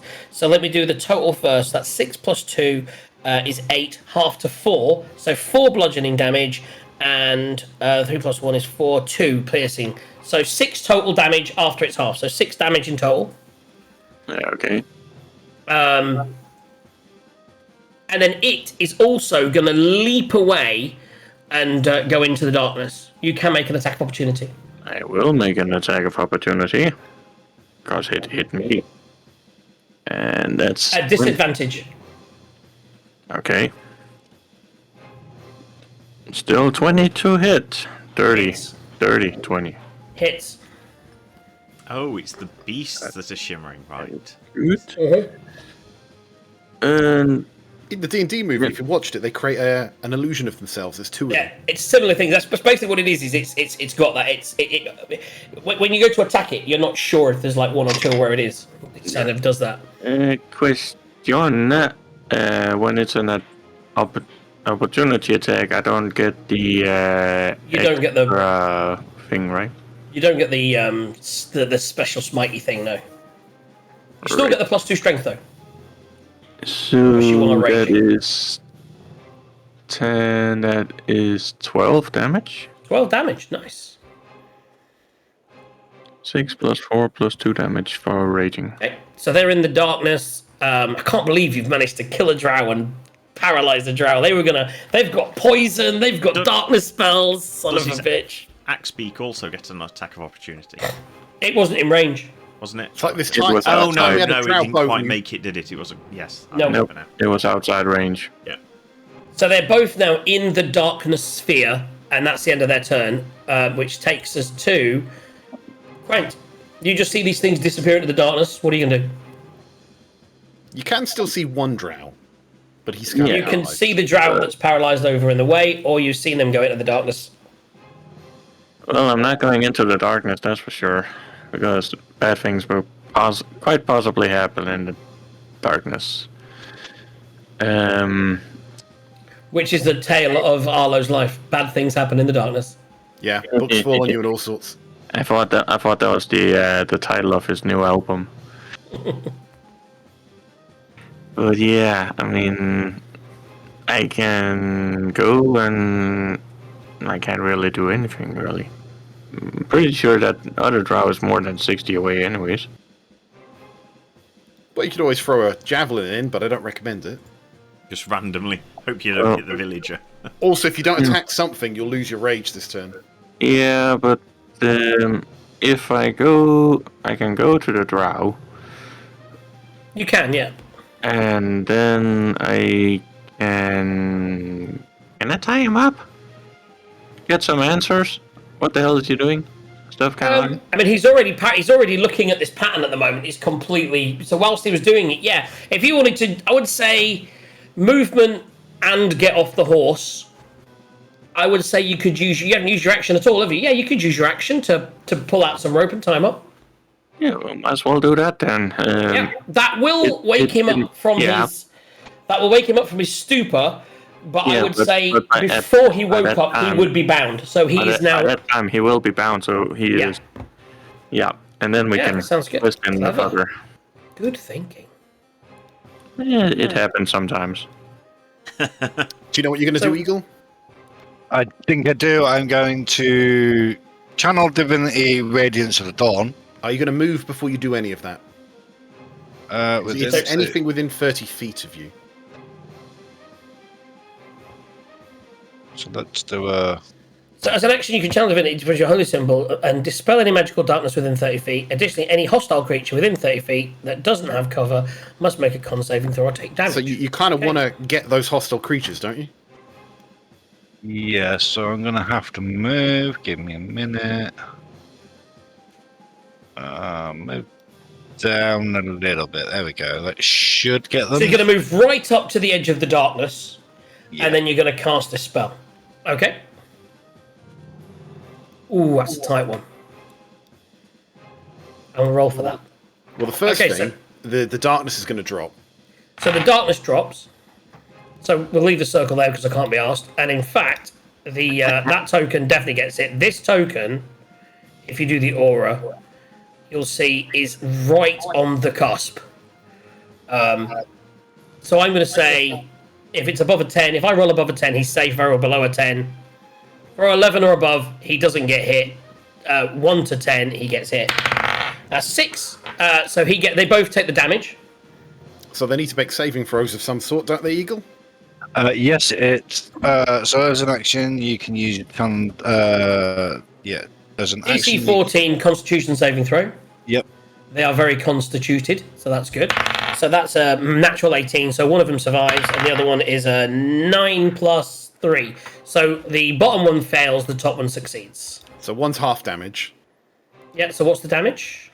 It's 2d10 plus 5, so let's roll with 2d10. It's an AoE 2d10 plus 5. Amazing. But only once a day. And that is now used. Well, he gets it back on a short rest. Oh, nice. Super good, isn't it? Can I make one of these on, can I make one of these on Baldur's Gate? Yeah. 13 damage. 13 full damage. So the one that failed gets full. So 13 damage. The one that failed is the bottom one. So that's 13 points of damage there. And half on a success anyway, so 12. And 6 points of damage. Yep. Now, are you hurting the civilian-looking person?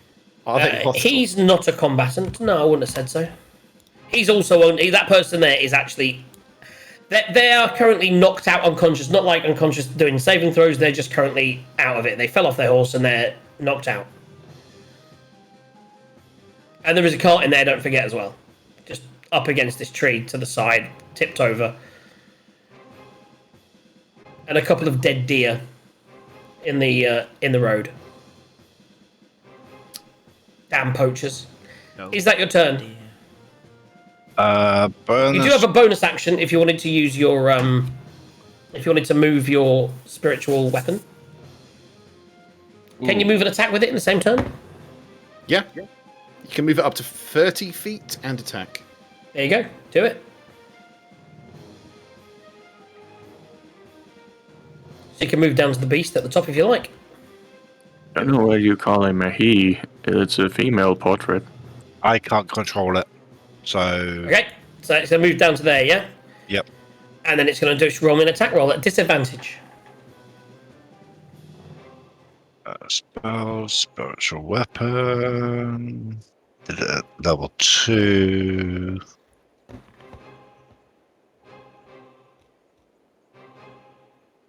First one is an 17. Roll again. 15. That hits. Yes. Roll damage. 7. 7 points of damage. Okay, cool. And that's your turn. Arlo. Ash, you're up next. I cast Fireball.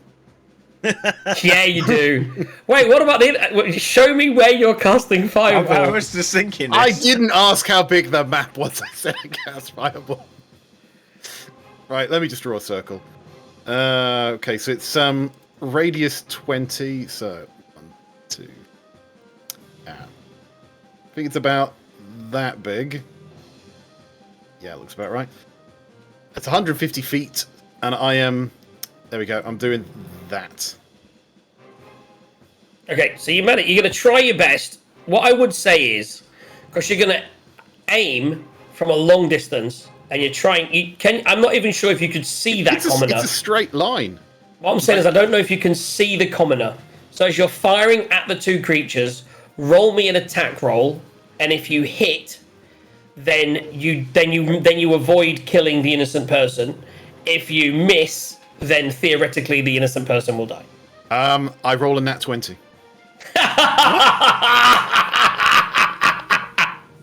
Nice. So there you are perfect. You're accurate. So in fact, if you're rolling a nat 20, I now need to make a dexterity saving throws. Is that dexterity saving throws? Dex and DC 16. This is brilliant. Do you know what I love about this? I want to read this out to you. Avoidance. If the beast is subject to an effect that allows it to do a saving throw for half damage, it instead takes no damage. And only half damage if it fails. Oh, Yeah, so same baby. thing rogues have, yeah. Basically what rogues have, yeah. Which I didn't do earlier, actually. I should have done. I just spotted it. So it's a DC 16. Yeah, one of them rolls an 11. Can you use it twice in one turn? I can substitute dice. That's it. I'll double not- check, but I don't think there's a limit. Makes on sense. So you would need to tell me which one. And the other one rolled... that. Let's go the one closest to the paladin, not paladin, cleric. and the other one failed as well. He rolled a 10. So, yeah. 11 just fails, by the way. They've got pretty good decks. Oh, no, it's only 13. So, yeah, they both fail. So do the damage and then half it. Right, I'm going to do this on D&D Beyond because it's a bit easier. 25. So 25 halved is 12 points of damage.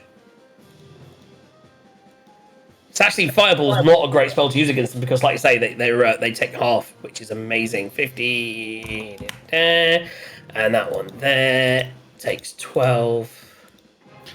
Fireball is always the right spell to use. They are not bloodied. Right, I'm staying back where I am. Okay. And that's your turn, yeah? Yeah. Ash. Okay, having... Oh, these things are badass. These things are like challenge rating 3. This was always a fun. I was really glad you rolled this. Having seen that they're a bit badass, And the deers are now nicely roasted. I'm going to twin spell Chromatic Orb at 3rd level. And hit 1 at each of them. Okay, so 1 at each. Yeah. So I need to attack each with disadvantage, presumably. Is that right? It will be. 1 second, I'm reading. Sorry. Yes, say that again. Oh, you son of a bitch! The drow has advantage on saving throws against being charmed. It's too late now, but I could have saved. But doesn't he get disadvantage for sunlight Because of sensitivity sunlight, or something? yeah. Sunlight sensitivity, disadvantage on attack rolls, and saves for wisdom. Oh, sorry, perception checks for wisdom. So no, it would have been fine. He could have had advantage. My fault, I missed it. So say what you're doing again. So chromatic orb, it's disadvantage. Yes, okay, so I'll roll the 2 separately because it's easier that way. Makes sense. so Yeah. against So the first attack against the nearest one. The top one, yeah. 7 plus 7's 14. Just hit. Right. And against the bottom one is 3 plus 7. So 10, I'm guessing that doesn't Does hit. not hit. Okay, so the top one hit. So I'm doing chromatic orb. I'll do fire damage since the fireball seemed to go fine.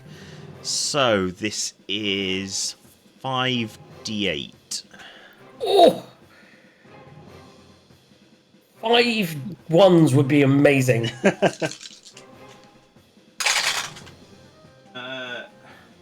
That's a good. That's better than the average. 12. I rolled that. 8 is 20. 26 points of fire damage. That is way above average. Okay, that one's definitely bloodied. Okay. Right. I don't think I'm going to move. I'm well within range of stuff. So yeah, that's me. Yeah, killing the early darkness. I mean, I can't believe that he could get rid of the darkness. That's just crazy. Just by Because I mean, walking. literally, darkness Do you know is what I mean? so hard to get rid of. I know, killing the darkness and then paralyzing the drow. I mean, there's good news in that though, but it's his turn next. Is that your turn? Yeah, once upon a time, you spent like a half an hour trying to kill one drow in Yeah. darkness, Speaking of which, and Sergei killed one of his friends. boom, that guy can cast it at will with no ingredients or material components. So he is going to cast darkness whilst tied up. So Quent, suddenly your entire area has gone black. It doesn't even say. So innate spellcaster, the ground cast with it can innately cast the following spells at will, one each day. It doesn't say that that's his action, but it must be, right? Yeah, it's cast a spell. Yeah, that's what I'm thinking. So he's not going to do anything else. He's just going to cast that. He's going to move. Do you want to take an attack of opportunity? At disadvantage. At disadvantage. I like As soon as he casts it, you feel a movement next to you. Do you want to swing out at it? How is he gonna move when he's hog-tied? He can, I would You say roll that away, in that time hop you've away. tied him up. I would say you've tied his hands and his feet. They're not tied together, so he can certainly get up and attempt to move away. Half speed, but he can still move. Just to get out of your range, and so you don't get a straight hit on him, and you won't know where he is. Definitely attack of opportunity, and I'm guessing that's gonna be with disadvantage because of darkness. Yes. Hey, crap. A 10 is the best I can do there. Misses. Yep. So he's somewhere. Let me just put him on a different layer. And then go to that layer. And let's move him just over here. And then we'll put the darkness back. Because I believe in What the you thing need to called do is love. click on Quent's token, right-click Yeah. and say "Bring to front," and he'll sit on top of the darkness. Or send the other one to back. And also, Excuse me. I do have my XP to write that. Because, yeah, I'm thinking it's my turn, but it's just reaction to that guy. Okay. He's still following you, by the way, when you move, because you didn't... Is it your turn now? No, that was it. Yeah, your turn is in a minute. Yep. So, that's his turn. It takes us to the beasts. With the darkness gone, the darkness Pay is back attention, up Eagle. there. They're basically gonna... This guy's gonna move forward and attack Eagle. Two Doing attacks. anything, Eagle? Yeah, reaction. Thank you very much. Did he use... So now it's not his turn yet. But he would have got his reaction back on his turn, and he hasn't been attacked since. So yeah, you can use... So it's 2 attacks. The first attack at disadvantage. So the first roll's a 4. So the first roll attack fails. Second attack is a 13 plus 6, 19. Will hit. Okay, that's 2d6. That's 6 on that one, plus 3 or was it plus 2? 6 plus 4. So that's 10, and then that's 2. So that's 12 points of damage. As again, you get battered by this thing, and its claws, it bites into you, and then it runs up into the darkness. I was just reading. Alfred actually has the spell Daylight on his spell list as well. So it's in the darkness. But You do get an attack of get an attack of opportunity if you want. At disadvantage. No, he doesn't. He's used his reaction. Yep. That's what he used the flare with. That's how I got disadvantage. This one is just do the ruler. This is. I want to change the music, man. Let's go for a little bit more exciting. Oh, and the spiritual weapon isn't sentient, so it doesn't get an attack of opportunity. This one can get in the darkness as well via. So this one's gonna run by, swiping out as it goes, with the same thing. So this time you can't defend yourself. So 2 attacks. One's a 23, the other one is a 13. So 1 hits. Yep. And again, same damage. So we're talking, that's a 6. I rolled a 6 on this 6 every time. So that's 10, 12 points of damage again. So 12 more points of damage as this guy runs into the darkness. Just me, or is it getting crowdy in here? You know what I mean? Okay, and that's their turn.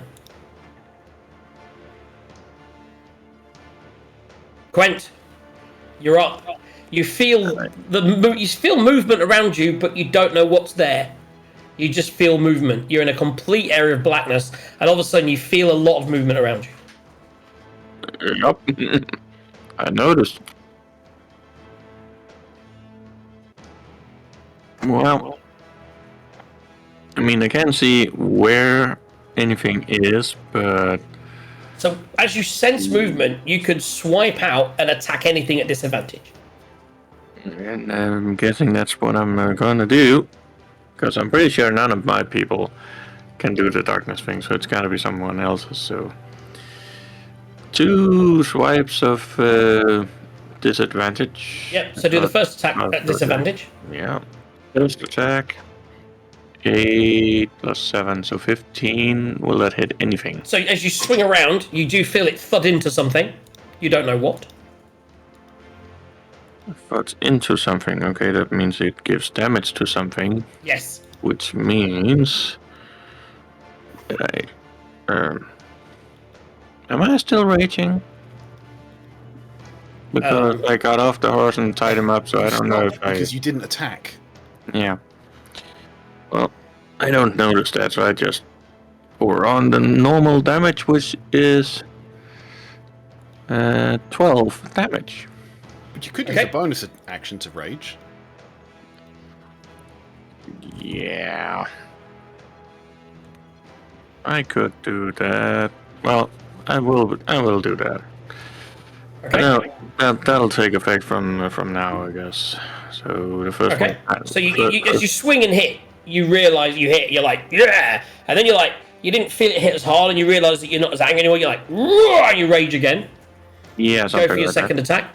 Second attack at disadvantage. Oof. Oof. 9 is not This time, going to do anything. as you attacked and then you rage, you suddenly got turned around. You don't realise where it is anymore. And you don't see it, feel it moving. As you swing, you just catch air. Is that your turn? Or do you want to move out of the darkness? 1 second. Or are you staying in there? I'm staying where I am. Because I don't know if anything's right next to me to do an attack of opportunity. But the axe beak, I believe... You've used your bonus action. Yes. Yeah, and I gotta use bonus action to command the thing. Action economy, man. That's what it's about. What I would say is the axe beak would have followed you until... So it would go, what was it, 50 feet, 5, 10. So it would be in the darkness with you, you're not sure where. Yeah. So it's probably there or thereabouts, it just wouldn't know to attack anything. It would have followed you last turn, so it would be in the darkness with you. It can swipe back if something tries to swipe it in. Okay, that's your turn. Alfred, you're up next. Arlo, you're on deck. Yeah. Alfred So just Okay. just a suggestion, right? You've got a few things you could do. For example, you could fire a fireball blindly into there, because you do have that. You could He's cast got daylight. fireball. Yeah, he does.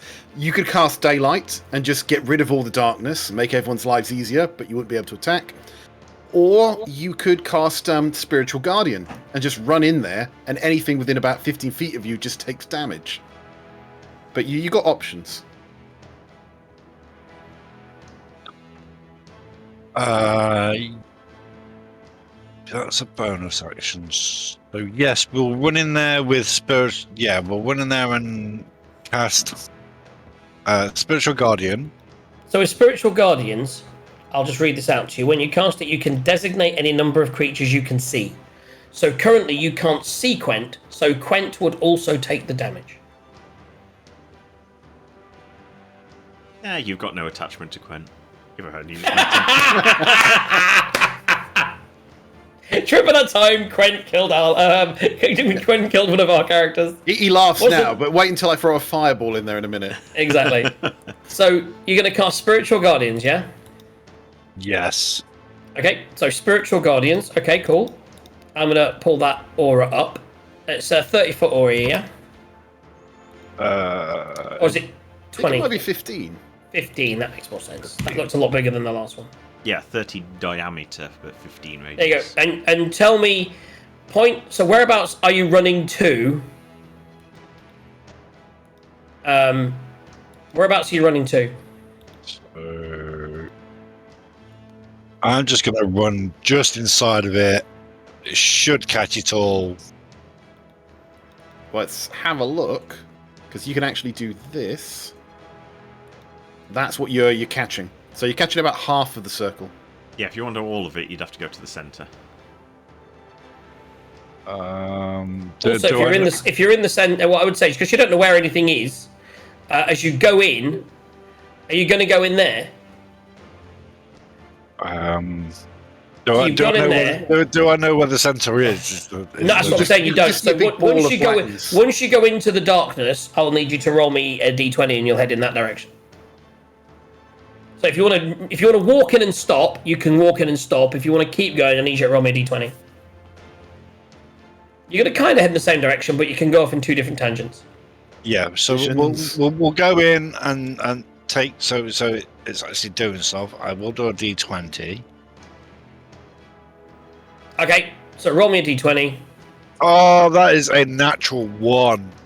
I think that's probably okay in this case, because it's not. Does he do this at disadvantage by any chance?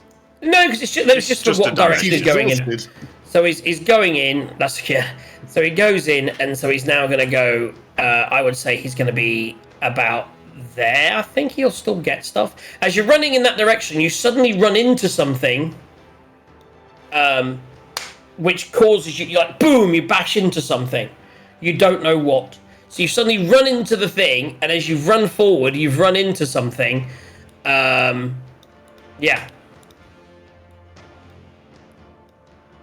And to do your... Right, let me just do that first. Okay, yeah, and I'll do that. Okay, cool. So what is the damage? So Spirit Guardian. So it's obviously a Wisdom save 14. Wisdom save 14. Okay, let me do those first, because you might not even need to roll damage. Oh, you do need to roll damage. Okay. And okay. Okay, so one of them takes no damage, and the other one will take half damage. And Quent, I need you to do a Wisdom saving throw, because he's actually run in there and he didn't see you to designate you. And also the axe beak needs to do a Wisdom saving throw. So, And as you were stood there, something ran into you, and again you don't know what. You just know it ran into you, and then you took damage. right. This is going to be even more fun for the attacking blindly now. Let's try Should have again. cast that daylight, baby. Okay, so do the wisdom saving throw first. Right, for the 4th time. 14 is 14. my roll. Yep, Does that succeed or fail? that succeeds, should doesn't it? save. It Okay, does. so roll the damage. 13 damage, radiant So- damage. Take 6 radiant damage, Sarge. Why 6? He doesn't half He magical saved. damage. He saved. Oh yeah. And I will take Operating. 6 off of this guy. Okay, so and the other one took no damage because it saved. Okay, Also, Axe Beak. the is axe it- beak. Yeah, Does it needs to roll something or? yeah, same thing. Wisdom saving throw.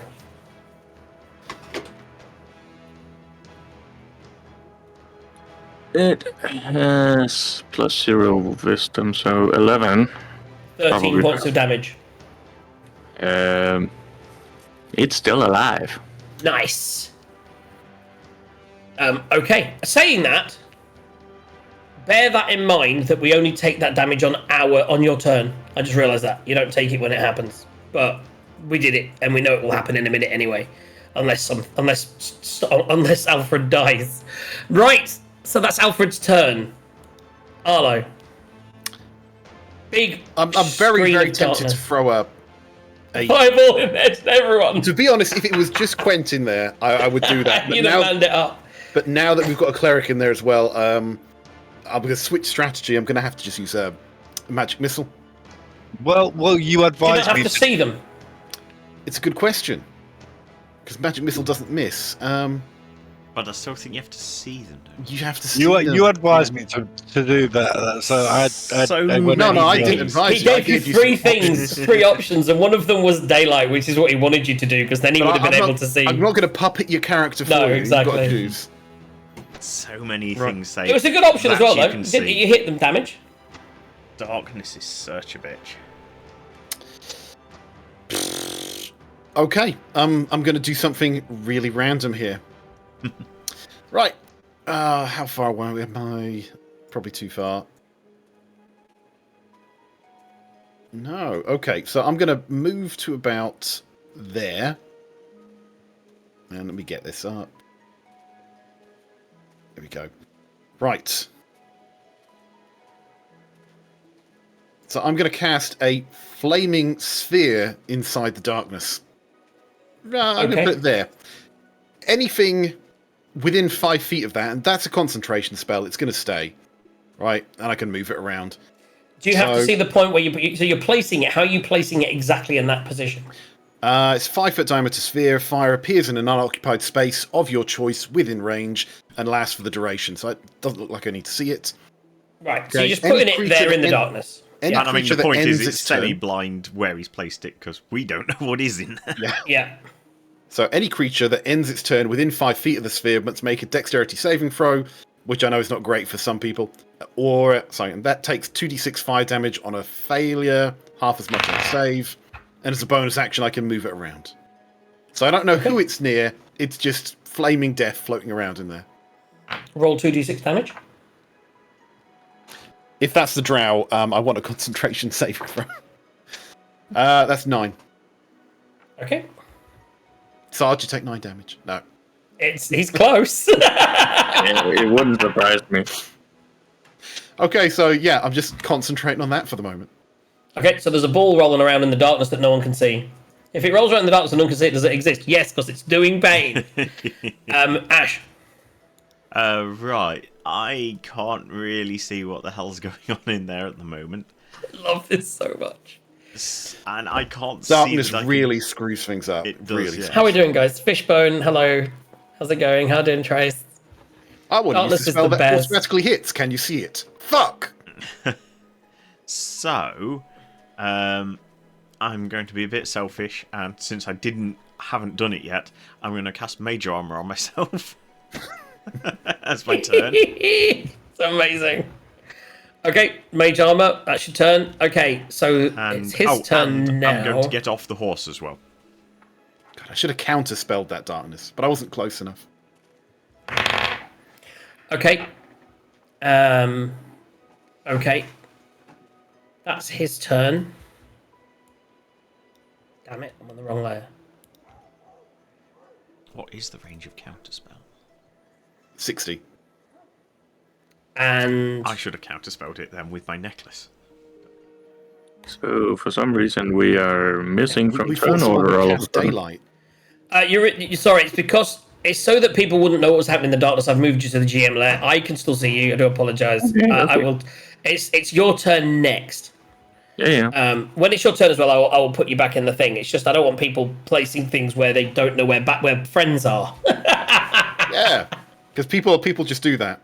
I put a sphere down 1 square away from Sarge. I mean, he's 2 squares away. You were 1 square away from Sarge. It was very close. He is. So he's there. He's there. He's gonna. You know what?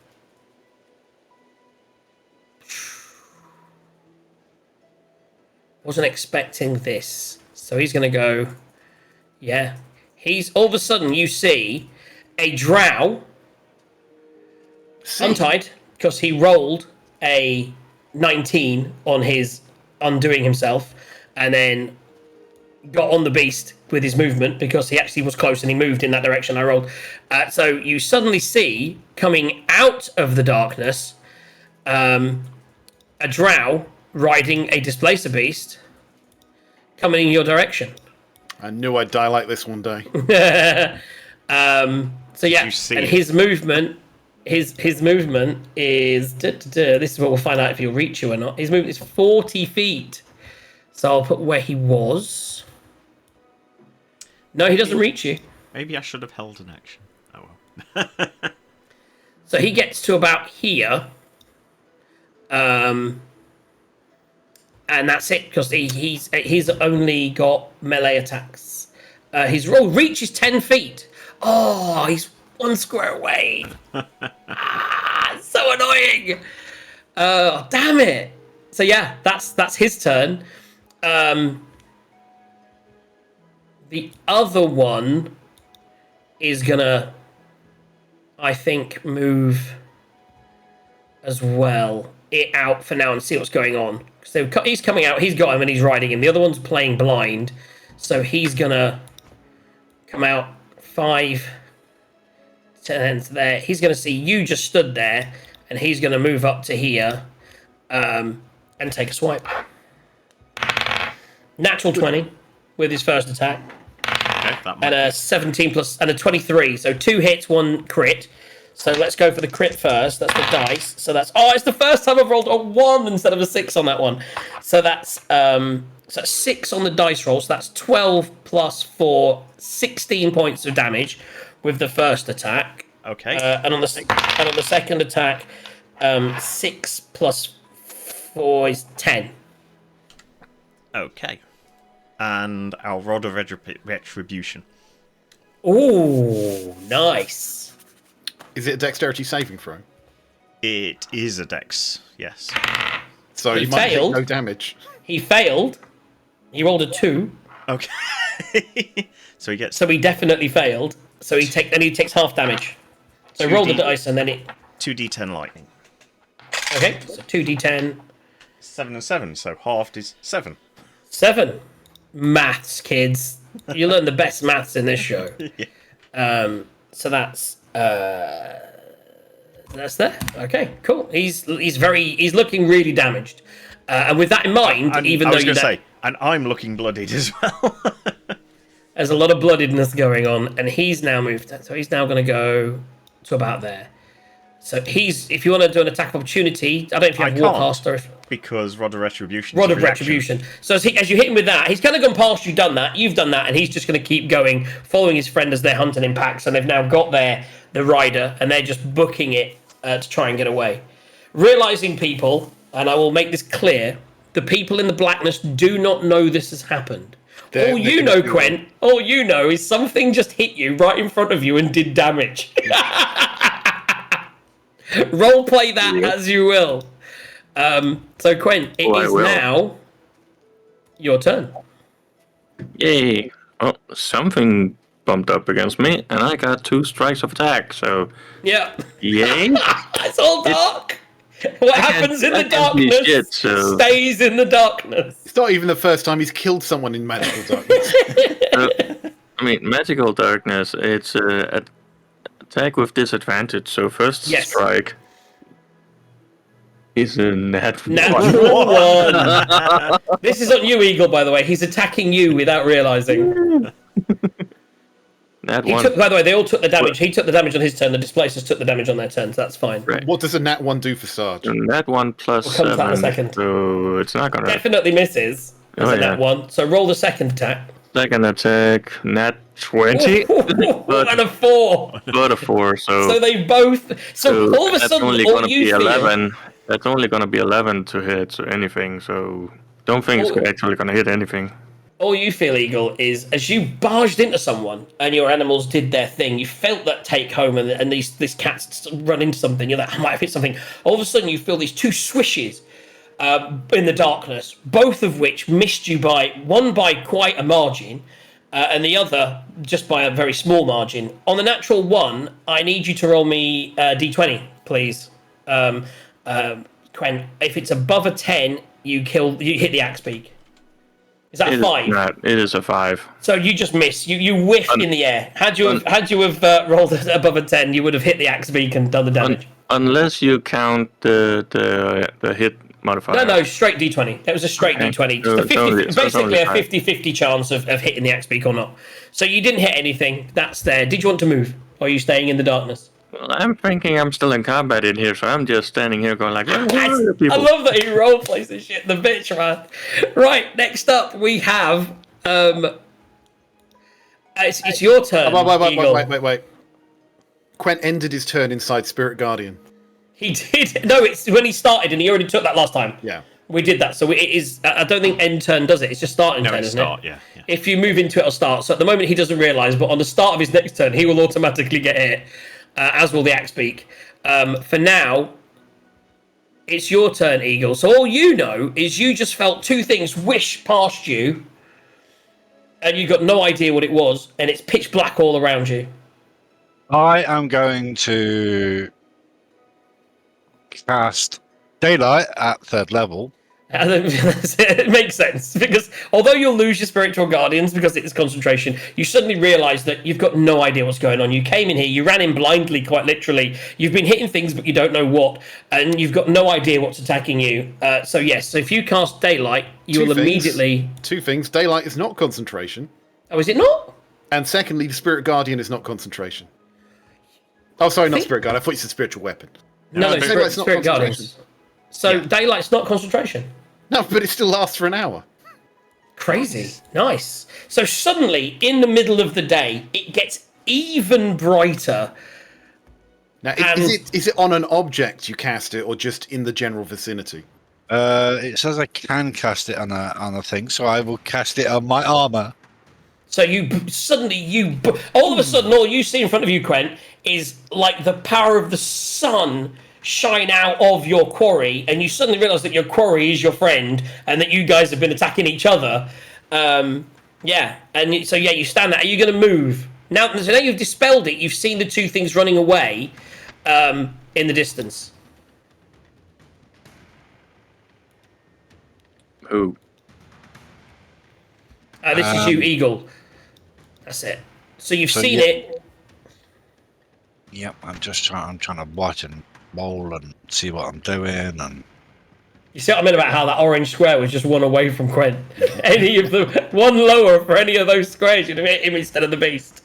and am I still on the horse, or You didn't say you got off, so I assume you're still on the horse, yeah. You've been riding on the horse, running into people with your weapons and spiritual shit around.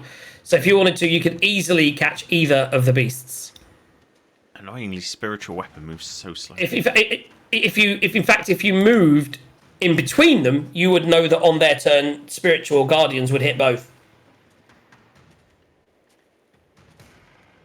yep? You want to go there? Yep. So if you move there,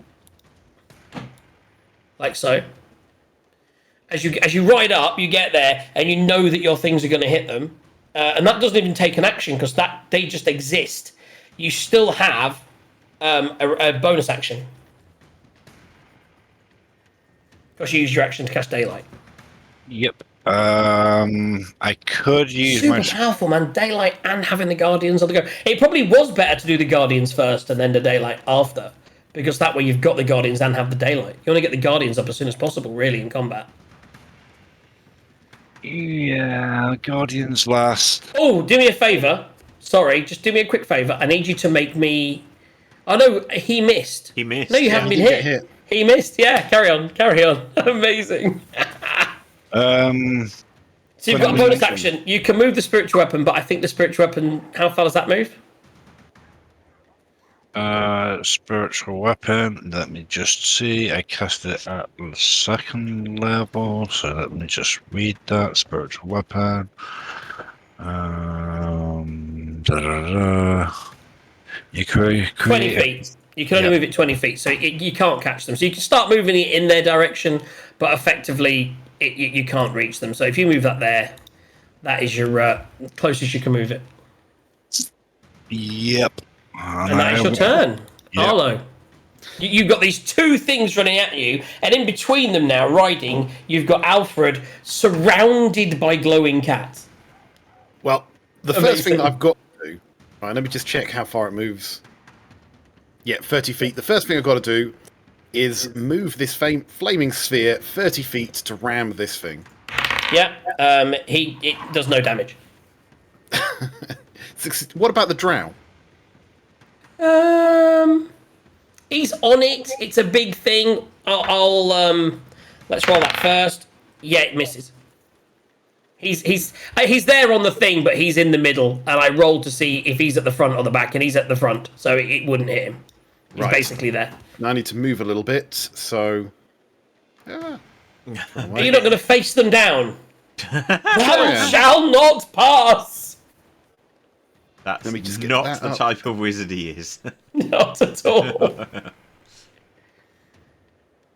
And there we go. Sorry, Eagle.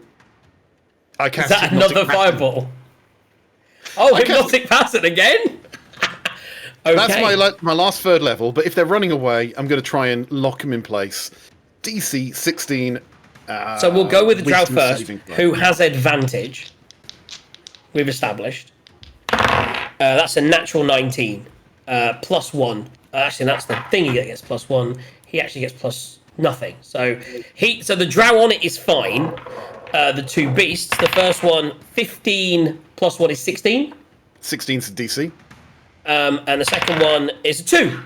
So we'll go for the two survivors at the top and the one at the bottom. So this one here is currently looking up at the pretty stars. And because that's concentration, bye-bye Flaming Sphere. So the sphere disappears.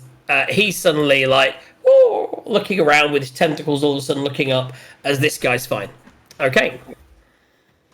That's my turn. I've cast that. I've moved out of the way. What, Oh, what- and, what- You what- realise that was a wasted cast as well because they're about to take damage from spiritual guardians. Eagle, do you want to just do a saving throw? what saving throw do I need Oh to yeah, do? to see if you get fascinated. So do a wisdom saving throw. Because I can't exempt friends from it. DC 16 wisdom. You're quite wise though. Oh, way to smooth Oh, talk. that's a nat 20! Crit success, everybody. Nice. So he's fine. He's in there. He wonders what this guy's looking at. That's that. Ash, you're up. Yep. You've seen the spell before. You've seen the spell before, and you suddenly look at. So you do know that the lower displacer beast is currently charmed. But I also know, as you said, that it's Oh, going to shit. take damage in a Eagle. second. You Roll may again. know that. Eagle's exhausted. Yes. Roll again. No, it's not saving throws. It was ability checks. You're fine. Yes. Good. But yes, so I know it's charmed, but I also know they're going to take damage on their turn and therefore not be charmed. And it's the start of their turn they take damage, annoyingly. They do. If it's the end of the turn, then it'd still be useful. So, I'm going to do the same as I did last time. It'll tap me out, but I'm hoping not a lot else is going to happen today. I'm going to twin spell a level 3. I've still got level 3, yeah. Level 3 chromatic orb. At the two beasts. At the two beasts, yes. Because I figure once Okay, they're so down, the drow won't move as disadvantage. fast. So disadvantage. So top one first. It's 5 plus 7. Disadvantage is 4. Oh, sorry. Or is that an 11? No, you're right, yeah. 4 plus 7 is 11. 11 misses. So I'm going to Favoured by the Gods. Just Okay. to see. He's determined. Might as well use everything, so I can add 2d4 Yeah. to that. Ooh! 11. 2 ones would be fine. A 4 and a 3, so That's 18. plenty. So which one was that one on? That's the top one. Okay, do damage. Well, I'll roll against the other one because I've got the dice out. Okay. So the bottom one is a 6 plus 7, was it? I said? I think, yeah, plus 13? 7. It's 13, which I'm guessing doesn't. That is their AC. Oh, it That is. is their AC. Excellent. Yeah, they're only beasts. They've only got natural armor, hide. So. Okie dokie. And then what did I say? 5d8. Oh, I just realised they have dark vision.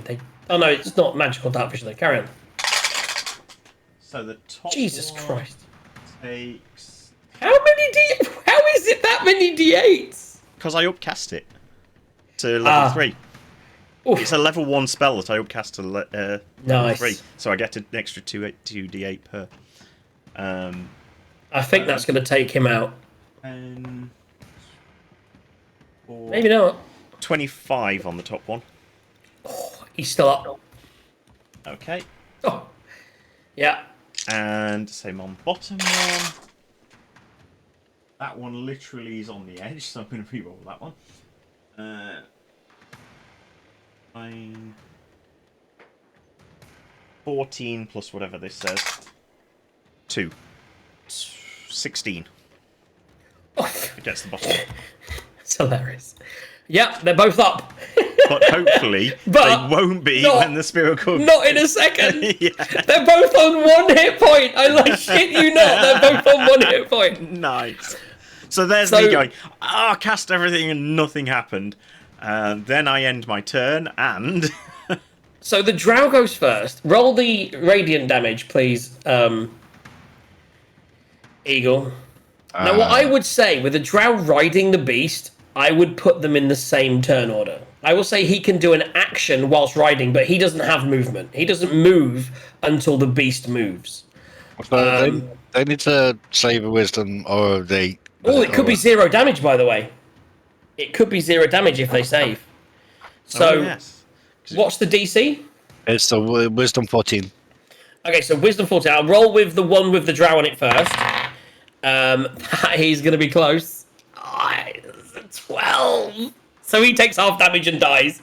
You don't need to roll damage for him. You do need to roll damage for the drow. The other one also fails. He rolled an 8. So they both fail. They both take half damage, but that is enough because they've got 1 hit point. So both of the displacer beasts are toast. It's a great spell, that. It is a great spell. The drow saves. He's fine. But he still takes half damage, of course, because he doesn't have the ability. So what is the damage? 15, so half of 15 is 7. Okay. And what I'll do is I'll do this all in one go. So as the thing goes down... Oof! D6, and I rolled a 6. He rolls off, takes 6 points of damage, plus the radiant damage, and he's laying on the floor. He is conscious. Barely. And for the sake of brevity, he has now been reduced to 1 hit point as well. He's actually on 1 hit point. Literally, that combat crippled me. So as you're riding toward them, you see this, he falls off, he's down, and as it's still kind of within all their turns, he suddenly sort of... Does anyone speak Undercommon? Oh, no, I do. I don't know why So I everyone do, else just but I do. everyone else hears Due, and he's putting his hands up and he's like, I surrender. Do not kill. Do not kill. And he surrenders. Whose turn is it, though? Which takes us it takes us to Gwent. Who you see it, but you do see him on the floor like this, holding his hands in the air, going, Due. Don't I get a bonus action? It's not your turn yet. It's not your turn. That was your damage with your radiant thing from before. That was on their turn. It triggers. So Okay. that all triggered and killed everything. It's a great spell. And that with their turns over, it's then Quent's turn.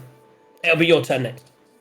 And if you don't drop the spell, it will then kill him on his next turn. Just so that you know. And I'm just curious. Did he say do it? No, do you speak Undercommon? I'm pretty sure he says do it. Do it. Do you speak Undercommon? Do it? He doesn't. You just hear do it, and he's got his hands up like this. And he pulls out his dagger and he drops it to the ground. Poison crossbow. I was really looking forward to using that. Hand crossbows. You could have tried against me, but I have a resistance to poison. So Well, I couldn't try. He never got an attack. He got to pull the darkness out and then he got to escape. But he then failed at everything. It was good combat though. It was fun.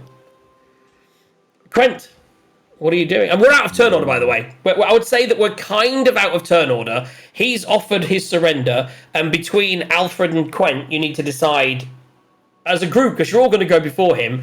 Do you want to let him live, drop the spell, question him, or are you going to execute him, or what are you going to do? And is anyone doing anything about the commoner on the ground? I was going to say, if we're semi out of turn order, I'd say we are. I'll shout to Quent that he's saying he surrenders and he's low. I mean, Quent did time up earlier to question him, so I'll just make sure Quent knows that he's surrendering, basically. So he's And surrendering. to be fair, I'll make sure that Alfred also knows that he's surrendering, and therefore he may or may not wish to drop the sphere of death that'll kill him in a second. Okay.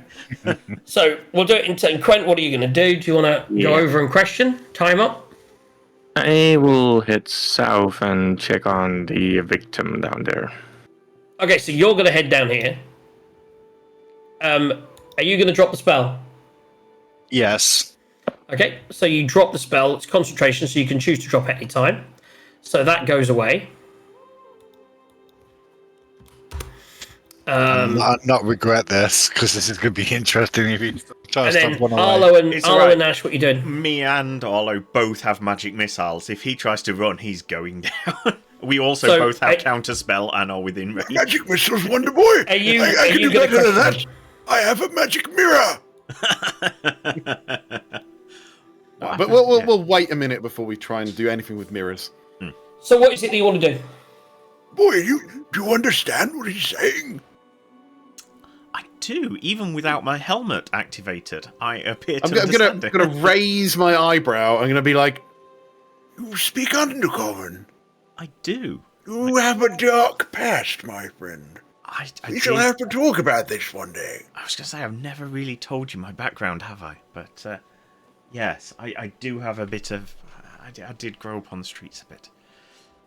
Was it the streets of Mensbarandom by any chance? The capital of the Drow? Probably At this point, now he hears isn't you the go, time to Mensa talk about Brandon. it. Yes, Mensa Brandon. I can't see where my yeah, I'm talking- gonna ritually cast comprehend languages so I can also understand what he's saying, along with So- Wonder Boy. So over the next 10 minutes, you'll be casting that. What are you doing whilst he's casting that, Ash? Try and get the interrogation over in 10 minutes. So, yeah, I'm going So to you go hold up and him, go, you time up. So, why were you attacking this villager?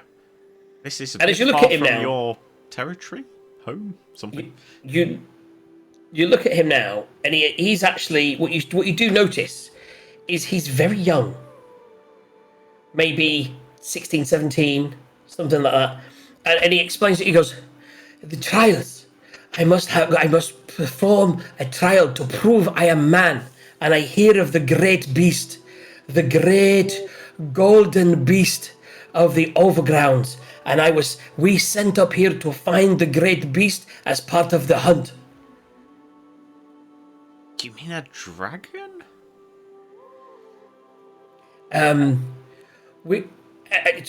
Great golden stag. You're not sure if his stag's right. It's deer, stag, elk. You're not Right, quite sure. okay. Some kind of great, famous beast of light, and the horns, the antlers, the horns, very magical. We told to hunt the beast, and if we succeed with the beast, we get the antlers, and we become a man. And that's what he says. Okay. But now we fail, and we be shunned from village, and my friend Ubjad is dead. Is he a male drow or a female drow? He's male. They're both male. Ugh. Sent up to try to become a man and prove themselves worthy of the females, and they failed. Do you know how to track this stag? We were not very good at tracking. We've been looking. We knew it was somewhere in the area of these lands, and then we see the man with the wheels, and in the back was some deer. So we thought he must know where the stag. Maybe he also hunt the stag, and we tried to speak to him, and then he run. And long story short, that's pretty much it, guys. Okay. Big stag, big hunt. Maybe the other person will know. Quent, you what are you doing? I'm eating, that's what I'm doing. Oh, sorry, mate. So you get to the person there, and they are alive. They are breathing. They're just in that. Imagine if you're stabilized and you have to wait like 10, whatever it is, however many hours. They're going to be out of it for about sort of like 2 or 3 hours, unless you're able to rouse them in some way. Otherwise, you can just bring them back to the group. But they are alive. I'm just making sure that it's a female, by the way, by the picture, is alive and just sitting, waiting for the backup to finish whatever they're doing and rejoin the party thingy stuff. So over the next sort of 10 or 15 minutes, you learn Arlo this as well, and you talk to him a little bit. Effectively, they're on a hunt for a mythical beast. It was maybe it exists, maybe it doesn't. They were told it exists. They were told to come to Overground by the women of the tribe that are obviously much more powerful. When they saw a woman with some stag, they assumed she was a powerful hunter. As she comes round and you talk to her as well, she's a hunter. In fact, she's not even a hunter. She's a trader. She's just trading some deer skins. She's never heard of this mythical beast. That's what she says. You can roll insight if you like. But she's just a trader carrying some deer that were hunted by someone, and that's it really. No great story, or is there a story in there? Who knows? Well, I may as well insight check that. Yeah, roll insight.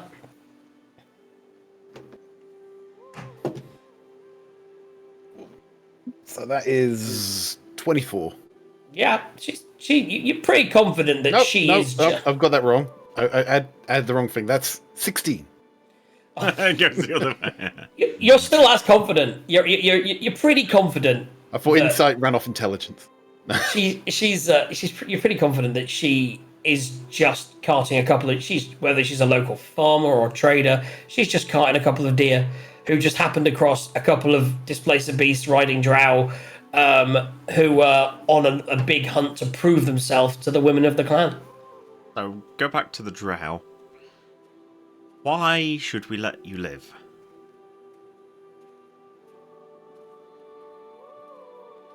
So I could be punished and killed by the women of the tribe, as I do not deserve to be alive. That could work. Anyone got any strong opinions as to whether he lives or dies? Well, we could make him our What's my butler. alignment again? We could make him our butler, but I don't like the idea that he might slit our throats in our sleep.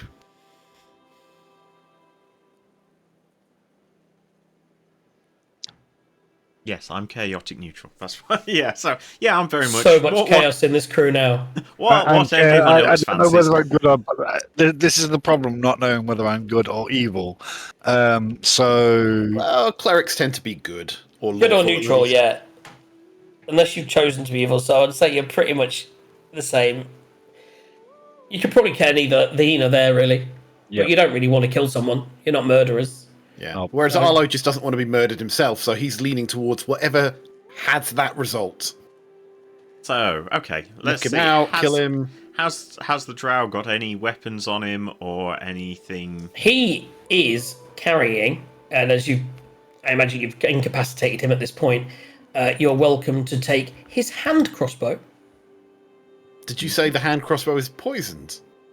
the hand crossbow, he hasn't had a chance to use it yet. So because basically the target must succeed. Basically, he has some poison ammo. So we'll say 5 bolts of poison, 5 poison bolts. I think is it Quent? That might be useful for Quent. I mean, I actually have proficiency with a crossbow and have a crossbow. For some reason. I've never used it. Strangely, you're proficient with a crossbow. yeah, but at this point, the what sort of damage would the poison bolts do? I will. I'm just going to put it in my notes. Because there were some incredibly overpowered poison bullets once upon a time. Yes, exactly. So the hand crossbow, 5 bolts of poison arrow. Whoever wants it. And the arrow is... The target must succeed a DC 13 Constitution saving throw and be poisoned for 1 hour. If the saving throw fails by 5 or more, the barrel is also unconscious while poisoned this way. Target wakes up if there's damaged. So basically, it's almost like it can knock out sleep slash make them poisoned, which gives you disadvantage to stuff.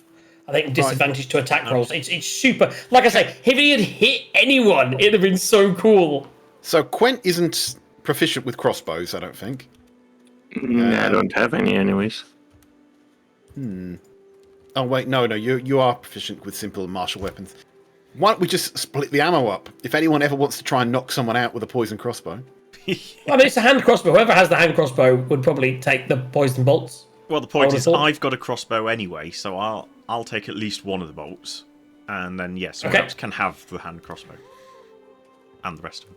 Well, The hand crossbow does less damage than a normal bow, but it would allow you to wield, if you got another one too, or you could wield the hand crossbow in one hand and a sword in the other, or a staff, or whatever. Because obviously staffs are util. I don't know what you guys use for your casting, etc. What are you guys even carrying in your hands? I have a book. There you go. Book in one hand, hand crossbow in the other. Was my I have a shield in one hand, and I'm not sure what I'm wielding in the other right now. Well, you haven't used it. You haven't needed a weapon yet, although who knows what will happen. You have a warhammer, though, floating around. I think you do, yeah. Yes, I do. Yeah, I don't have a crossbow. Not likely to use it. Why don't you add that, Ashton? Add it, Ash. So hand crossbow and 5 poison bolts. Okay. It'd have been really good for Taser. I could have hand crossbow in one hand, gun in the other. Dual wielding. so about this guy, he is basically dead on arrival at his hometown. And I mean, Unless I'm able to... I mean, maybe my trial is still going. I have weakened myself. I have no... You don't hear this, but he'll translate it. I have no hunting beasts to hunt with me. But maybe me versus the stag. I could find it and I could still succeed if only you let me go. Maybe give me my weapons back. Or maybe just one weapon. Or maybe I got nothing. No, do not give me nothing. I will go and I will succeed with my bare hands. I'm tempted to let him go have a go. He's tempted to just join him and try and find the stag. Well, actually, yes, to be honest. Act 4, baby. Act 4. well, Who's up for side quests? I mean, there's that, or we could just, whoops, there goes his throat. Well, yeah. Jesus Christ. Whoops. Make a decision, guys. 4 o'clock. Let him go, or you killing him, or you put him in the mirror. I'm happy to let him go, or potentially put him in the mirror if that's what Ola wants to do. I think we're carrying too many people in the mirror as it is. Arlo would knock him out and leave. Okay. So I you was knock gonna him say, out. Leave him with his 1 HP. Even you could probably knock him out. non-lethal damage. You got to make me roll for it, though. I was going to say, or you heal him accidentally. Non-lethal damage is fine. You can knock him out. Maybe if you failed, he just pretends. It's fine. You can't tell. So you leave him there on the side of the road, knocked unconscious. There you go. Roll I the 4. need. I need each of you to make me a survival or animal handling check. to catch our horses? No. Oh, okay. Right. That's gonna be good. Well, both of them on a +3, so it 4. doesn't make any difference. You are Just not roll. a man of the world, Arlo, when it comes to the working of corpses. That's an 11 for me. Okay? So, if you're counting survival, then that's a 23. Otherwise, That's fine. Yeah, you would. So you would know, because you're a well-trained man. You knew you'd seen these beasts. You've heard of the Underdark. You knew the drought and everything. Hence the reason that you were able to be a successful fighter through your combat. The one thing that you do know is displacer beast hides are very sought after. And if you were to spend a bit of time, it would be worth getting these hides. One thing that you've heard of in your time is a displacer cloak, which allows you to have the same ability that they had with the imposing disadvantage on attacks. You don't know how many hides it would take, but you feel if you were to spend some time maybe skinning these creatures and putting their hide somewhere, you may find someone that could craft it in the future for you. If you were to find a magic tailor, or maybe if you were to learn the skills yourself, if you were to get leatherworking tools, etc. I don't know if any of you've got leatherworking tools. I don't. also loot the dead guy. Again, hand crossbow, 5 bolts. So you do have 2 of those. I will take that for myself. Okay. Because I don't have one of Are those. you going to try and do anything with the displacer beasts? Skin them? I am kind of wondering if we could just throw them in the castle. But skinning, that's a skill. I don't think I have a skill. What was that? What So would I in do order under? to do it, it would be a medicine check. Can I say. give him advantage by casting Unseen Servant and telling the servant to help him skin it? I would say skinning would be. Would you say? I would say medicine or survival. I would say survival would also fit that as well. Good. Yeah, following tracks, hunting wild game. So yeah, medicine or survival would be fine. I would go on. Sorry. I will try to skin those beasts then. So to do that, it will take a couple of hours. So you will lose half a day of your travel, but it'd be well worth it, I think. Yeah. So you spend half a day. Roll me a survival check to see if you're successful in being able to skin the first. I cast Guidance. Yeah. Which is a +4, right? Or D4, right? D4, yeah. Yeesh. 6 is not good. It was the first one that you try and skin, you don't do the best job, and you get the skin. Obviously, getting it's not there, but it's pretty beat up. Do it. Roll again.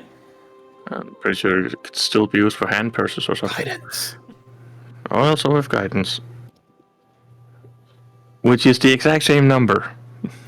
So yeah, you pretty much butcher into these, and you have, if you're playing Red Dead Redemption, you have 2 poor displacer hides. You may be able to find someone that could do some work with it, but obviously if you'd have got perfect ones, maybe 2 may have been enough for a cloak. You feel you may need some more to do something, or maybe you would have to settle for something smaller.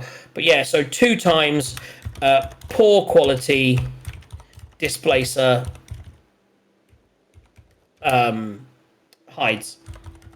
Yeah. Sad times, man. If you'd got some good ones, that'd have been a good item down the road.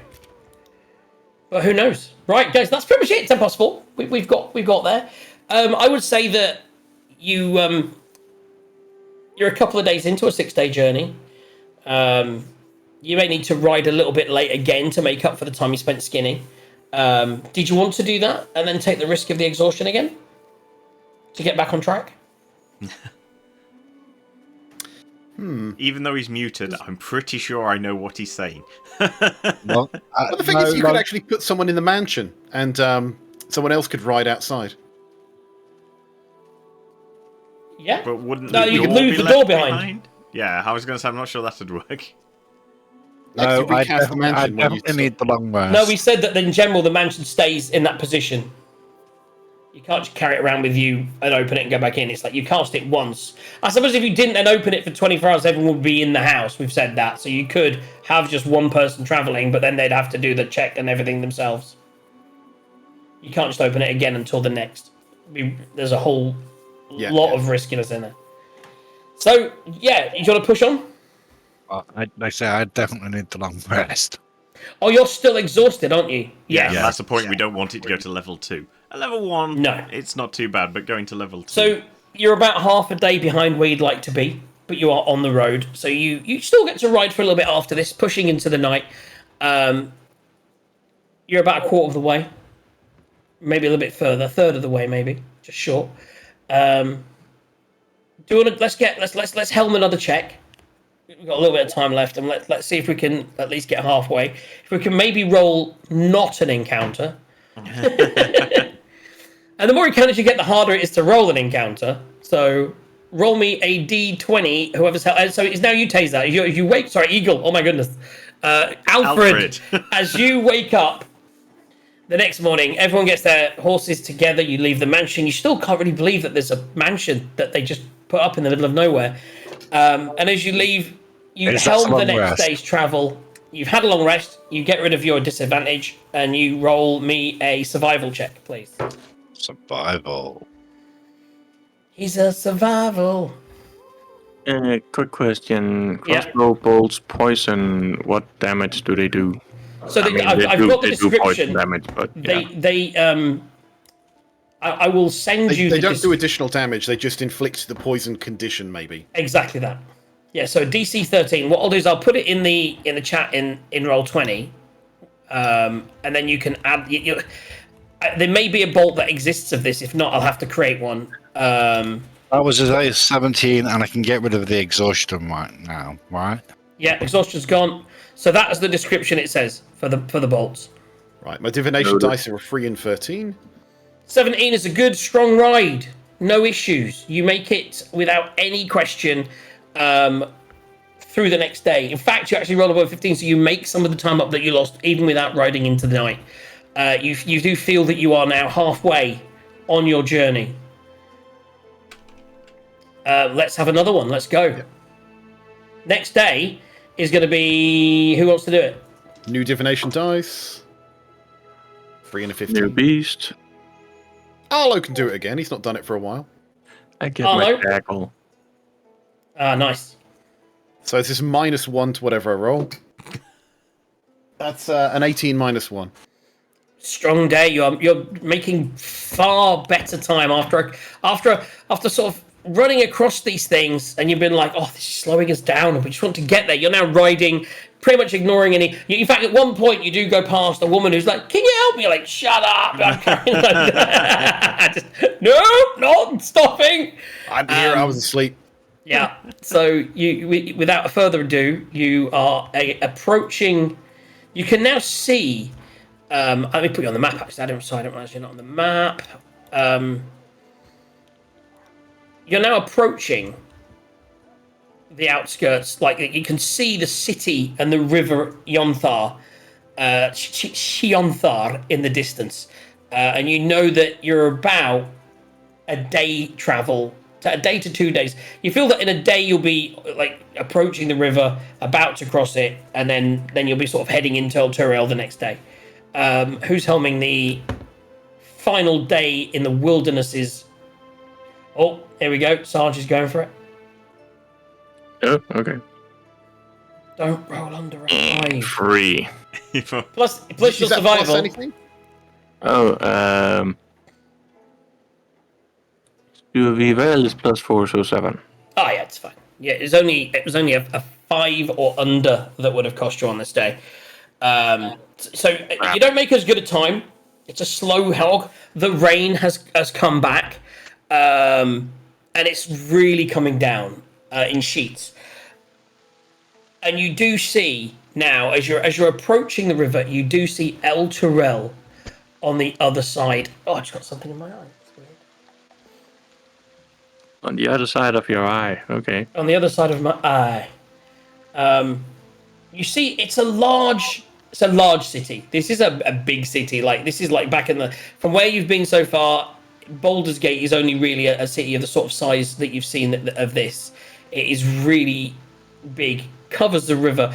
You're now on the other. You're still like a half day's travel. You can see the river coming down as you look down it from a hill. You see merchants going along the main road in and out. You also see a lot of boats, merchant boats and boats traveling down this river. This is very much a trade town. Arlo, you have some mixed feelings regarding El Terrell. Have you ever been there? No, because the Reaching Wood was closed off by El Terrell because of the spread of worship of primeval entities. So it was closed off, right? And anyone who's in there was forbidden to leave. So if he'd gone to El Terrell and it was found out that he was from the Reaching Wood, there would have been consequences, nasty consequences for him. But you've got to be careful when you introduce yourself. Don't use your name, Arlo of the Reaching Wood. Yeah.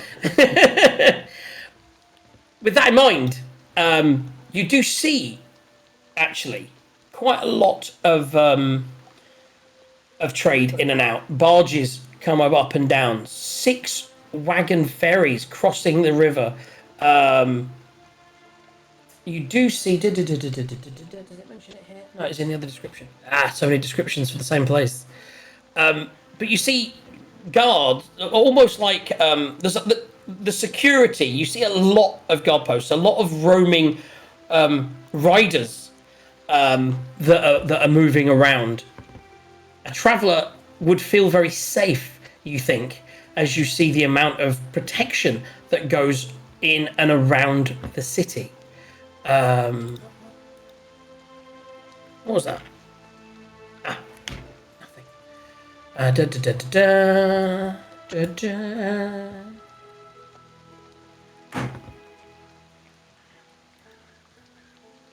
So yeah, one more night spent overlooking the city before you get to ride into it the next day. So during this night, before I go to sleep, I'm going to recast Gentle Repose, so it resets the 10 days. Okay, that's reset. Arlo, you've finished your book and you understand how to use a herbalism kit. Interesting. What can I do with that? So there'll be plants that you may spot in the wild. You now know of a few different plants, as you've read. They're very basics. It's almost like the book explains how the kit works. And it's like this is how the kit works. And you would get these plants and you would put them in here and you would do this with them. And they all have different properties. But it doesn't really tell you what plants have what properties. Because it feels like you want to pair that with alchemy and you want to go herbing to try and create some low-level potions with a bit of rolling. You feel that in its own way, without the alchemy, this would still give you the ability to do things with plants of a similar nature, creating concoctions and you do feel that the person that had this may have been from the other things you may have seen. It appears that you should have rolled better when you found stuff on them. You'd have got a couple of items, but this is maybe like an assassin kind of thing. You feel that you may be able to put some plants together to create poisons that you could then use to coat weapons, to create would be interesting. Things like that. Yeah, we can touch more on it next week, next session. There is potentials of shops and things. You're moving into a big city and stuff. So maybe that's something you want to investigate, how that would work. I will get more details on it. I have a little bit, and I'm just trying to find it. But yeah, if we're moving into a city, just to flag this up for a shopping session, definitely be done looking and ready. Definitely be looking for spell scrolls. Okay.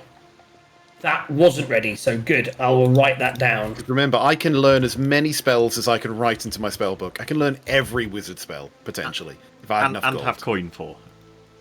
Yes, we've got to buy the spell, and then I've got to spend 50 gold inscribing the spell. But ritual spells, any ritual spell I can find is just flat an extra spell in my spell book. Like Tensor's Floating Disc, Teeny Hut, those sort of I'll give you... Roll me a d20. That is 19.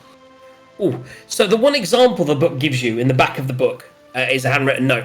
Cinderroot it says, Cinderroot. Native to volcanic regions, this plant can be brewed into a potion of resistance specifically for fire damage.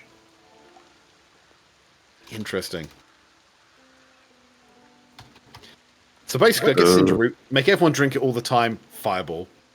Exactly that. Exactly that. So, and there are each if you want to, when you're in towns and stuff, if you wanted to look up or speak to people, I've got a whole guide on it. So how to use plants, where to use plants, etc. It's kind of like a homebrew side of thing, but I came across it as like really useful. Which I'd come in advance, and then it's quite funny because you actually rolled for the kit, which was hilarious because I've had this like can sit around for. So yeah. There's just 20 there. I have 20 here. You can discover others when you're out and about. If you find books or if you speak to people or find, like, for example, in Waterdeep, there's a woman that's got the herbalist shop. I imagine if you spoke to her, she'd be like, "Oh yes," and she would give it, and we'd roll, and you'd get something else possibly. Yeah. You then it runs into three ways. One, you need to get the plant, which you can buy from apothecaries or flower herbal shops, or find out in the wild. Maybe when everyone's investigating now, maybe you'll check the flora, see what you come across. You know now if you're in a volcanic area to look for Cinderroot, for example. I've got that marked down. So I'm keeping proper notes on this. There you go. So that is your new hobby to make up for losing your friend. We all need a hobby to keep us busy when our other half dies. We have a town which has some shops.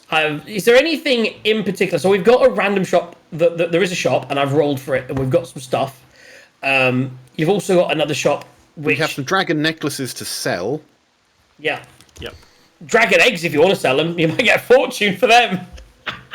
I don't know if Alfred will know about the eggs. And have you told him about the eggs in the cellar? Possibly not. We told him not to go down to the cellar, did we? Okay. Yeah, we might not have told him about them yet.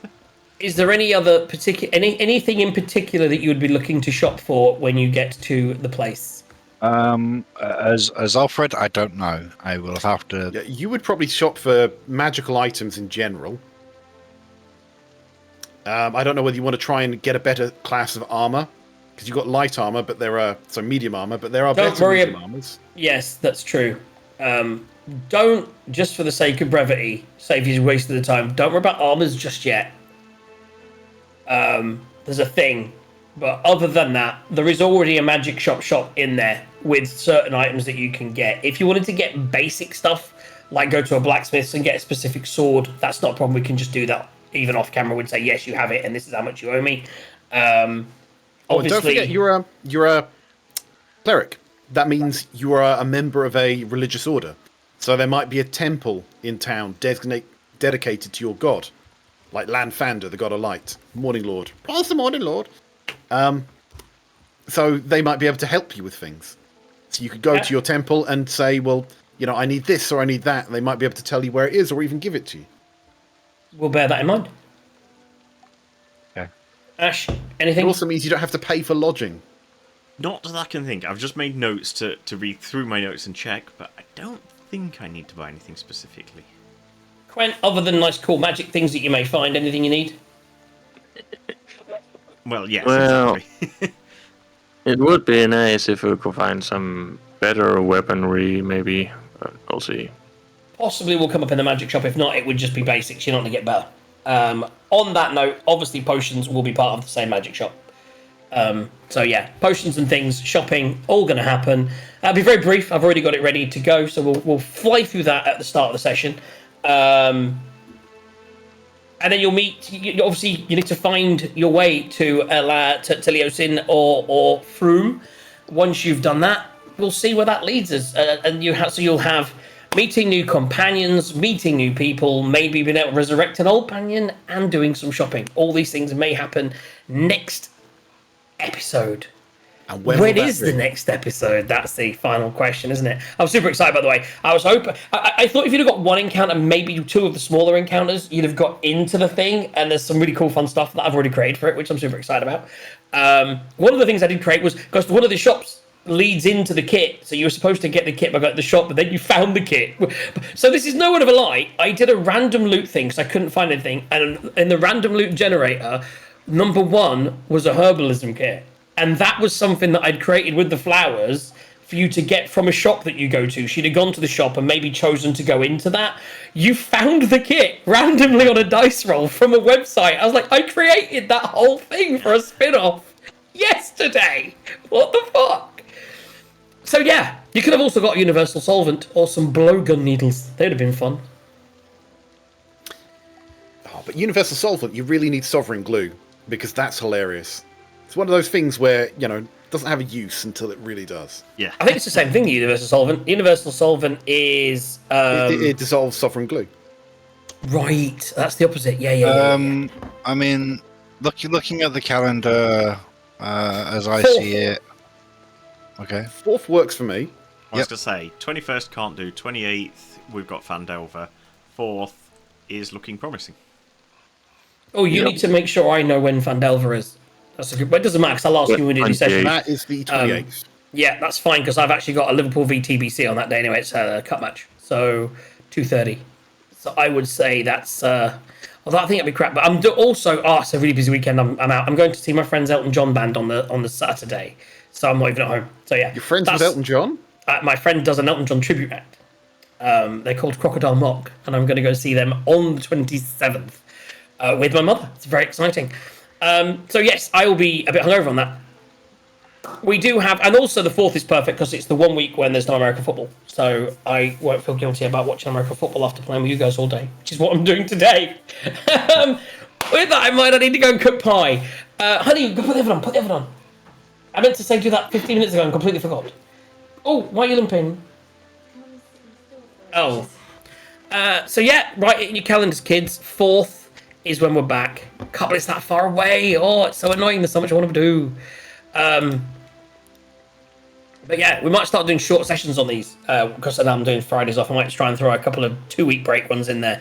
But I'm busy for the next 2 weeks. But that's actually 3 weeks away, so that's pretty cool. So back on the 4th of Feb, 2 days after Groundhog Day. And I'm super excited. Oh my god, Groundhog Day. My show's on Groundhog Day. How many I've times been to did you years. show on Groundhog Day? Will my JJ God. see his shadow? I have a show on Groundhog Day. You got to remind me on that show on the 2nd that it's Groundhog Day. Oh my god, that's going to be amazing. We're going to play some clips. I'll be back on Friday for much more the usual nonsense and some fun. So we'll have some drinks, we'll have some partying, have some fun on the 19th. And then we'll be back for a D&D session on the 25th for a Thursday crew. And then we're back the following Sunday again on the 4th for some fun and games. Hope you had fun tonight, guys. I certainly had a good time, but tonight, today, whatever. I don't get to talk real much. Now, do we have much of the way of roles to go on? I believe we do. DJ, D, and... Sure. We have, yes, 10 roles to do. It's amazing about how organised you think you are and all the different places you put stuff in. When you come to try and find that one bit of information when you approach a town to find out the regularity of the guards and how many people are in there. I got all that information when I read it, but I couldn't remember. And now I'm like, wait, where did I put that? Right, I just need to mention this right now. The 6 gemstones worth 100 GP each. Arlo is going to steal one of those to use as his focus for clairvoyance, because I need that as a material.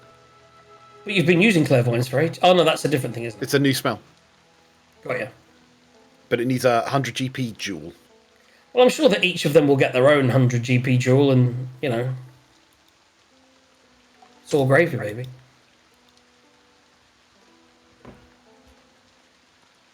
Okay.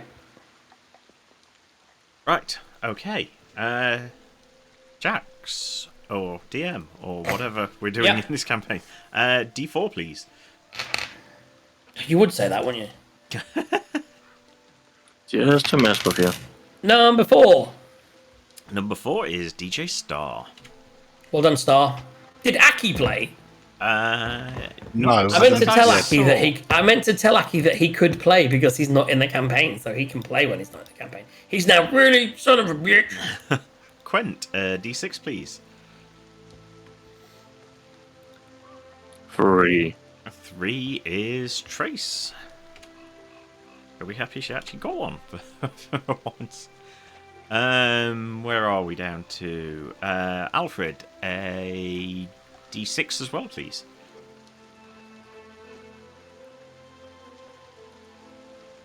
Three.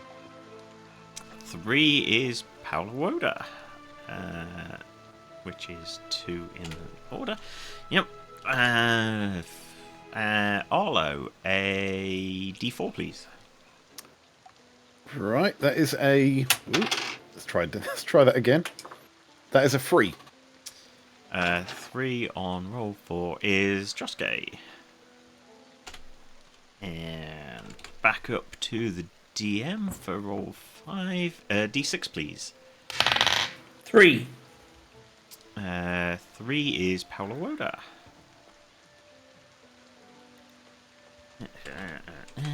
And Quent, a D4, please. 1. 1 is Paula Woda again. And Alfred, a D6, please. 6. 2. 2 is also Paula Woda. He's doing well here. And Arlo, a D10, please. Ooh. It's 5, isn't it? Right. Yes. Yeah, there aren't Here we 10 go. people, yes. There are 5 people. That is whatever that says. That's an 8. 6? 9. I was going to say. What? That definitely looks like a 6, as in the underline is at the bottom. Sorry, I'm looking at it upside down. 6, yeah. So 6 is Josuke. Right, and back to DM for the penultimate roll. A D6, please. 5. 5 is Trace again. Smashing it. And last, but maybe not least, Quent, a D4, please. 2. 2 is Josuke again. And I believe that's it. D rolls. No one rolled entries. Excellent. Now, does anyone remember what we got up to? We're at 15, so we went up by 5 out of all of those. Wow. Which I was going to say, given there were 10, how could that possibly happen? But one of them was a dual roll, so it cancelled itself out.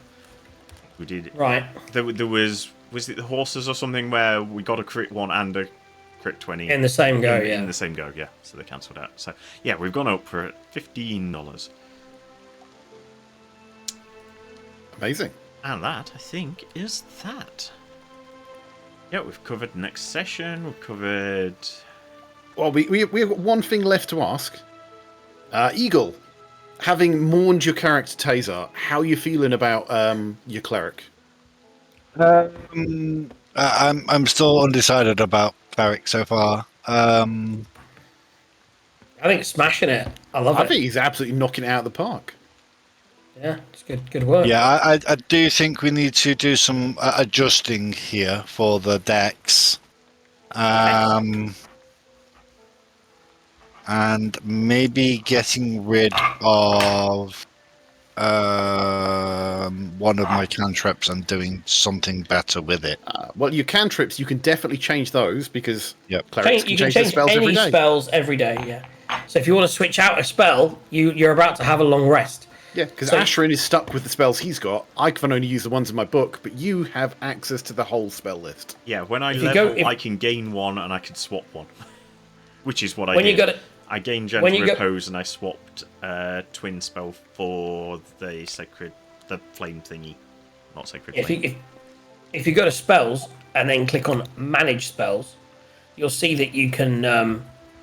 You're somewhat always prepared, and that's because that's your background, your flaming sphere, things like that. You've got your known spells, and then you've got your prepared spells. So if you go into a prepared spell, what was the one you'd want to get rid of? I want to try and find something better for the thunder. Thaumaturgy. You said you want to get rid of Sacred Flame, or was it Thaumaturgy? Thaumatology, which is a great Thaumatology. spell because if used correctly. But if you wanted to lose thaumatology, you could then go and look at all your other cantrips, of which there are only 1, 2, 3, 4, 5, Yeah, 6, it's not a 7. lot. So you can have light, you can have mending, you can have toll the dead, or you can have word of radiance. But either way, we can deal with that after session. Yep. For sure. And they're just there now. So if you just delete one and add one, just literally is that simple. Click on delete for thaumatology and then go known spells and just click on learn on one of the others. And you can do that to as many spells as you want. Change, bring in, get rid of. But you can't take away the fiery ones and you can't add spells that smell. Smells. Yep. Oh dear. What, oh, did you just roll your eyes at me, young man? I might saw have. that. I might Oh my have. goodness, honey, have you been showing Gaz how to roll his eyes at me? That was outrageous. Right, guys, thank you for tuning in for this amazing experience. Hopefully you'll come back in a couple of weeks for more of the same. In the meantime, you'll see us at other shows, not least of which on Saturdays and on Fridays. But for now, I think that's it. And we're going to say good night, / good afternoon, / good evening. Bye. Bye. Boom.